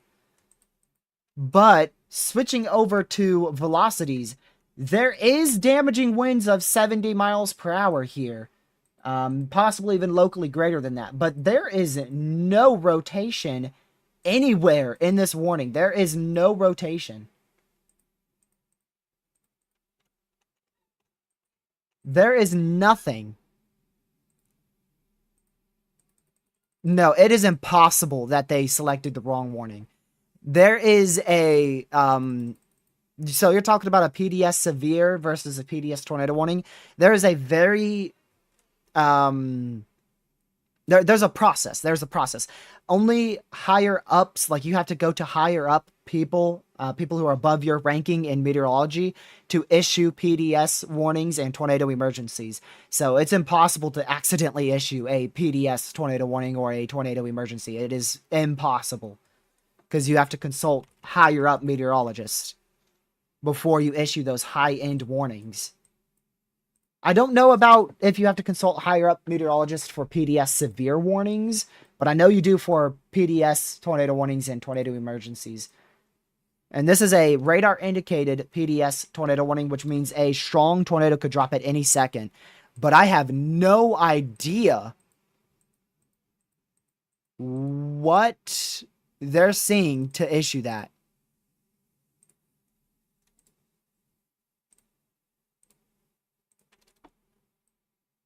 Like, literally. There is a little, possibly a little area of rotation beginning to form on the north side of it, but that wasn't there when they first issued the warning. And that's way too far north. That's almost outside of the tornado warning.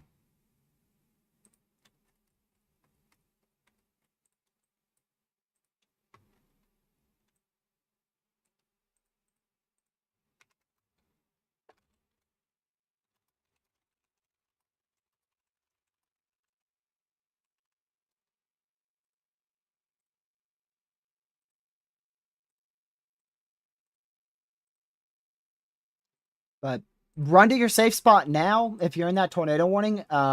They've issued that for a strong tornado that could develop at any given second. So run to your safe spot immediately. Close radar Omega again. And just to confirm it, this is a purple polygon, and on this software, a purple polygon means a PDS warning. So it is 1,000,000,000% a PDS warning. And actually, just to confirm it even more, that way you know that it is a PDS tornado warning.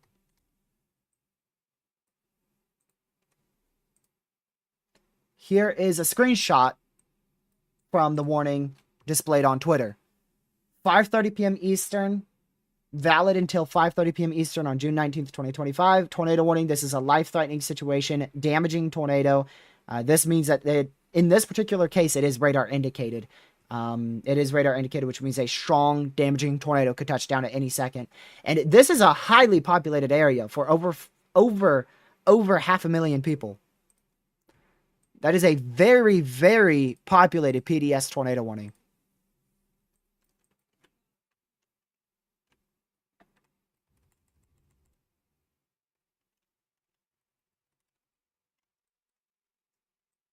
If there is the area of rotation, which is pretty much, I mean, it's so weak.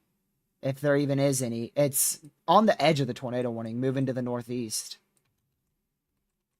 So be in your safe spot. Again, it is a PDS tornado warning that is radar indicated. So please make sure you are in your safe spot.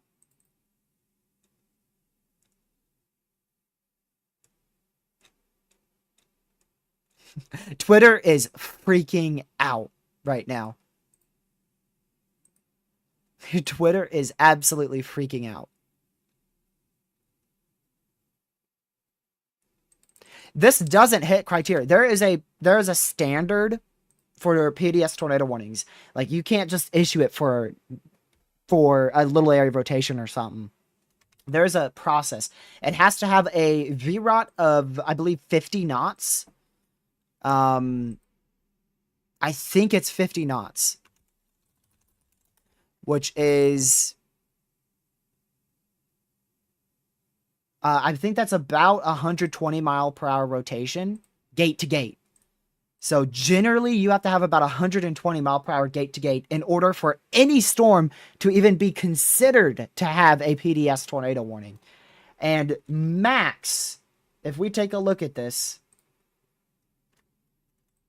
max, this has a VROT of, what is that? Hold on, let me do it. I'm going to do the conversion. Max VROT on this is 25 miles per hour from a far radar site. Nowhere remotely close to the 50 plus. Which means it's about a 30 mile an hour area of weak rotation that probably isn't even rotating because we're using a far radar site that's partially corrupted. Absolutely insane.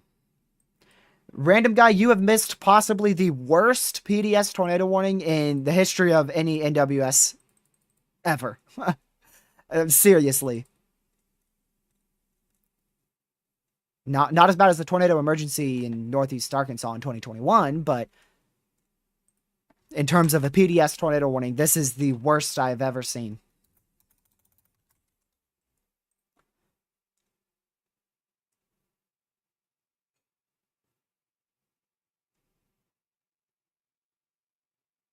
So,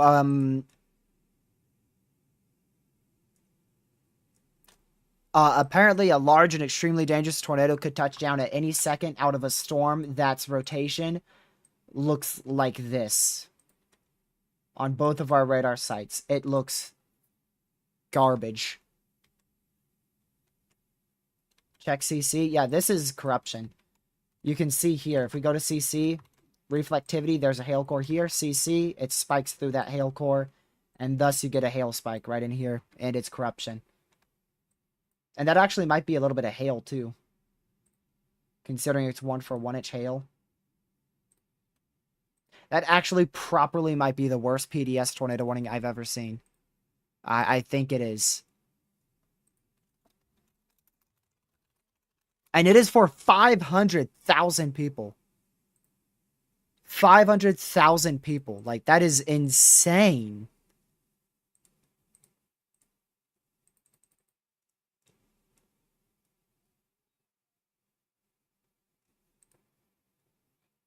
Man. And this went from completely unwarned to radar indicated PDS.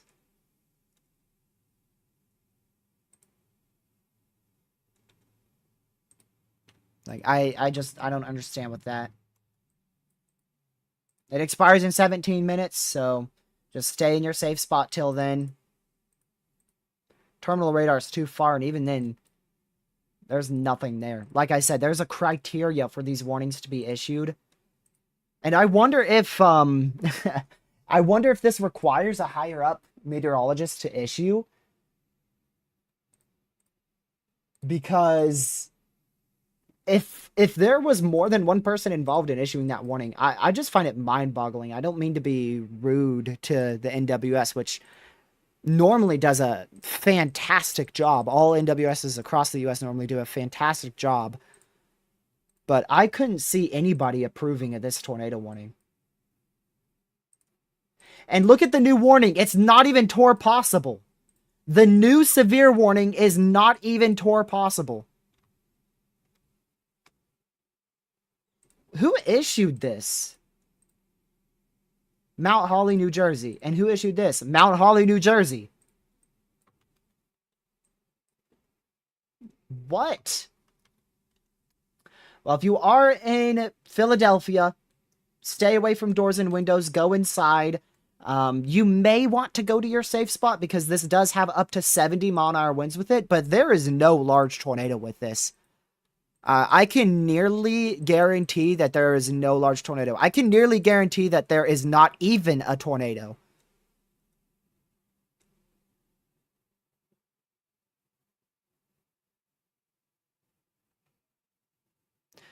Someone I follow um, said it's going to be the most embarrassing tornado warning ever if there's actually not a tornado. Which there's literally nothing tornadic with this storm. Let's go to NROT. Let's go to NROT. So NROT, in order for us to have a PDS tornado warning, it has to be at least minimum 50 VROT, which is about 110, 120 mile per hour rotation gate to gate. That would be yellow to red on NROT. It is light blue, which means there's pretty much no rotation. There is pretty much no rotation.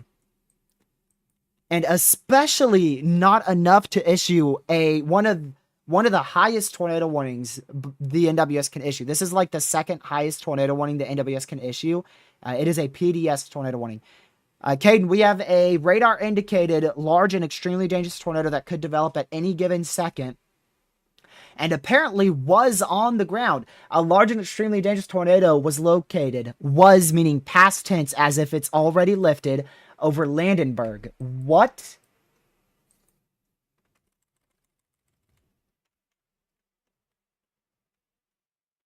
That wording suggests we did have a large tornado.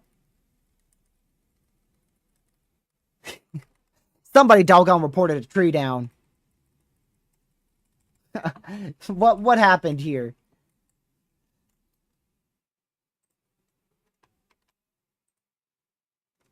This is insane. That is insane. There is no tornado on the ground. Like I said, they are not continuing a tornado warning. The new severe is not even possible. What, did somebody report a tree down and say... But even then, like, there's on this text, there's nothing of a report. There's no additional information of any reports or anything like that.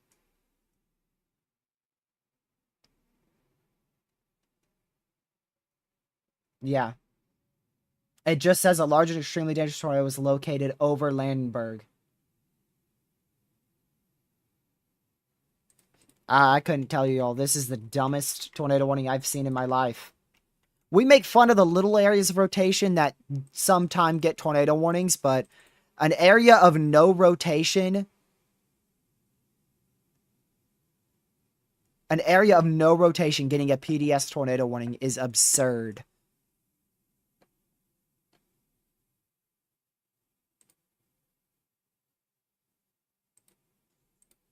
Just crazy.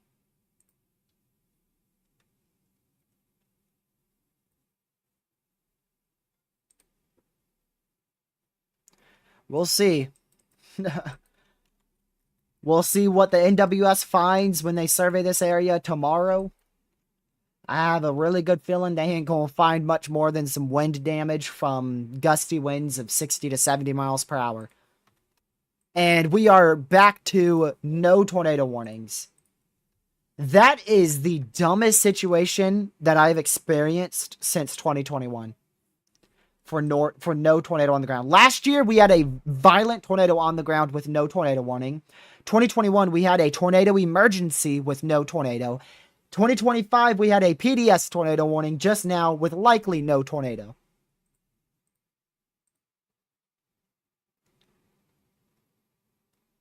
I am mind blown that that can still happen. Tornado warning's been canceled.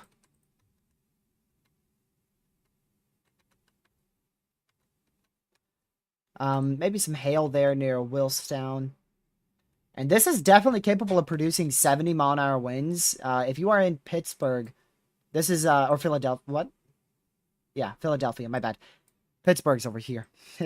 Wrong city, Philadelphia. If you're in Philadelphia, this storm is capable of 70 might be even pushing 80 mile per hour winds with how obvious that bow echo is.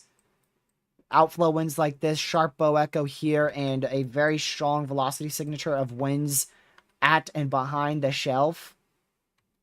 This could be producing 70 to 80 mile per hour winds going into the city of Philadelphia in southeast Pennsylvania.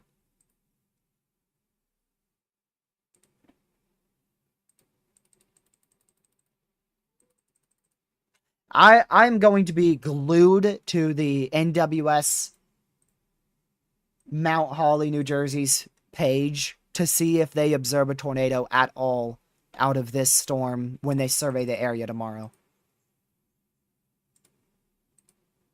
No, because see, radar indicated is exactly how it sounds. It is based off of radar alone. Radar indicated, meaning that a tornado was on the ground, and a strong tornado was on the ground and could redevelop with a radar indicated PDS tornado warning. So that means something. Apparently, there was a tornado, a strong tornado on the ground over this area, and thus they issued that warning, which, might I add, they issued the tornado warning for a strong tornado on the ground that previously lifted and could redevelop over this area when the actual storm was located out here. So this is where your storm was, right? That's the front leading edge of your storm.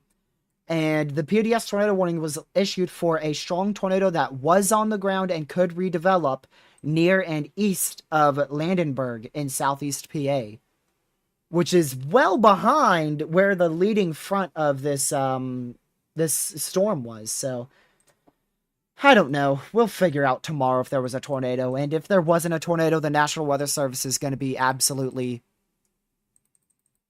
let's just say, Twitter's going to be freaking out today and tomorrow about this storm. Let's just say that.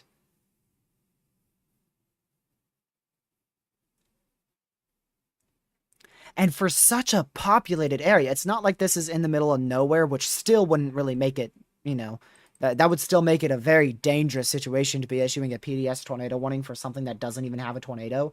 But this is inside, that warning was inside an area of over 500,000 people. But anyways, moving on. We'll talk about that in tomorrow's live stream, see if they observe anything. Just a ridiculous situation that just happened in the last 15 minutes. We're going to move on, though, now to this storm approaching downtown Philadelphia. If you are in Philadelphia, I highly recommend that you are in your safe spot. You are in a severe thunderstorm warning for 70-mile-an-hour winds, and it could potentially produce locally greater wind gusts than that. So at least be indoors, away from doors and windows, and it would not be a bad idea to get to your safe spot, as this pushes right through the west-northwest side of Philadelphia in southeast PA. Outside of that storm, we do have a 70-mile-an-hour severe for Middletown in Delaware, also back out towards Centerville, Chestertown in Maryland for 70-mile-an-hour winds, 0.75-inch hail. Denton, Maryland into Harrington in Delaware under a severe for 60-mile-an-hour winds, 0.75-inch hail. Observed 60-mile-an-hour winds just got issued here. So we just got a observed 60-mile-an-hour wind gust. Warning is in effect for only 6 more minutes, though. So I'm guessing they possibly just upgraded that to observed. I can't tell if it was previously observed, but either way, observed 60-mile-an-hour wind gust going towards the Bennsville area in southern Maryland. Richmond, you should be away from doors and windows. I apologize for missing your severe storm. We were dealing with a ridiculous situation in southeast PA once this storm was moving through here in Richmond. But Richmond, Virginia, get away from doors and windows. Severe storm for the next 21 minutes in your area. 60-mile-an-hour winds, 0.75-inch hail there. McKinney, South Central VA going into Southeast VA, 60-mile-an-hour winds, 0.75-inch hail there. Again, just stay away from doors and windows. Greensboro, now inside a severe storm for 60-mile-an-hour winds, 0.75-inch hail in North Carolina. And we still do have 2 severe Southwest Arkansas, Southeast Arkansas, 1 in Murfreesboro, Southwest Arkansas, 1 out here in Warren, South Central Arkansas. Just, again, stay away from doors and windows. Random severe in southeastern Colorado for 5 more minutes. Northeast of Starkville, 5 more minutes, 60-mile-an-hour winds, 1.25-inch hail there. Also, random severe up in Wisconsin for 20 more minutes for Bradley, 1-inch hail, about 50-mile-an-hour winds there as well. 2 more severes in central PA, South Bend, 60-mile-an-hour winds for the next 20 more minutes, and also 0.75-inch hail and 60-mile-an-hour winds over the Phillipsburg area in central Pennsylvania. I could see tomorrow going 10 sig for North Dakota if confidence in convection in the afternoon and evening hours increases.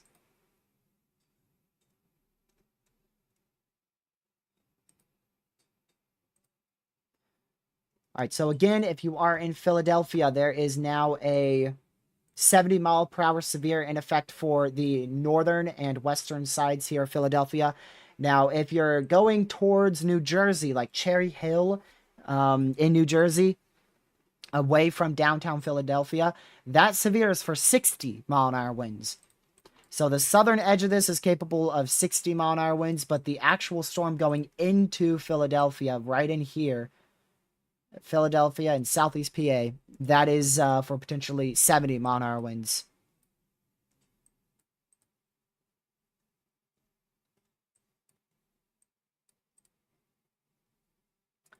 Let me just get Radar Omega open again real quick. So we are up to 1, 2, 3, 4, 5, 6. So we're up to still 21 severe thunderstorm warnings. Still 21 severe warnings in effect. So very high up there in severe warnings.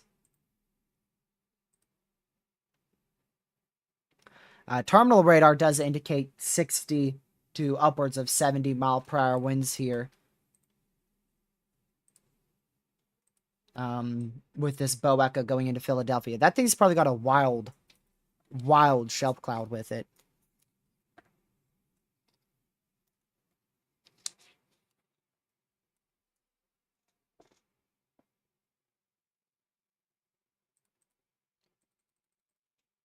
Probably a wild shelf cloud there.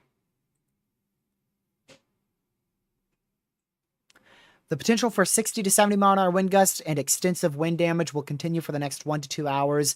1-inch hail, a brief, weak spin-up tornado can't be ruled out, and the main threat will be 60 to 70-mile-per-hour winds.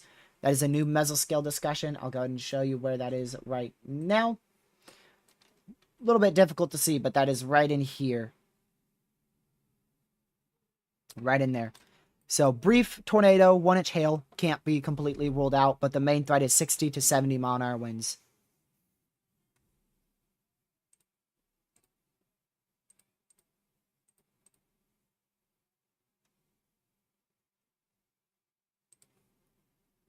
So, just a heads up there. That's where our main threat will exist for the rest of today's severe weather risk.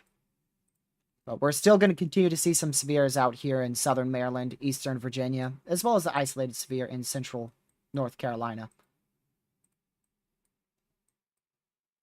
The main risk, though, will be focused across southern New Jersey, extreme southeast PA, into the entire state of Delaware, and eastern and southern Maryland over the next 1 to 2 hours.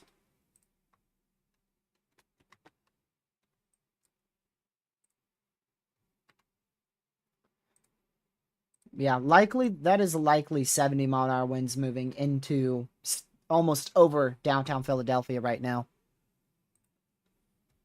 I don't think it's as high as 80. I just took a look at that terminal radar. Terminal radar shows 65, 70-mile-an-hour velocity, so I don't believe it is as high as 80. I think it is, 65 to 70-mile-an-hour winds moving into Philadelphia, southeast PA right now.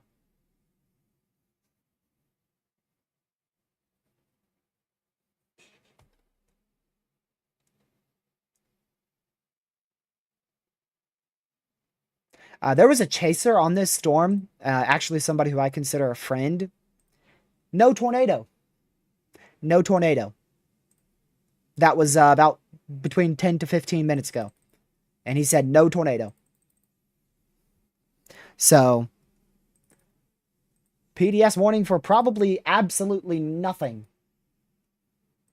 We had a PDS tornado warning for probably absolutely nothing. Which, again, we'll see if they confirm anything, but... Again, I don't mean to be kind of hating on the NWS, but that's very serious. Like, that is like the second highest tornado warning that can be issued, and they issued it for something that didn't even have a tornado. At least from a chaser, and based off of radar, it did not have a tornado. Again, they'll survey it tomorrow and figure out if maybe there was a spin-up tornado or something, but I doubt it. Rebel, we had a radar-indicated PDS tornado warning for something that likely didn't even have a tornado, and it was over a population of over 500,000 people.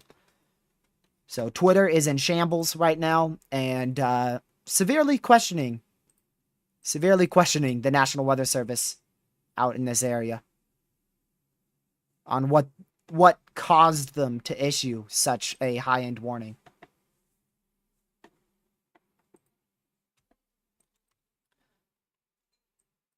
And the crazy thing is, it's becoming almost a yearly occurrence.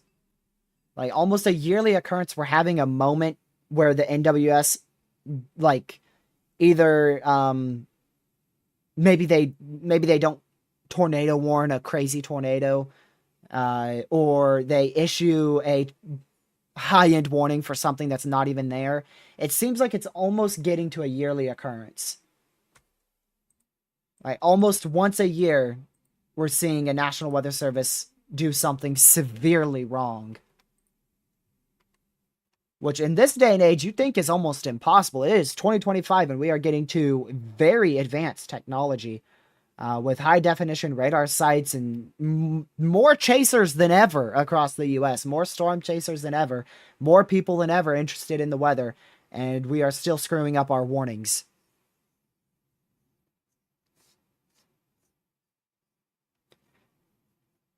And we're going to continue to improve on our warnings, and radars will continue to be improved, especially over the next 5 years. We've been, the National Weather Service, the NSSL, has been, over the last 15 years, experimenting with higher definition radar imagery. That is very expensive. It's been in testing. Especially in the last 3 years, it has been in field testing and has worked very well with fast radar scans, as fast as 30 seconds to a minute radar scans for main radar sites. And then we have the new SPC outlooks that will probably come out sometime in the next 2 or so years. Yet we're still having crazy issues like this, where we just had a radar-indicated tornado warning for an apparent confirmed strong tornado that was on the ground. And the PDS warning was radar indicating, meaning that a strong tornado was previously on the ground and could redevelop, but likely there was nothing there. So we had a high-end tornado warning for something that was apparently previously on the ground and could possibly redevelop, but from a chaser who I know and from radar, looks like there wasn't anything there. Again, I don't mean to be hateful towards the NWS because they still provide life-saving information, but just such little confirmation on a tornado, and radar just not confident in that.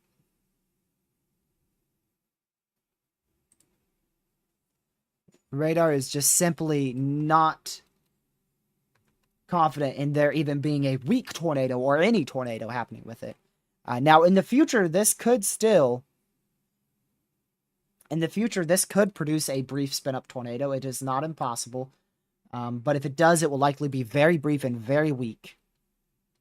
I didn't see any report, Ben. I didn't see a single report.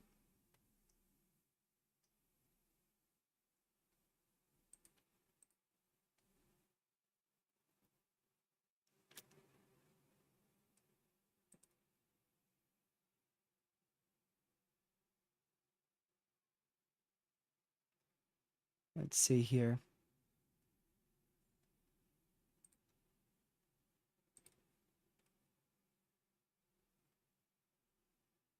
Okay. Just looking on Twitter to see how much they're panicking about this, and it's in shambles. Twitter's still in shambles. I'm a little bit starstruck. I really am. I'm a little bit starstruck right now. Because we already had the incident in southeast Kentucky where we didn't have a PDS tornado warning for a violent tornado on the ground for like 20 minutes or something, and then they couldn't issue a tornado emergency because no higher up meteorologists were on on shift. And then it wasn't confirmed. It was on the ground for like 15 minutes and it never even was confirmed. And then finally it went confirmed after 15 minutes of just being a radar indicated warning. And that was the violent tornado in southeast Kentucky, the first strong tornado in like near 10 some years. And now we have this situation where we had a PDS tornado warning for something that likely wasn't even producing a tornado. And last year we had the North Platte incident where we had a violent tornado on the ground for 20 minutes. There was an intense to violent tornado on the ground and it wasn't even tornado warned at all. And then in 2022, we had the northern Arkansas tornado emergency that didn't even have a tornado.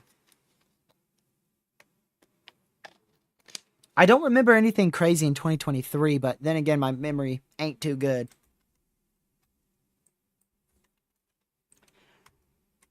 Let's see. Beach Haven.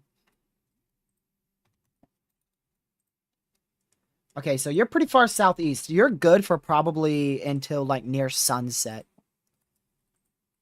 I don't think storms will hit you for probably...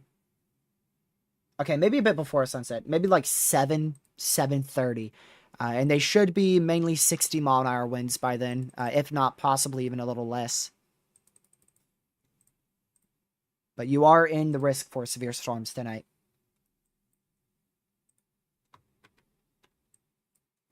And that will likely be these storms here moving east, which they have weakened quite a bit, but we are still seeing up to 70-mile-an-hour winds on this northern one towards Middletown in Delaware. But they are weakening more and more.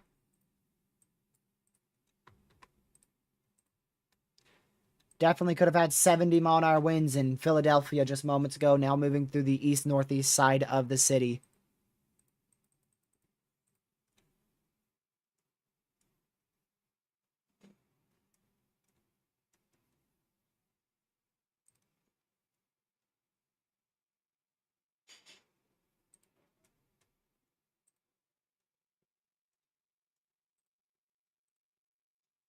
Man.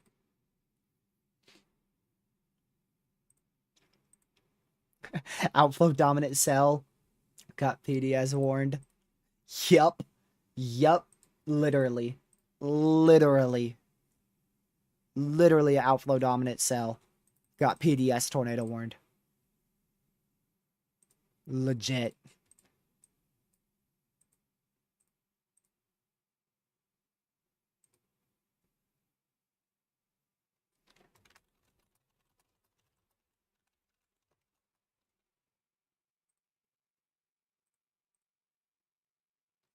Let's see.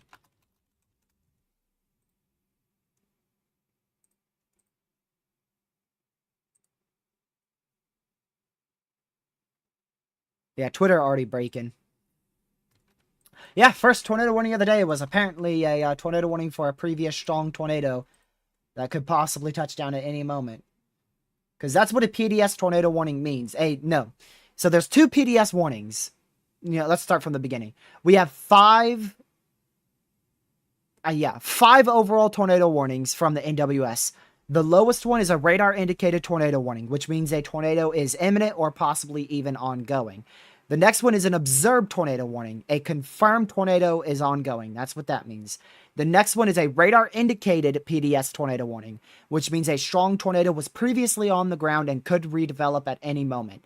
The next one is a observed PDS tornado warning, which means a confirmed large and extremely dangerous tornado is ongoing. And then the last one is obviously a tornado emergency, which is a large, violent, extremely dangerous, and potentially catastrophic tornado has been observed.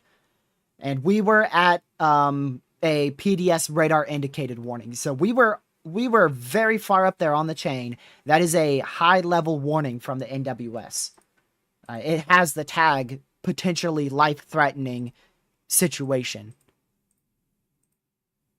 Actually, my bad. I think it has. Let's see the tag they put on it. This is radar indicated. I kind of forgot exactly what tag it has.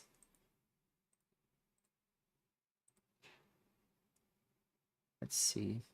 You are in a life-threatening situation. That's what it was. You are in a life-threatening situation, particularly dangerous situation. A confirmed large and dangerous tornado was locating, meaning that it lifted and could redevelop, was located over Landenberg.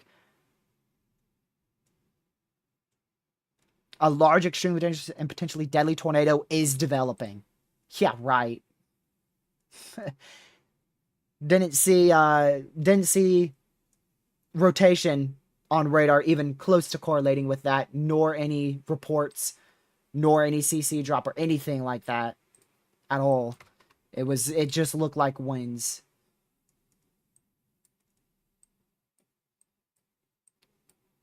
Again, there's a chance that there could have been a weak spin up tornado, but I highly doubt it was, I highly doubt it was a tornado worth a PDS tag, if there even was one, which personally I do not see.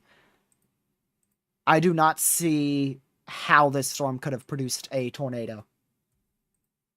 It did not look like that.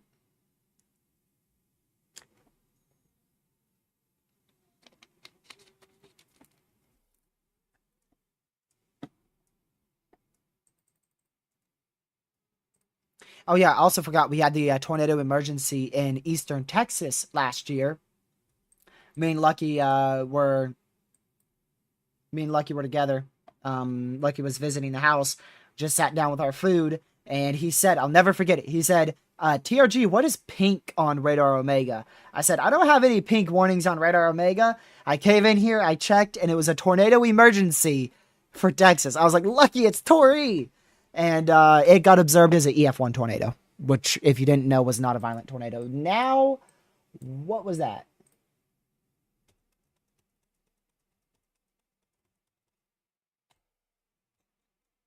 Take me to the Arkansas tornado warning.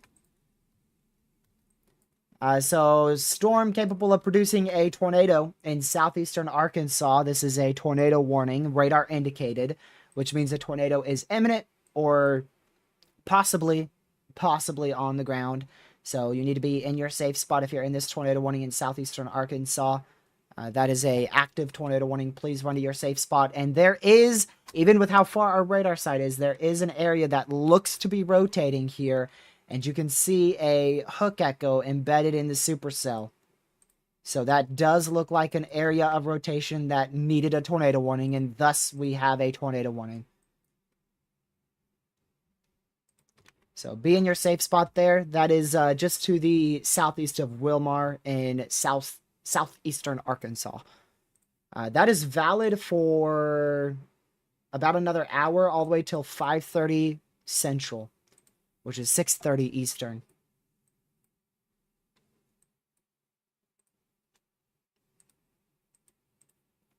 So active tornado warning there.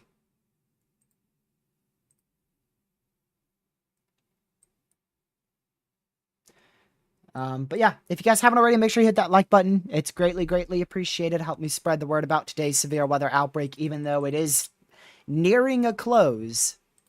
We're nearing the close of our severe weather outbreak out here. Still at least another 2 to 3 hours left with these severe storms, or I'd say another like hour or two with these storms still posing a good threat for severe weather.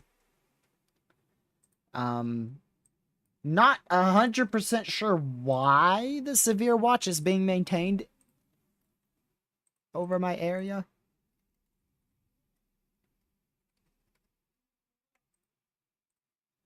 Not too sure why I'm in a severe watch anymore. Gotta be honest. But they've maintained me in a severe watch for who knows why, because the main line is now off here.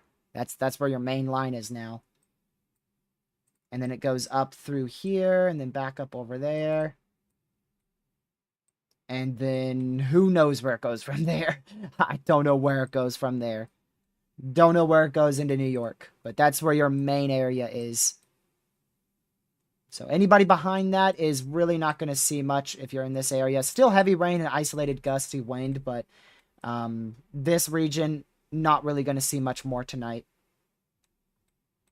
Now, we could still see severe storms and gusty winds across this portion here. I'm hearing a lot of thunder out here, but radar's not detecting any. Hold on, let me go to my Blacksburg radar site. I'm going to go to the custom thing I have here. Yeah, that... Oh, well... Yeah, there is some bolts off to my northwest, but only 2. I've been hearing it. I've been hearing a lot of them, though.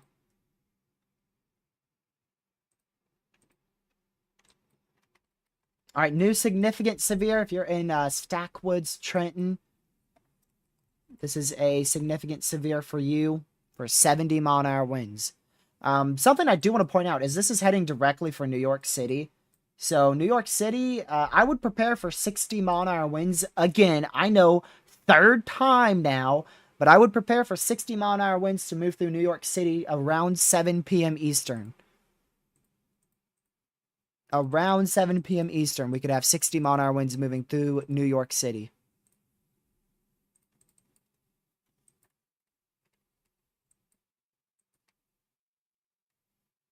Just a heads up there.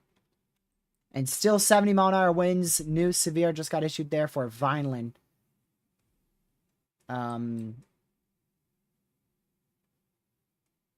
In southern New Jersey. Almost forgot my states. I mix up New Jersey and Delaware every now and then. Geez, Legacy, hopefully you're alright.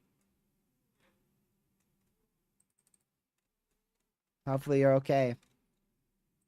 I'm glad to see you're in the stream, so hopefully you're good.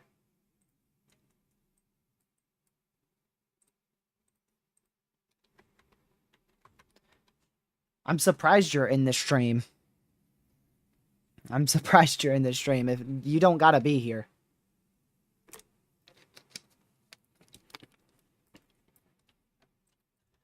Still a tornado warning active in southeastern Arkansas. Southeast of Wilmer. So be in your safe spot. Tornado could still develop at any moment. Tornado warning active for 43 more minutes there.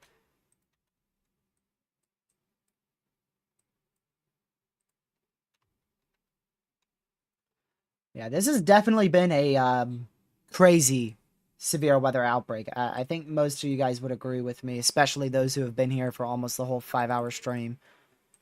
It seems like this is definitely verified as an enhanced risk easily.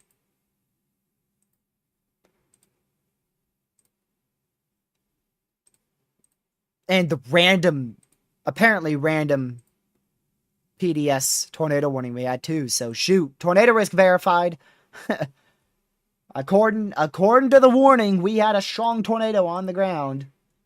So that definitely verifies the 2%.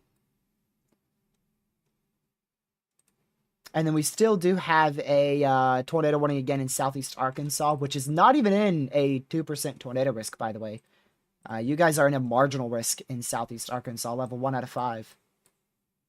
Still shows you why you should be weather aware. Even if you're in a level 1 out of 5 risk, you still want to be weather aware just in case.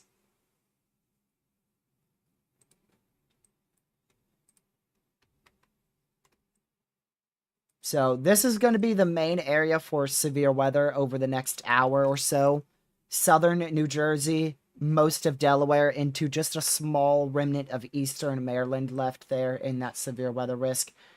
The next area is definitely going to be with this kind of separate cluster of a severe storm that's going to be moving up to the northeast. And that's going to go into New York City here near 7 Eastern. We'll see if it maintains 70-mile-an-hour winds or if it weakens back down to 60.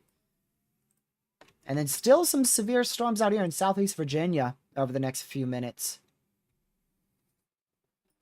So we'll continue to monitor that closely as well. And then, of course, we have the random severe there in Greensboro, North Carolina, the severe and tornado warning in southeast Arkansas, the severe warning in southwest Arkansas, the severe warning in... Apparently, we have one in southeast Oklahoma. Look at that. Southeast Oklahoma for a severe warning there. Looks like the one in Wisconsin expired. The one in Colorado expired. The one in... We had another one over here that expired. I forgot where it was. There's a new one in Montana. We got a new one in Montana there. As well. What are we at for severe warnings here? We're down to 20 severe warnings, but that's still a lot. That is still a lot of warnings.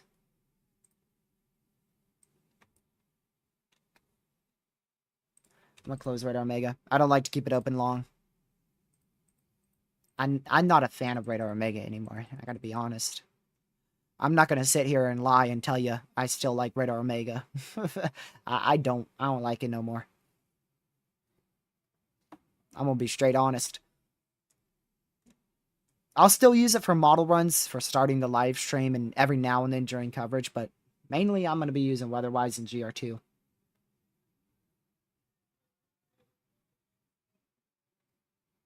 Yeah, you definitely need to rest, Legacy. Yeah. You definitely need to rest. I agree with whoever told you to keep resting. You definitely want to be resting.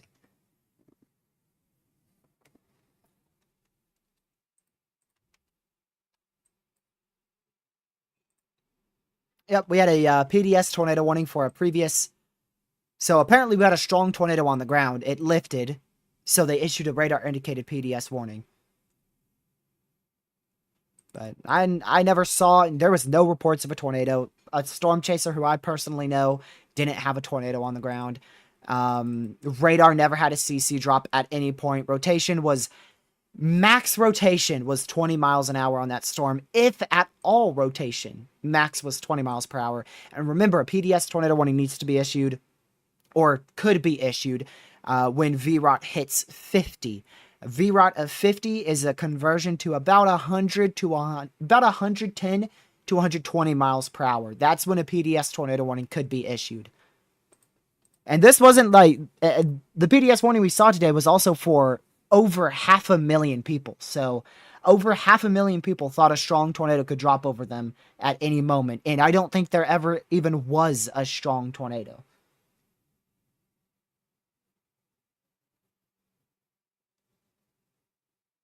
So that's crazy.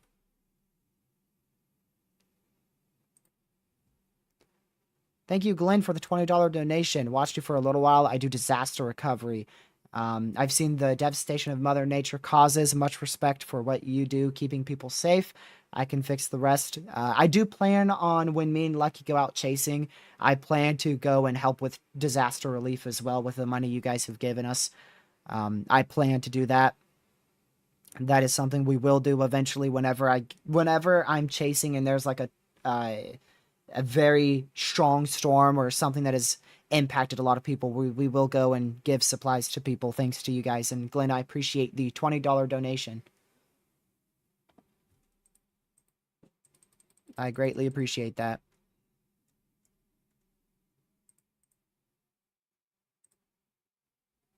And thank you also. Thank you for being part of disaster relief. So thank you for what you do as well, and I appreciate the kind words.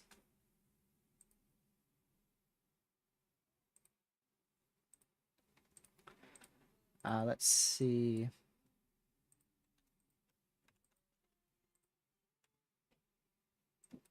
Oh, well, there's a damage report. Tree fell onto a house. Hey, maybe that's what warranted the PTS one. Okay, I'll stop. I'll stop now. I'll stop now.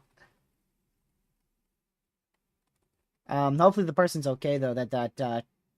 I mean, tree fell onto a house. That's pretty bad, but that's likely caused by damaging winds. And you know how I know? Here's how I know. By the way, here's how I know this was likely caused by damaging winds and not a tornado. it was in the front. It was on the gust front, right where 60 to 70 mile an hour winds would be. Not where the PDS warning was. It was right on the gust front. I was looking at the wrong report.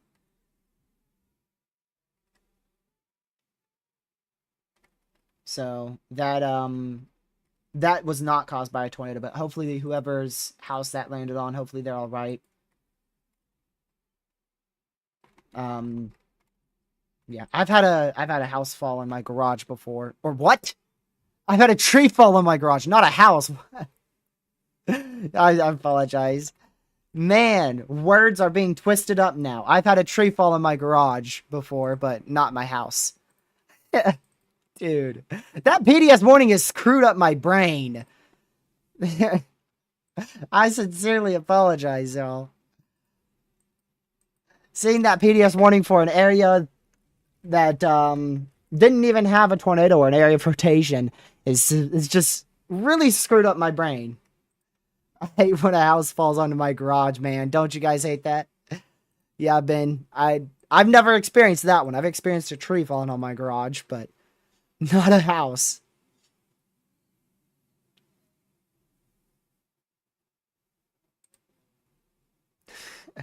Dude.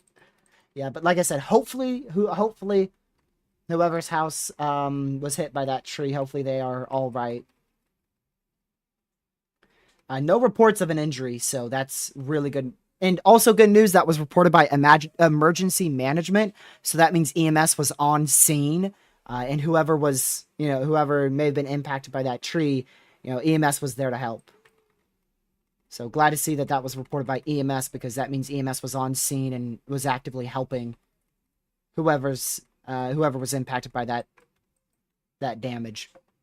I think that might just be the quote of the year. I've had a house fall in my garage. That just might be the quote of the year. Oh, man. Emergency, not imaginary. Finn. Come on, you're not me. It does look like possibly the rear inflow jet of this storm, helping it to bow out, could be also producing 60 to 70 mile an hour winds. So be careful with that. Once this bow echo hits you, you could get 60 to 70 mile an hour winds, but also behind it too. Once precipitation lets up, could also be 60 to 70 mile an hour winds. Does anyone else's stat only do this emoji? Thumbs up. Yep. All the time. That's like the only emoji my dad has sent me. The only one. Let me see. I'm scrolling through my text right now with him. It's literally only the thumbs up one. He has never sent me a single... Oh!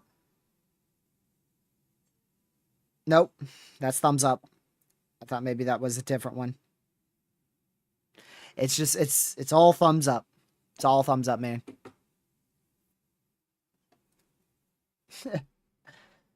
I'm okay with that, though.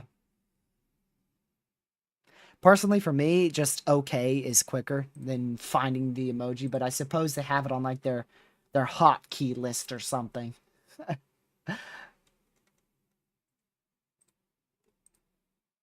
What you mean it expires next month? I just saw that. Apparently, the hurricane warning expires next freaking month. Weather-wise, you okay? There's not even a hurricane warning in effect anymore. There is no hurricane warning here, but apparently weather-wise says it expires next month. It expired at 10:50 p.m. Wednesday. Wait, that is still in effect. Wait, what? June 19th is today. Wednesday was June 18th. What?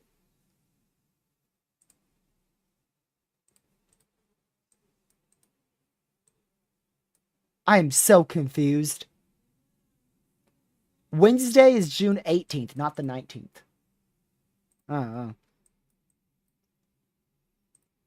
Nah, I'm not going to chase it. It turned into a big cluster. And then we got a PDS radar indicated warning, so I definitely wanted to stay live to cover it. And then we got a considerable severe for Philadelphia, and one of my friends lives there, so I wanted to cover that for him too.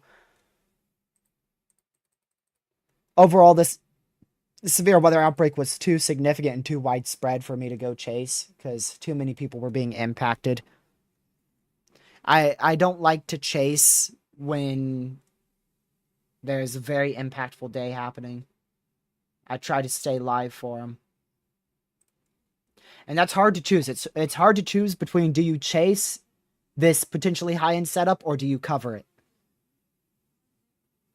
Today I was kind of 50-50. I would have liked to chase, but I'm glad I stayed here to cover with you guys.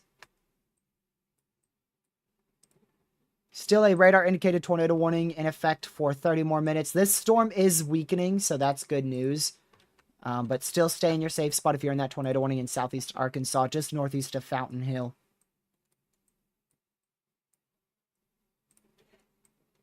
I want to see if this storm is going to weaken on approach to New York City or not. It's still a good hour, a little over an hour away from New York City. Moving northeast at 60. Let me see.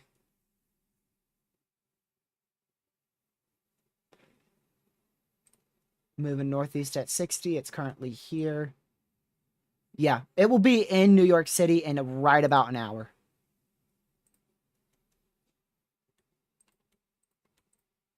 Still warned for 70-mile-an-hour winds.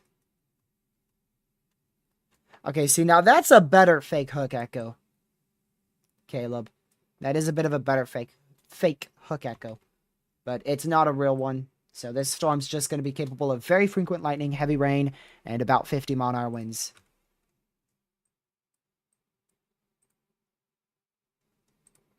They're continuing a severe, even pushing east of Greensboro. So this line is looking pretty good. It is looking pretty good.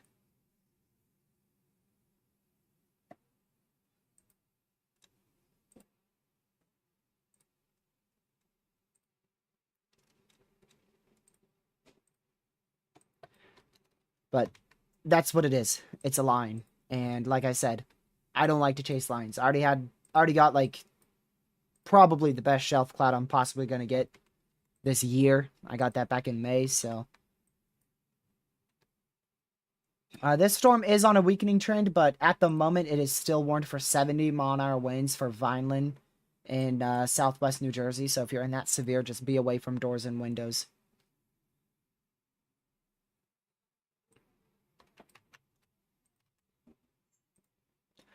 Very low tornado chance out here, but a very high chance to experience about 60-mile-an-hour winds. There could be a gust up to 70, but the biggest threat is 60-mile-an-hour winds with this storm going into east wind source. So be away from doors and windows and don't go outside. It's going to be on your doorstep here in probably about 15 minutes. About 15 minutes.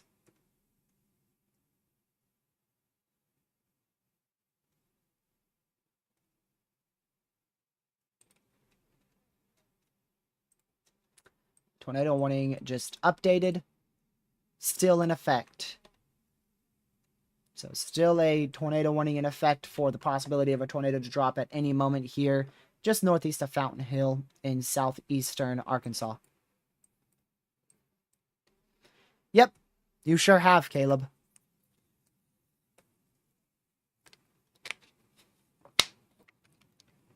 I mean, at least you haven't been just scrolling through TikTok or YouTube Shorts for 5 hours straight.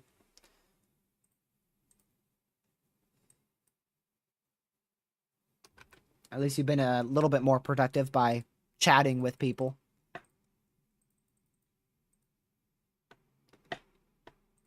New severe for Yanceyville, North Carolina. Just be indoors, away from doors and windows. This storm is capable of widespread 60-mile-an-hour winds. So just make sure you're away from doors and windows. There could be some isolated small hail of a little less than an inch in diameter with some of these areas of higher DBZ values, but Hail won't be the biggest issue. I feel called out by that comment. LOL. Yeah. Probably the one, I assume you're talking about the one where I was saying at least you didn't scroll on TikTok or YouTube Shorts for 5 hours. We've all done it. I don't know if we've all done it for that long, but I mean, I've scrolled for 3 hours before. It's like you just get in that doom scroll and you don't even know what you're watching. You're just doom scrolling. And ever since then, I mean, I uninstalled TikTok. I still doom scroll a little on YouTube Shorts, but not as bad as TikTok. TikTok is so much easier for me to doom scroll on.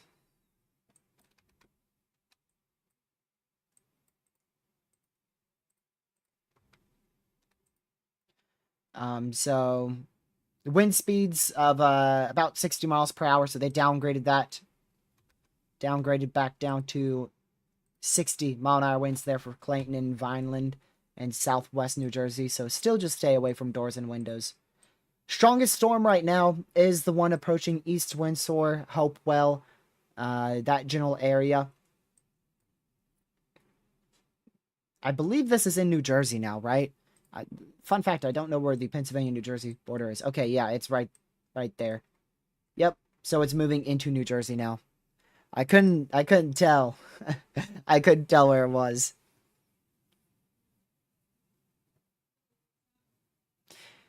Um, are you talking about the one last year, Ben? The tornado emergency in eastern Texas that ended up being an EF1 tornado? It was in a radar hole. It was in a radar hole. I mean, at least there was a tornado with that one. I mean, the warning still, there was still a tornado, so people still should have been definitely seeking shelter. But with like the one in 2022, there wasn't even a tornado with that tornado emergency. We did not even have a tornado on the ground, and it was Tori. And this one today, southeastern Pennsylvania, apparently there was a strong tornado on the ground. They put PDS radar indicated warning on it, saying it could redevelop. And I don't think there ever was a tornado on the ground.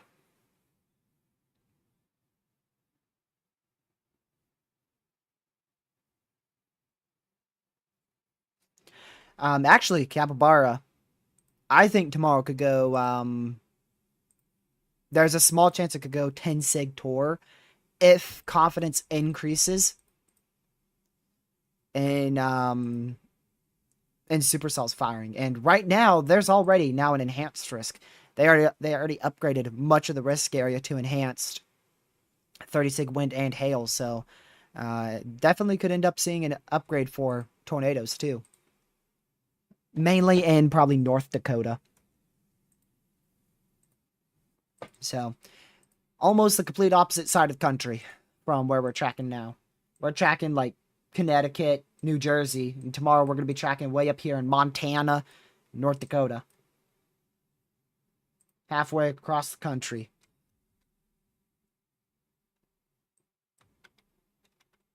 What would make them go moderate? High confidence and nearly complete removal of the capping. And then I wouldn't rule out like a moderate for, I don't know what it would even go moderate for. In my opinion, there's nothing that's moderate worthy for tomorrow. I don't see it happening. At all.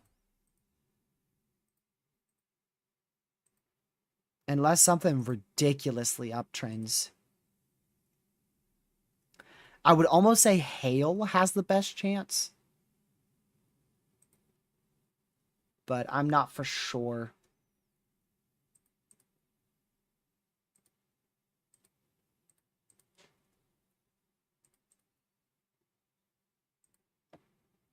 We'll see. But over the next week or two, the main area for severe storms will be across the northern U.S. Up in this area. Generally this area over the next week or two. We could see some isolated severe threats further south, but that's the main area.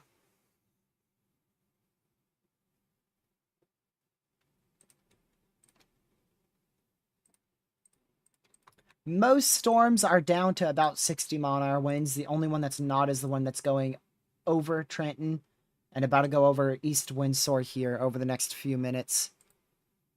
That is the only significant severe. At one point, we had 5 significant severes and a destructive severe, and we are now down to just one considerable severe. No destructives. There is 0 destructive severes. And there is still one more. Oh, actually, no. They just literally right now, I'm not kidding, this very minute, they just canceled the tornado warning. Literally, look at that. This very minute, they have canceled the tornado warning now in southeastern Arkansas. So no tornado warnings and only one significant severe.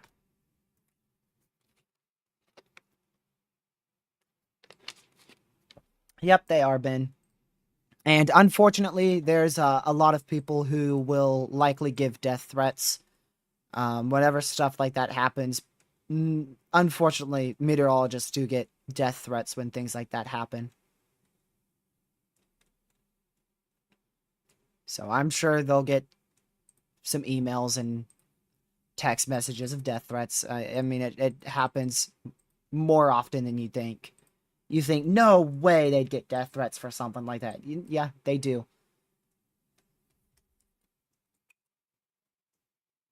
They sure do. A lot of the NWS offices have received death threats. And just meteorologists, too, like broadcast meteorologists, like James Spann. Just simply doing their job, they get death threats.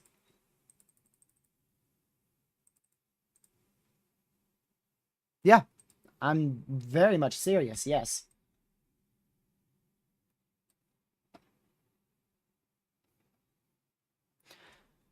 We should get a new severe thunderstorm warning here pretty soon in central New Jersey. That will probably include areas like Hillsborough, Bridgewater Township, Woodbridge, South Brunswick, that general area. New Brunswick should get a new severe warning in generally that area over the next couple of minutes. TRG, you could drive me to my baseball game, right? Yeah, hold on, I'll be there. Hold on, I'll be there. I'm sure I can make it. I'm sure I could get from Southern Virginia to Central Illinois in, I don't know. When do you need to be there? Probably like 30 minutes or something. Yep, give me a... Depending, if it's plane, I could probably be there in about 4 hours, but... actually, I don't know how long that would take by plane. I'm very bad at judging that.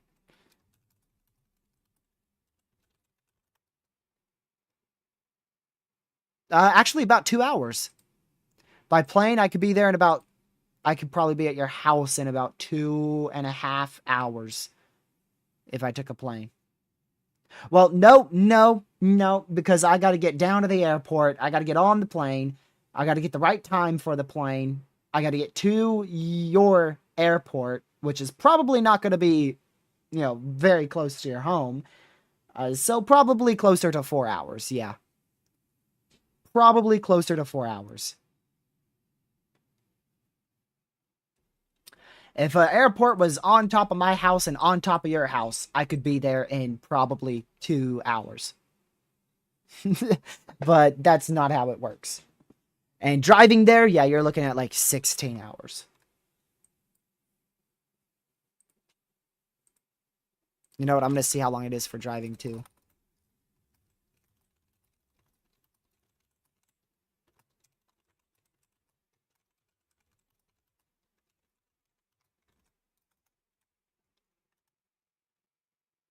Okay, my bad. 13 to 14 hours. Still a pretty good estimate on what I said before. Just randomly saying it. Likely 14 hours. So I could get there in about 4 to 5 hours by plane, about 14, 15 hours driving. Let's see.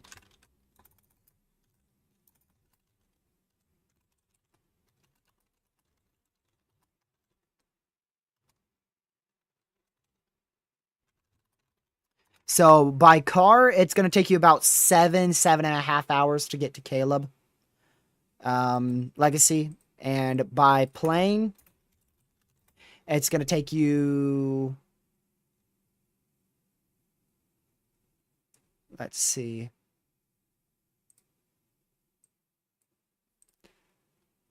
I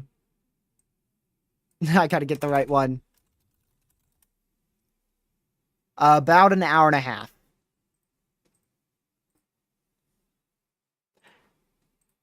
Big severe thunderstorm warning for 60-mile-an-hour winds, so they have downgraded that. There is a chance by the time it gets to New York City, it's going to be very close to below severe limits.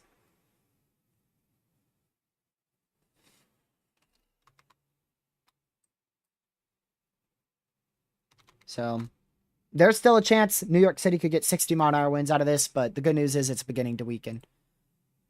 Let me see your area, Misty.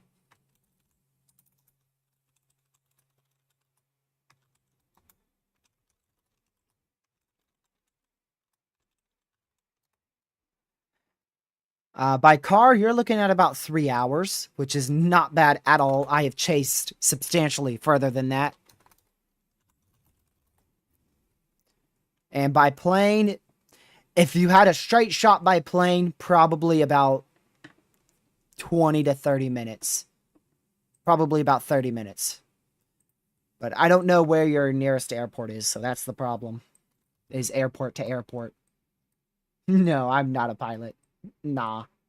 I don't know if you can have glasses and be a pilot. I doubt it.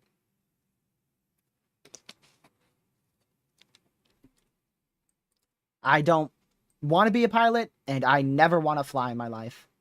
But I'm probably eventually going to have to fly when I chase.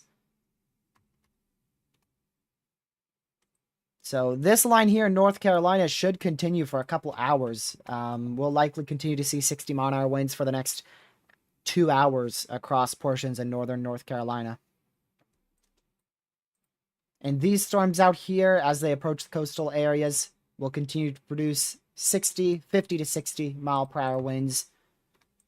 This cell here is going to be moving off the coastline, and it has a chance to produce 60-mile-an-hour winds as it moves back on shore in extreme southern Maryland / kind of east central Virginia.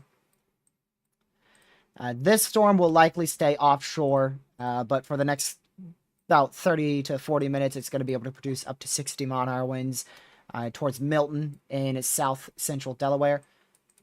And this whole line is continuing to weaken across southwestern New Jersey and southern New Jersey. That keeps on weakening. So the main area for severe potential I see is north central North Carolina, southeastern Virginia, and kind of northeastern New Jersey. And all of that should be mainly 60-mile-an-hour winds. Outside of that, very scattered thunderstorms.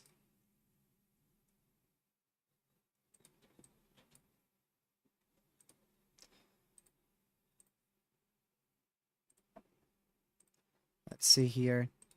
Got a new HRRR. Yeah, new HRRR does have a few supercells firing in southwest South Dakota tonight, so I wouldn't be shocked if we get 60 to 70-mile-an-hour winds and a tornado or two in southwest South Dakota. Here, probably starting about 8 p.m. Eastern, lasting until about 10 p.m. Eastern. Yeah, according to the newest HRRR, the greatest severe threat will be across north central North Carolina and southeastern Virginia. But overall, the main risk is really past now.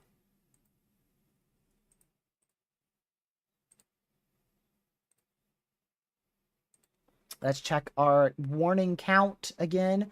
I think we are at no significant severes. Oh, we just got a new one in freaking Maine? Yep. A new significant severe for northern Maine for 70-mile-an-hour winds.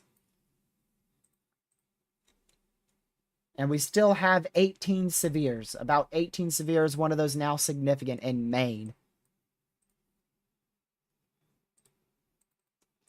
There is not a good radar for that, though.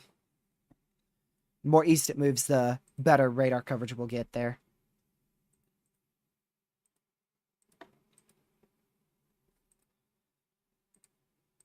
So if you guys haven't already, make sure you hit that like button. We're at 174 likes. So it's greatly appreciated.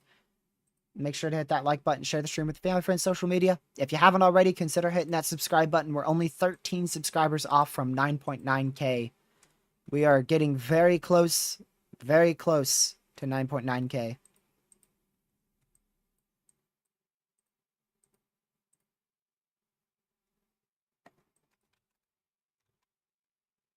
Lord have mercy. Is that tornado warned?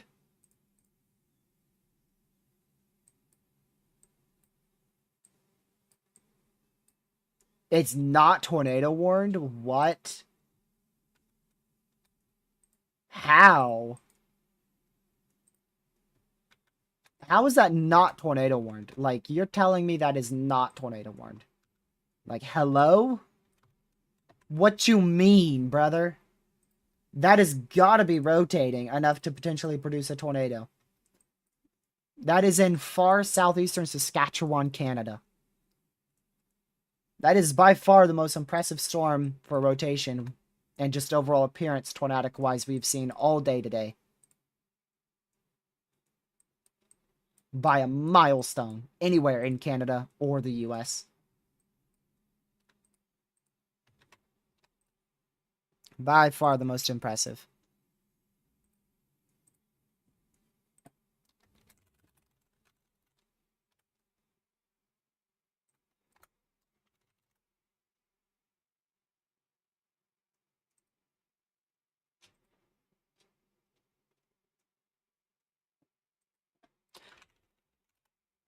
Let's see.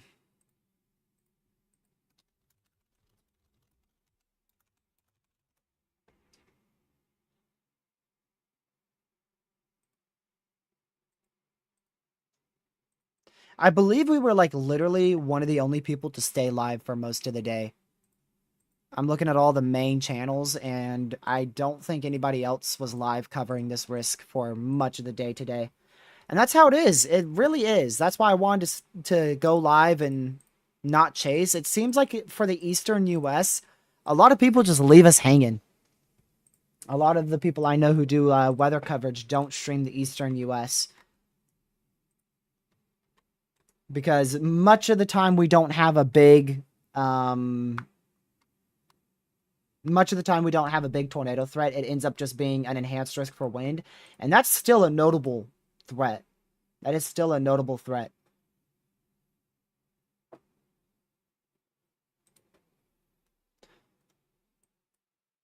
I think we'll hit 10K tomorrow. Yeah. Ben, that's not happening. I ain't gonna lie, that's not happening. Considering I have no idea when or how long I'll be live tomorrow. I'm thinking I'll start up a stream at 6 o'clock Eastern. But there's uncertainty on when storms fire, how many storms, how strong storms are. But I'm thinking we'll probably fire up a live stream near 6 p.m. Eastern time. If not to do coverage, then to at least mention the hazards.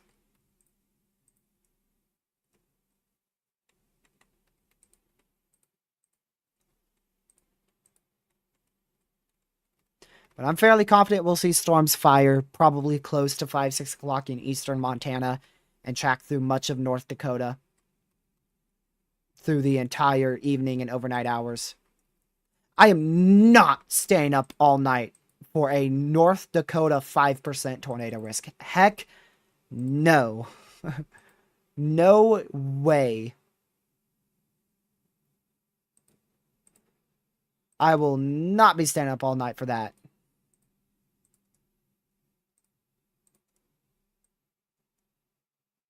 No, thank you.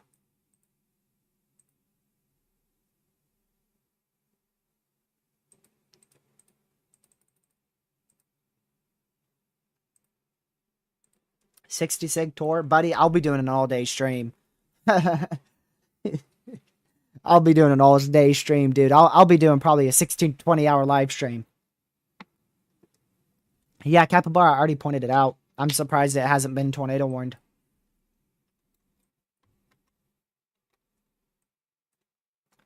Capping, Sam. Most likely capping.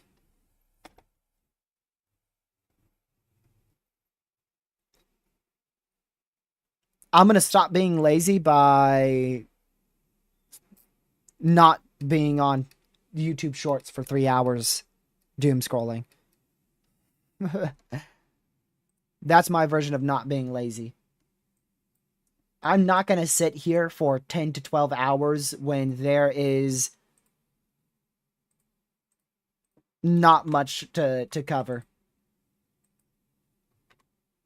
And that's how tomorrow will be. And also tomorrow will be late. So it's finally tornado warned now. This wasn't tornado warned like 5 minutes ago. They've decided to finally tornado warn this for the next hour and almost a half. A very classic Supercell here. Trying to drop a tornado.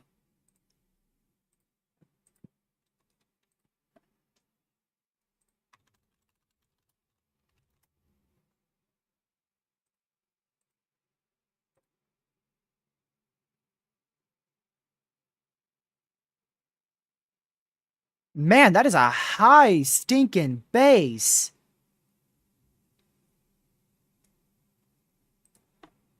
That is a very high base storm. It is really rotating, though. It is cranking. And it looks awesome.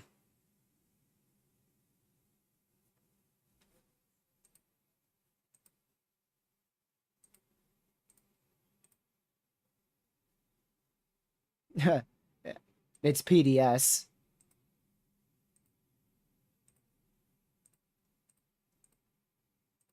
It's actually PDS. This is a dangerous and potentially life-threatening situation. So it's actually a PDS warning. But are all tornado warnings like that up here? I don't know. This doesn't say PDS at all. But, yep. Potentially life-threatening situation.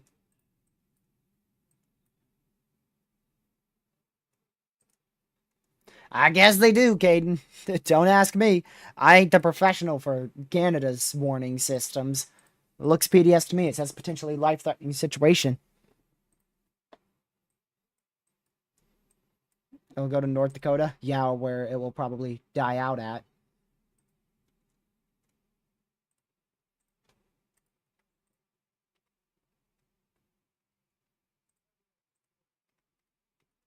It's not in the best environment at all, but it could potentially produce going into North Dakota. Yeah. We could see a tornado or two out of this storm as it moves southeastern Saskatchewan, Canada, into the north central portion of North Dakota. And we could also see some additional hailstorms and damaging winds and a tornado or two further to the southwest. I mean, I don't know if that's PDS by Canada standards, but they say potentially life-threatening situations, so.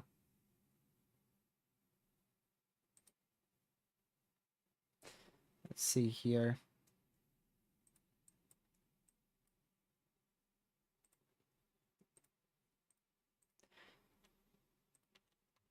Going to keep watching this storm as it moves up towards New York City. It is significantly weaker, though, so that is good news. But we'll keep watching it.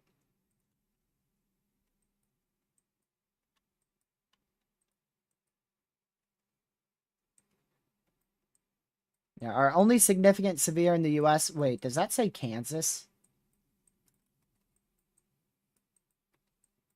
I swear that says Kansas for a sig severe. It does.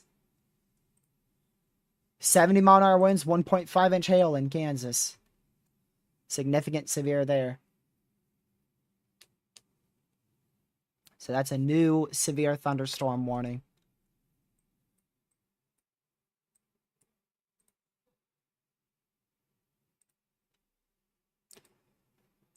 $20 likes away from 200 likes on this live stream. So again, if you haven't already, make sure you hit that like button and share the stream. And if you're new, consider hitting that subscribe button. We're going to be live tomorrow, probably somewhere around 6 p.m. Eastern time. We're only 10 subscribers off from 9.9K.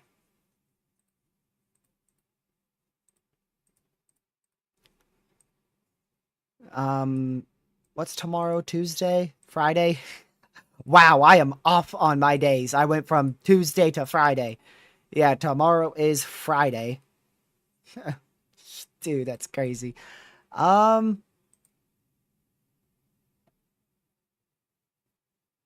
don't know. We'll see. I'll be live tomorrow. I was thinking about making a video, but I don't know.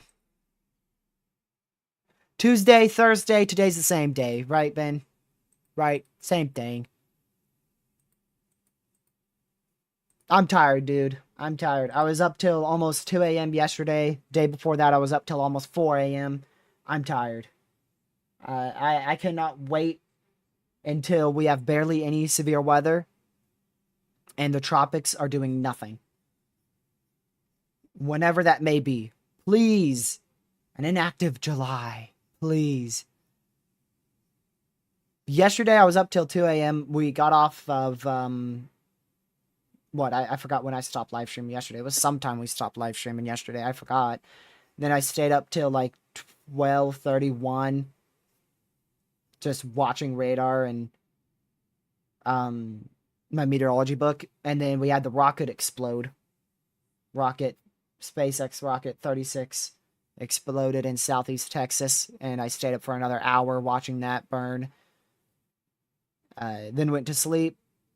Night before that, when I stayed up till 4 a.m., I was live till 3 a.m. We were live streaming until 2:33 a.m. the night before yesterday, and I didn't go to sleep until 4 a.m.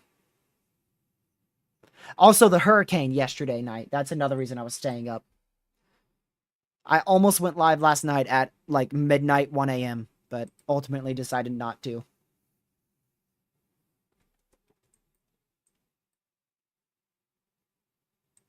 The last major hurricane in the Eastern Pacific with an E named storm was Eric. Sound familiar? Eric in the Eastern Pacific in 2019.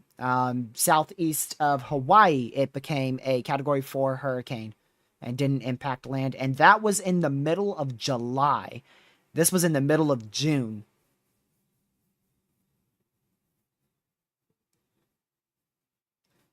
What time is it for you, Caden? It is 6:32 p.m. over here.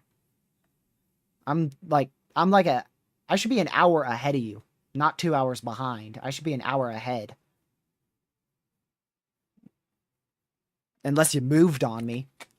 You moved states on me or something.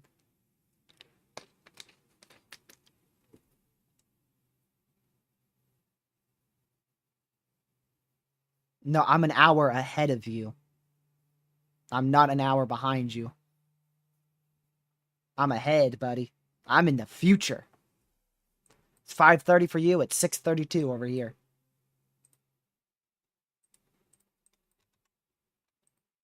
I'm in the future.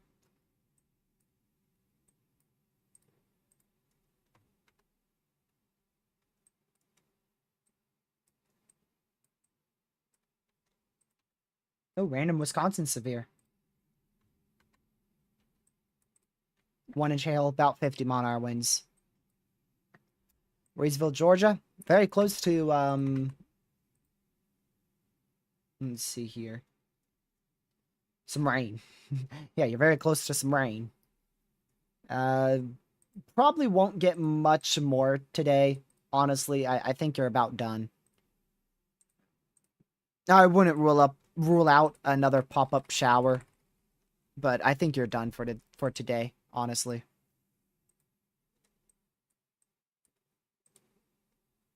Does the future suck? Yep, just as much as the past. It doesn't get any better. Hate to tell you, it still sucks. Most entertaining thing is watching radar.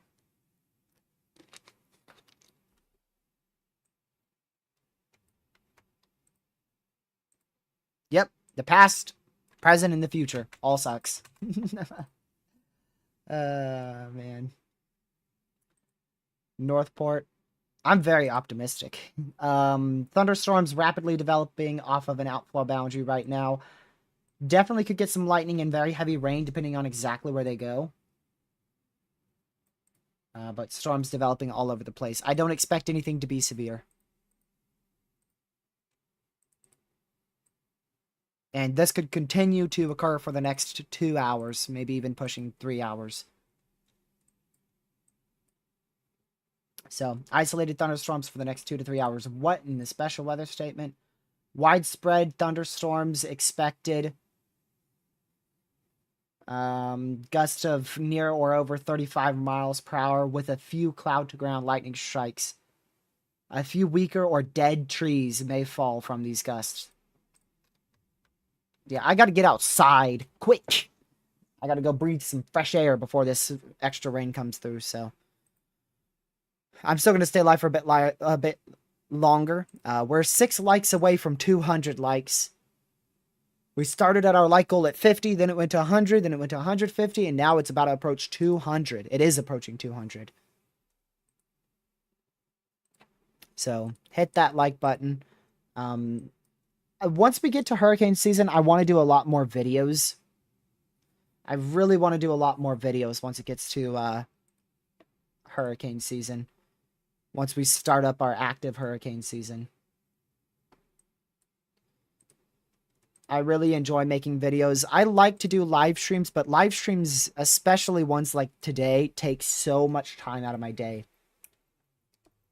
Like, we started at what, 1? No, we started before that. Yeah, we started at 1. Yes, we started at 1, and I'm not going to end until it's probably 7. Like, that's 6 hours of my day just poof.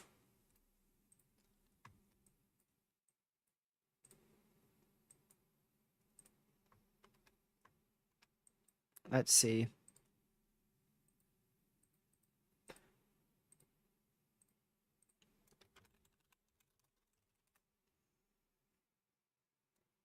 See if this is on the ground in Canada.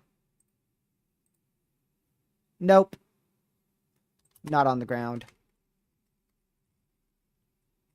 It's such a high base. Why is it such a high base? That's a problem for the storm itself. What does Mezzo have?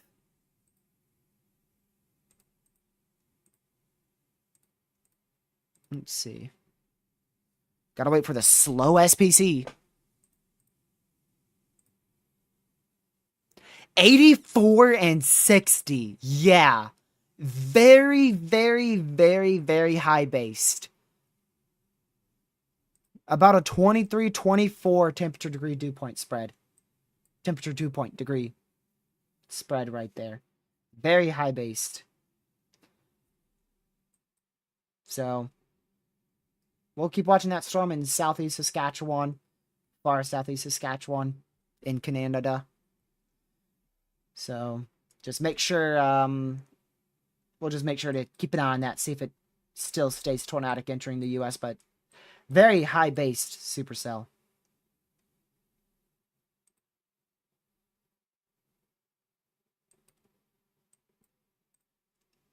I won't be live for that update. That update comes out at 9 my time. 2.5, almost 2.5 hours from now.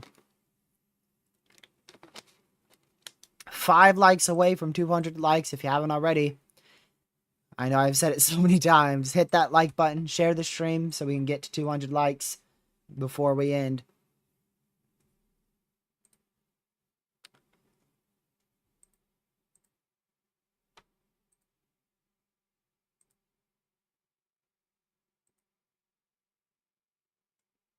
Jeez.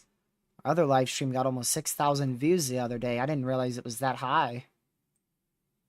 And that got 63 likes, so the likes have been... oh no, that got 156 likes. Almost 6,000 views, 156 likes. And this live stream, 195 likes. And by the time we're done, we'll be just over 3,700 views. And then by the time everything renders in, probably near 4K.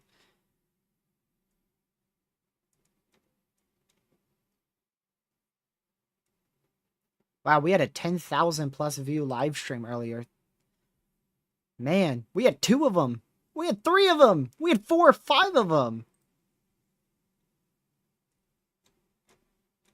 This year has been insane. Been insane, dude. I appreciate the support. I believe, man, I don't even know what did we start the year at? It's been crazy, dude. We started the year at about 7,000 subscribers. So we've gained, we've gained about 3,500-ish subscribers in 6 months. That is crazy.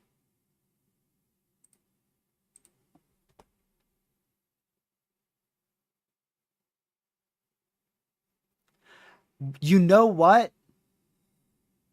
Dude. That is insane. Hold on. I'm trying to see this.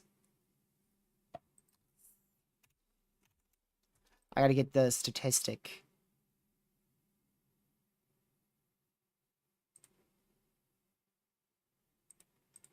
So that is... Okay. So we've gained about 3,500 subs this year. All of last year, we gained about 4,000. So we are 500 subscribers shy from passing all the subscribers we gained last year in just this year alone. That's insane. Weak tornado Canada. Man, that sucker's got to be weak, because... Is that it? The very light... Yep. Very light dust. Lifted? Oh. Yep. Seems about legit. Seems about right.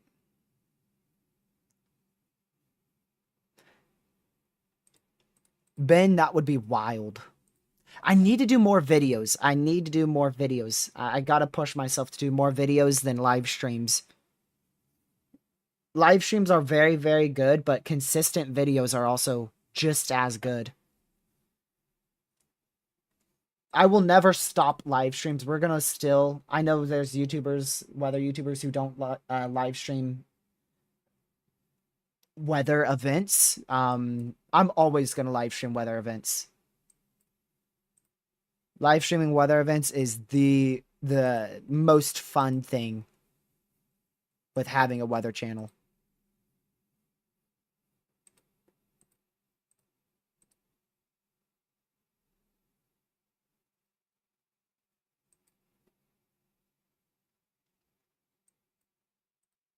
It just depends on severe weather, Ben. The more severe weather there is, the more people see my streams and my channel. Because I'm a weather channel, so... And that's how I like it. I like it like that, where whenever there's a big severe weather event, people actually try to seek for coverage, and then hopefully I'm there for them. That's what I try to do.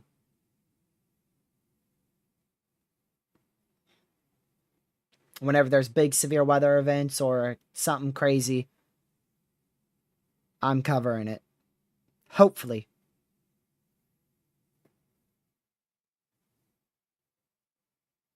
I don't think tomorrow has a super low floor. I'm going to be honest. I think tomorrow has a, like, best case scenario, we still see a bunch of supercells, and they produce mainly wind and hail.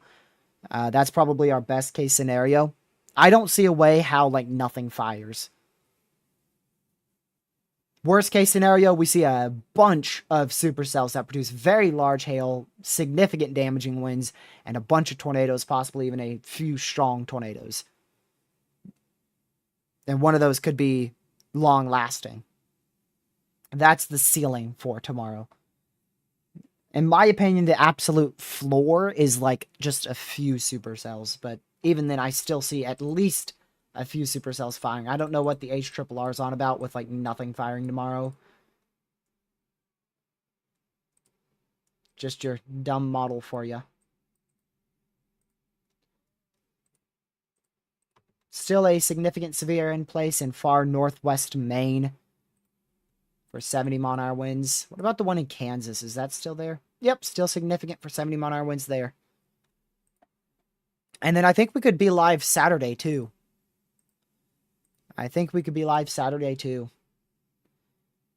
Really, it doesn't look like there's much of a break for severe weather, so I'm just going to have to, eventually I'm going to have to find a day where I can just take a break, 1-day break from YouTube for a little bit.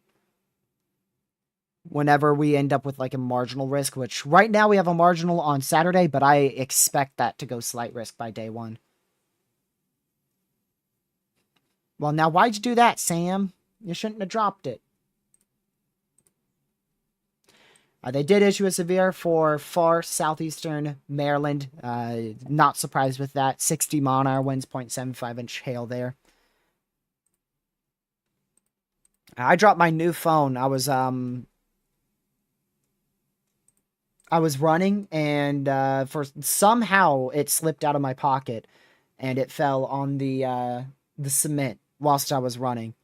And I looked behind me, and it landed on the case. It was not screened down, so new phone was saved.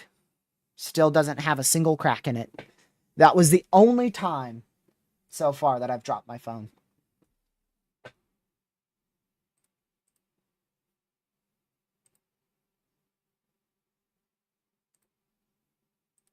The only time.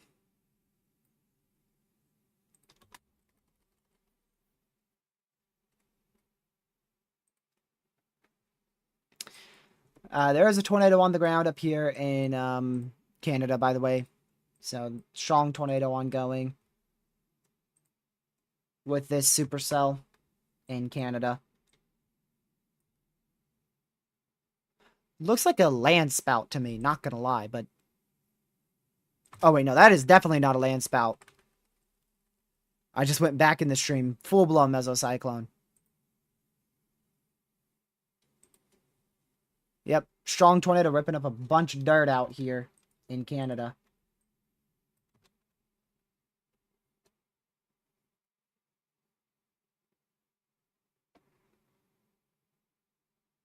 Photogenic, strong tornado on the ground in southeast Saskatchewan.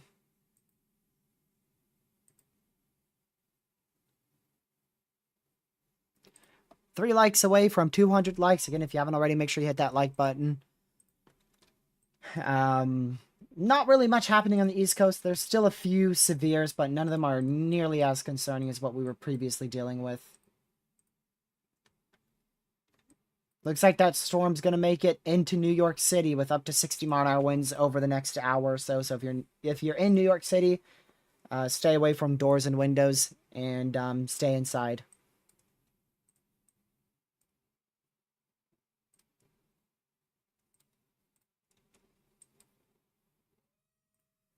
There we go.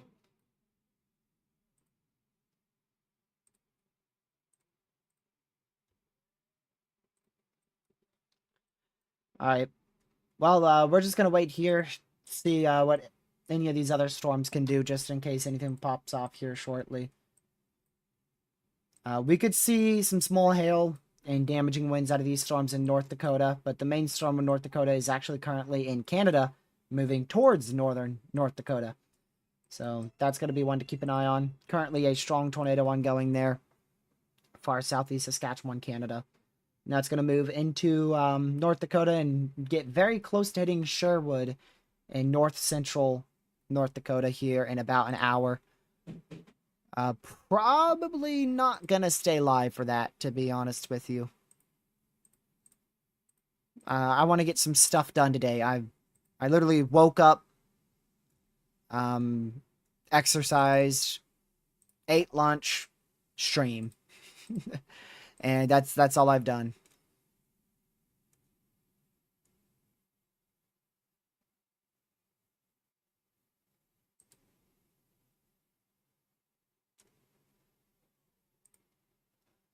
So I wouldn't be surprised if there's a couple tornadoes tonight in North Dakota. It wouldn't shock me. I don't think it's going to be enough to warrant a new live stream. But just a heads up if anyone is watching from North Dakota, be weather aware, especially if you are in central to western North Dakota.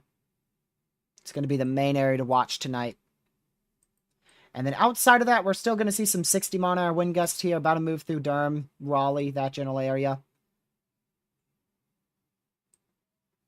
Over the next hour and a half, some 50 to 60-mile-an-hour wind gusts will be moving into southeast Virginia, possibly as far as Virginia Beach over the next 2 hours. 60-mile-an-hour winds moving onshore in southeastern Maryland. And portions of very small sliver of Virginia there over the next hour. Could get up to 60-mile-an-hour winds out here in Wildwood as well. It's going to be Lucky calling me.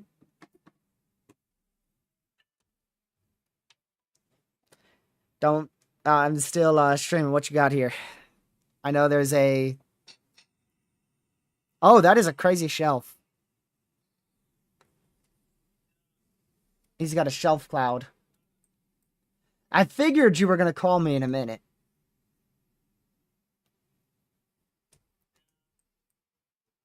Let's see.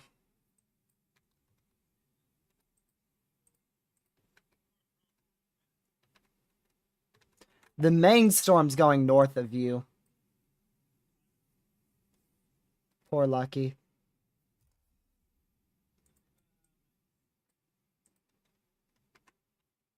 Yeah, and then as for New York, we've got a severe in New York City for a couple more minutes. Isolated severes in central PA. Oh, significant severe. 70-mile-an-hour winds for Hillsgrove, central PA. Yeah, he decided to wake back up from his little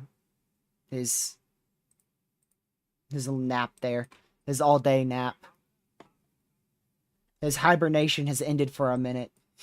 That's his, no, you forgot. That's not his schedule, Capybara. You almost got that, Capybara. You almost got it. His schedule is eat, sleep, sleep, sleep, eat, sleep, sleep, sleep, chase, sleep, and then rinse and repeat for the whole year. Still a really small, thin rope tornado on the ground in southeast Saskatchewan, Canada. Very small rope. Very photogenic with how high based it is out here.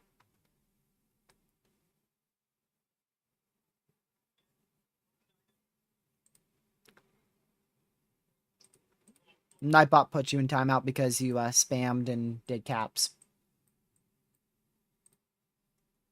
2 more likes till we hit 200 likes on the stream. So if you haven't already, make sure you hit that like button. Now, what'd you say, Lucky?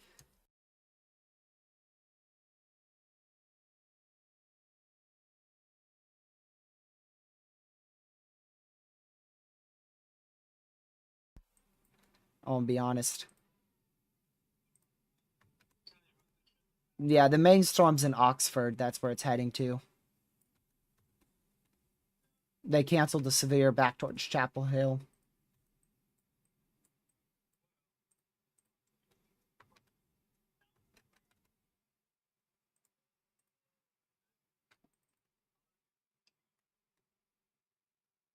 Man, that thing's got some crazy motion.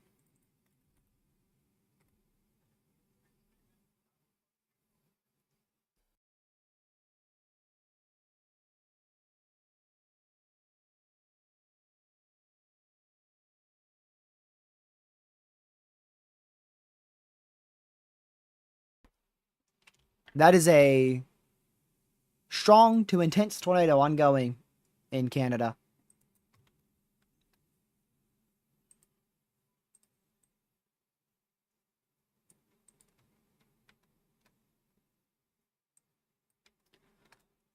Jeez.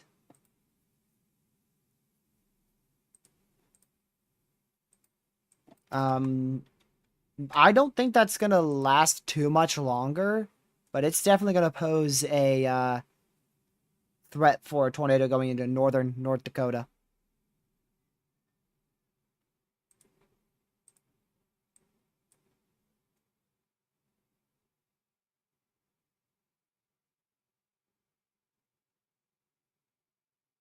Okay.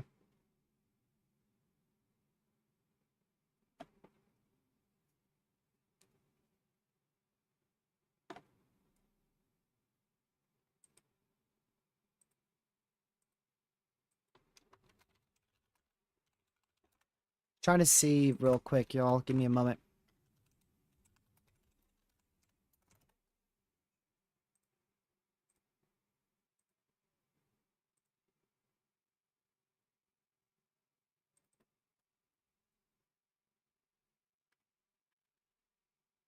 Okay, not that.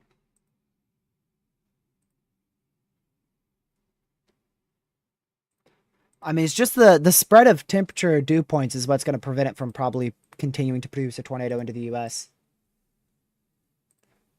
This stream will likely hit 200 likes as I'm ending or after I end, so I appreciate it for 200 likes. Thank you guys for the support on today's live stream. We're going to wrap it up. Just a heads up, if you are in north central North Dakota, there's a good chance a strong to intense tornado could track into this area over the next hour or so. Outside of that, I already gave you guys an update for the East Coast, so we're going to head off here. I'm going to go ahead and get me some supper because I'm hungry. And then I have some things I need to do tonight, and we will be back tomorrow for our live stream, likely around 6 p.m. Eastern time. Don't know how long, don't know exactly when. I appreciate the mods from on chat. I appreciate all you guys for tuning in. Hopefully I covered some of this threat in the eastern U.S. partially well. The risk is decreasing from here on out as storms are moving off the coastline of the eastern U.S. And yeah. Thank you again for tuning in. I really appreciate it. We're going to head to the outro scene, and I'll play the outro music here in just a little bit once we hit the right timing to end on time. So once again, thank you so much for the support in this live stream. Nearly hitting 4,000 people reached with the word of severe storms today. All because of you guys hitting that like button. Thank you for 200 likes as well. I really appreciate it. And again, thank you, mods from Mod Chat. Also, really quick, got to give a huge shout out to our supporters today. Matthew with the $20, Sam with a membership for 3 months, Sam with another $10, and Glenn with another $20. I appreciate all you guys for the super chats and everyone for just hanging out. I hope you have a great rest of your day. Stay safe, watch severe weather, and I will catch you guys in tomorrow's live stream. Goodbye.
Stay safe, watch the weather. I'll see you guys in tomorrow's live stream. Thank you much for watching chat. Good.